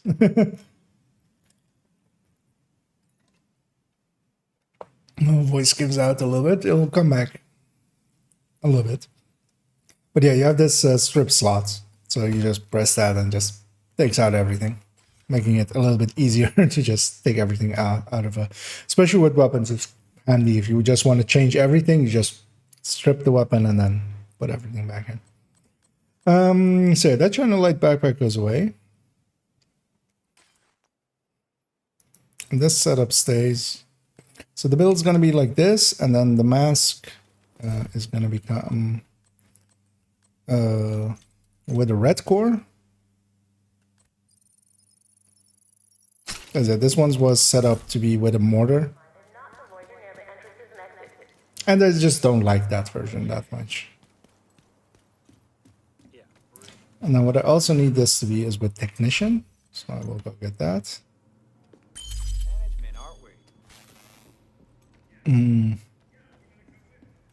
Second, I want to make sure that all of the mods and stuff are in place. Because yeah, that lost that lost that turret, of course, the mortar turret. Healing, duration, range. Actually, can this be health? I think it doesn't matter. Just gonna grab that health because it's the full mod. I don't have to, like, if I find the better one, I don't have to take that out. Their duration, this one's damage, and then this one. Let's put skill haste. Why not? All the mods are in place and stuff, so let's save this over this one.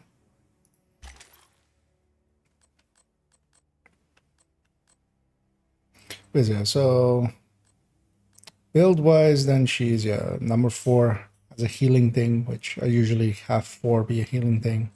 She always also has the combat medic if I want to do different type of healing. This is of course a new thingy. As I'm considering giving up this build. I don't ever use this thing. I have just a normal headhunter high-end one. This is actually like a sniping build, but also the thing of it is it can actually make use of the rifle pretty effectively. But I might give that one up, move up everything up to here between these 3, move them all up 1 slot, and then slot in the FI tech tank basically here, and then all of these will slot up 1. Because yeah, I want to keep the FI tech tank, and I want to keep the ongoing tech tank. Because both of them actually have kind of convinced me that they deserve not being destroyed. As I deconstruct an optimized item. Yeah, one thing I will do here as well is actually skin this to be white, because why not? Seeing as it's on a more like a healing kind of build. And it always looks silly on these Usina backpacks. I might actually transmog the backpack. Because I usually Usina backpacks, I do transmog them. Optimization, because this backpack is not optimized yet, but I do have the resources and stuff for this. So I will just take that hit now.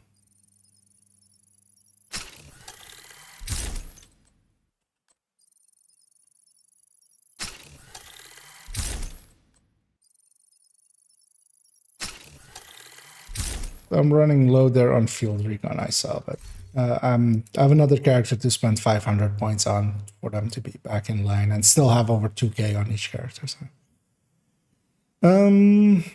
This one is set up. Actually, catch up here. The pistol tech tank, or would that even work? I used to have one. Actually, well, I was about to go to the build collection, so let's go in there. It's likely like, yeah, this one. The thing is, I used to do it with high ends, and the high end version, especially because, for instance, this one especially as well is with a TDI card custom, so that it needed 1 red core less. Although actually having 10 DTOC is better than that red core, so you're better off actually having just the normal TDI and not with that one. But I just didn't find much use for them. I didn't use them enough, I felt.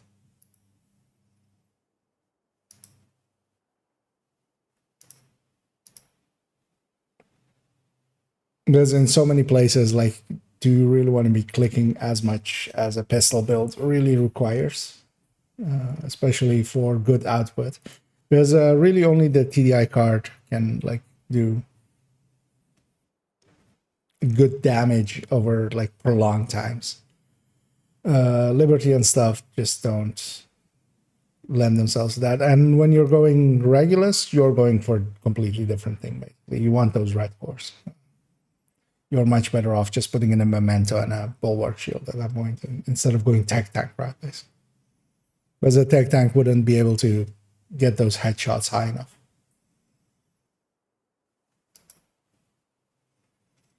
So yeah, I'm gonna make this thing an X build first off. So this is 4.4. Yeah, this one. Making a copy of it, which takes forever always. There we go. Gonna rename this X19 or X20 actually. Hey, we've reached another and I'm gonna put here that it's old, not old, old, 4.04. So I'm gonna do the same actually with this thing. because I forgot to actually do that with this one, which is this way at least I kind of like remember of like where it came from. This is more like for me. So yeah, old 4.04. Because yeah, it'll live on in this build picture. And yeah, I'd already checked that the build picture was okay enough to like not need work. Because then 4.04 will become this new one. So I'll go put their back up against the wall. You know what? While we're saving this thing, I'm gonna actually transmog this thing. This backpack is huge. Yeah, I usually don't use these ones because I like them. They're always annoying. But yeah, usually what I take is either yawl or wyvern, which is like these backpacks. No, that's Murakami. These backpacks, which are wyvern. But actually, I'm thinking of just putting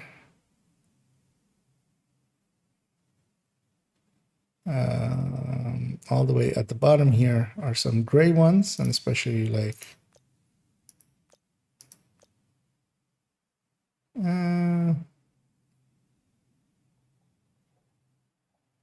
sure with this color scheme. Where's y'all? Trying to see the y'all one.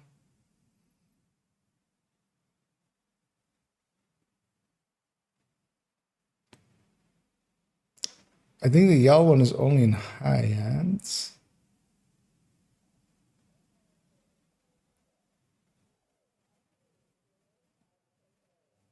Am I just blind today? I might be. Ah, here. I like that. I like that better than the big bad, like the big ass thing. Not that I'll show up on the build picture or anything anyway. Who gives half of a shit? This will change.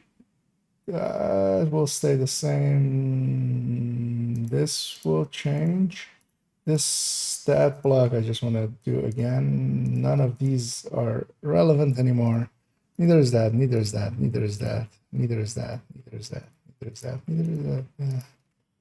And yeah, we're basically starting and it's just a half healer FI.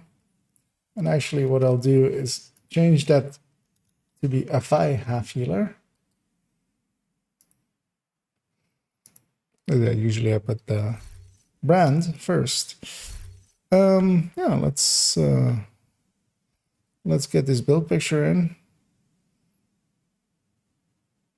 And yeah, basically what this build will do is what is it? I have on character 3 basically the same build, although with a wyvern backpack.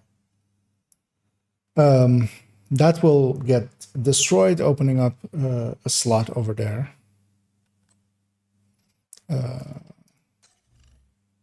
Let's just say actually, yeah, even that has changed.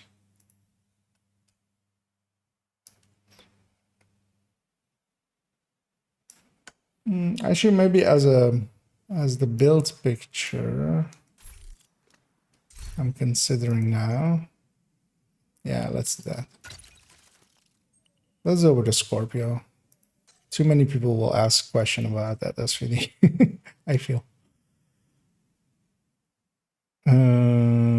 Yes, let's do that.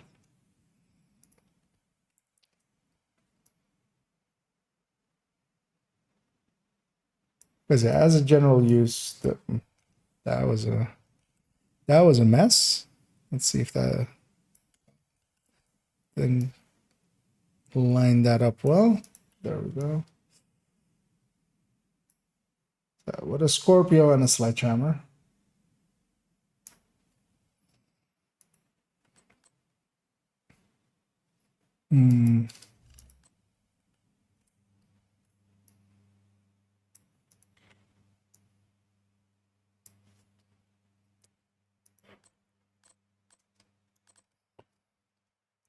Gear talents. Follow it up by brands.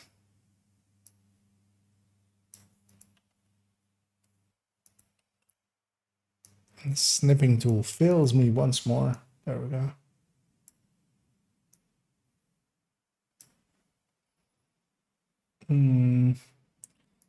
Let's actually already put BTSU in there.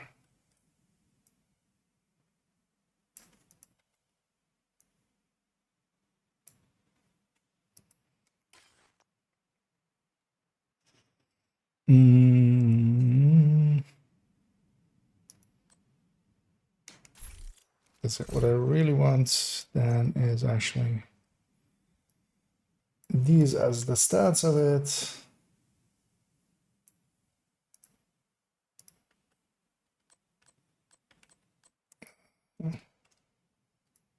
First, the pictures of the thing.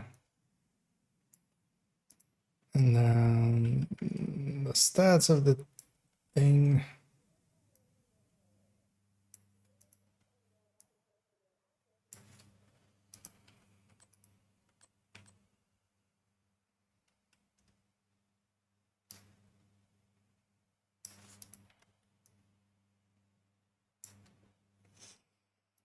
And then the stats of the build itself.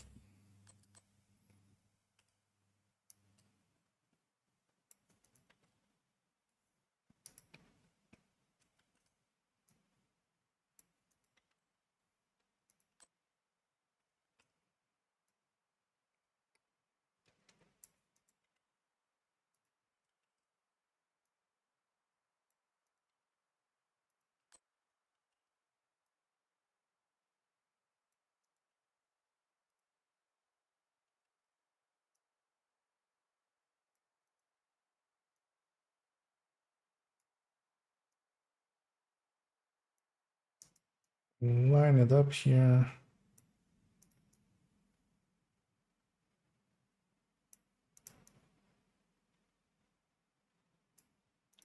Okay. Gonna refresh it here so that everything that I paste will go back to the middle there. It's otherwise it'll start moving more and more off of the middle and stuff. And it's annoying.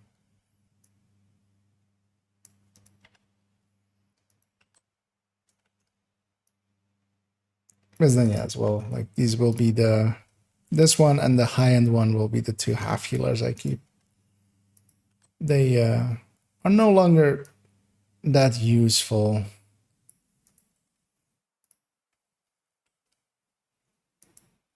Like they're not bad builds, but they're just outclassed by some other stuff.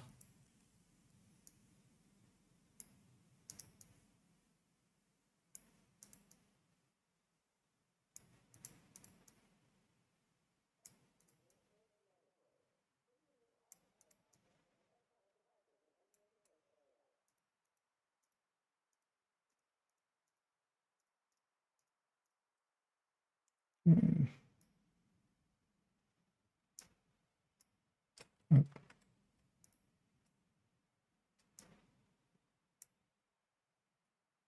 little bit too small.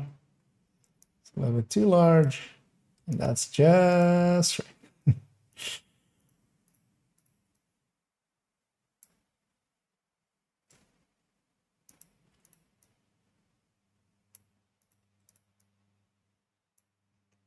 Yeah.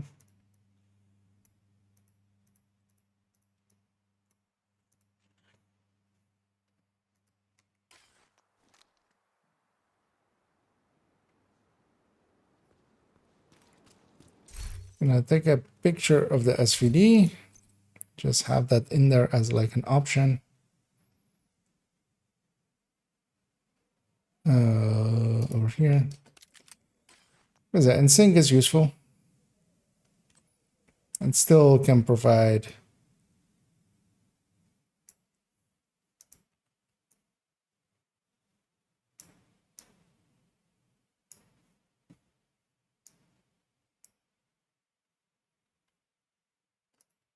some usefulness.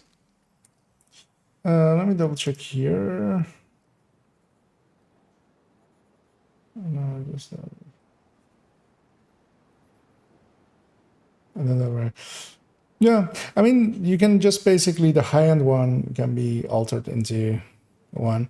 Although I think if you're actually going to go for like a tech tank, well, for pistols, actually the Hunter's Fury one will likely be the best one. But the things, especially with the tech tanks, is I like them having range. Like that's part of their purpose. It's because Hunter's Fury already kind of does a lot of its playstyle, especially if you play them short range.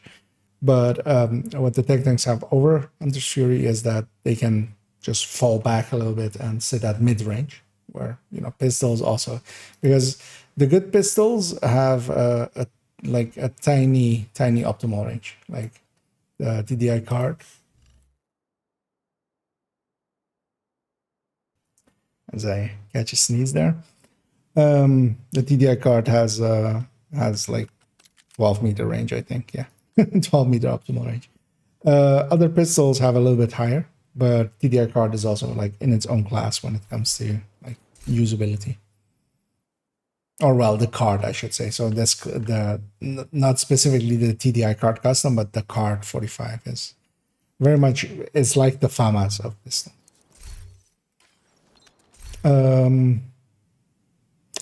One thing I actually want for this build, as the camera leaves us once more as we reach that point. I'll fix it right away. While I as well, actually, I'm gonna swap to that other character. Grab a shot of the Wyvern backpack as the other option. Just to have that on there, because yeah, this of course this backpack is a unicorn piece. That's not. It's not hard. It's not easy to get. Although of course you don't need it to be that exact stat set. Like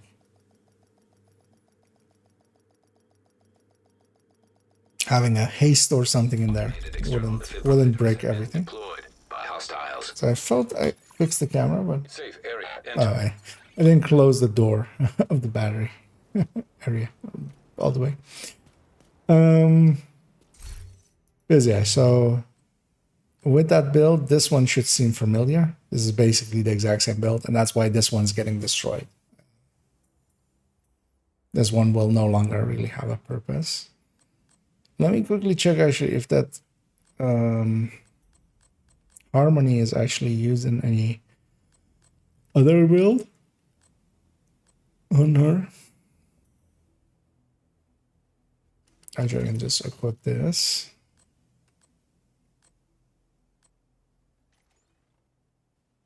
But that's okay. I could put it here because I do want to keep a harmony on her.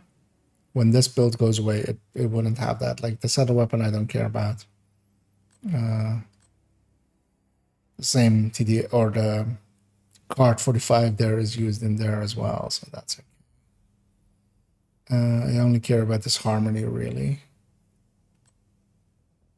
Anyhow, I'll put it here because yeah, the Mantis and the Nemesis will stay in her inventory regardless.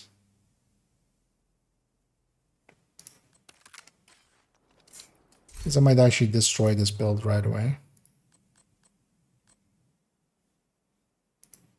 Well, not this build, but this build. But what I want is the backpack there, a shot of it. Oh, like this. Not a Discord up because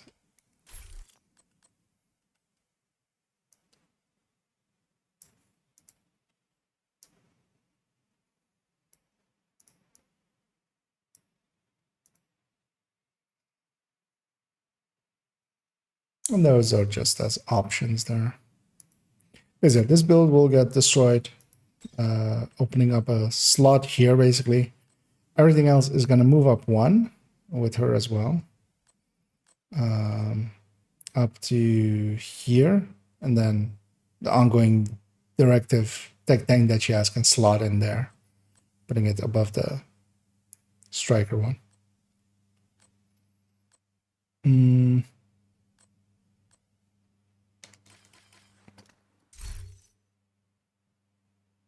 I won't take the time to destroy this now. But basically that build picture is done as well. So that one's in there. That's basically as well. I just wanted to get that done, otherwise like it would be on the table. I'll go destroy this, but I'll first go take a little break and that. But that also basically means that I'll conclude the stream here, as we've been going for a while, and it was a productive day. I did my leagues, and actually, yeah. So last week I did actually go and get those cleaner kills. So I did have 60 that week. I'll have 60 this week again. And then, yeah, of course, it overlaps with Reanimated for 1 week. These weeks will be a lot quieter because there's no like double things. It's just the global event active. And especially, yeah, the week that Golden Bullets starts is likely the week that I'll start my third account, because I feel there'll be a lot of people like active and such.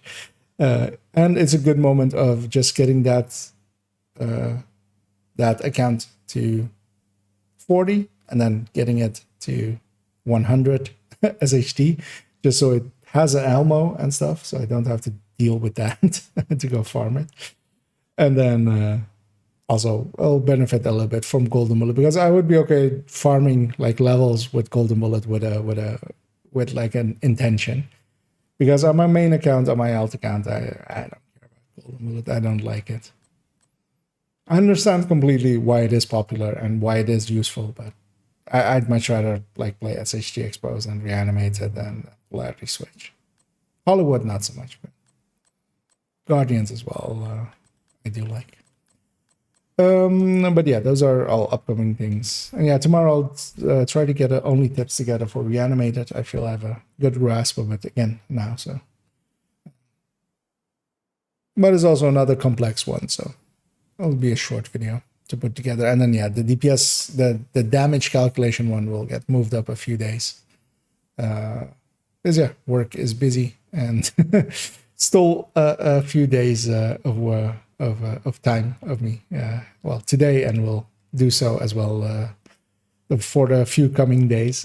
Up until Friday, I'm quite busy actually, and then it'll ease up a little bit again, so I'll be fine. And yeah, thanks everybody for joining me. And as well, we of course got to yell at Dodd, which I've been meaning to do for forever. But yeah, not really. It's like if that's the argument we're gonna be having, like yeah, that's an easy solve. Like at the very least, I'm pretty certain that Dodd will at the very least understand where I'm coming from, even if he disagrees, which is a difference between some that shall not be named, that which shall not be given a name. But yeah, thank you all for joining me, and as said there as well, as always, have a good night.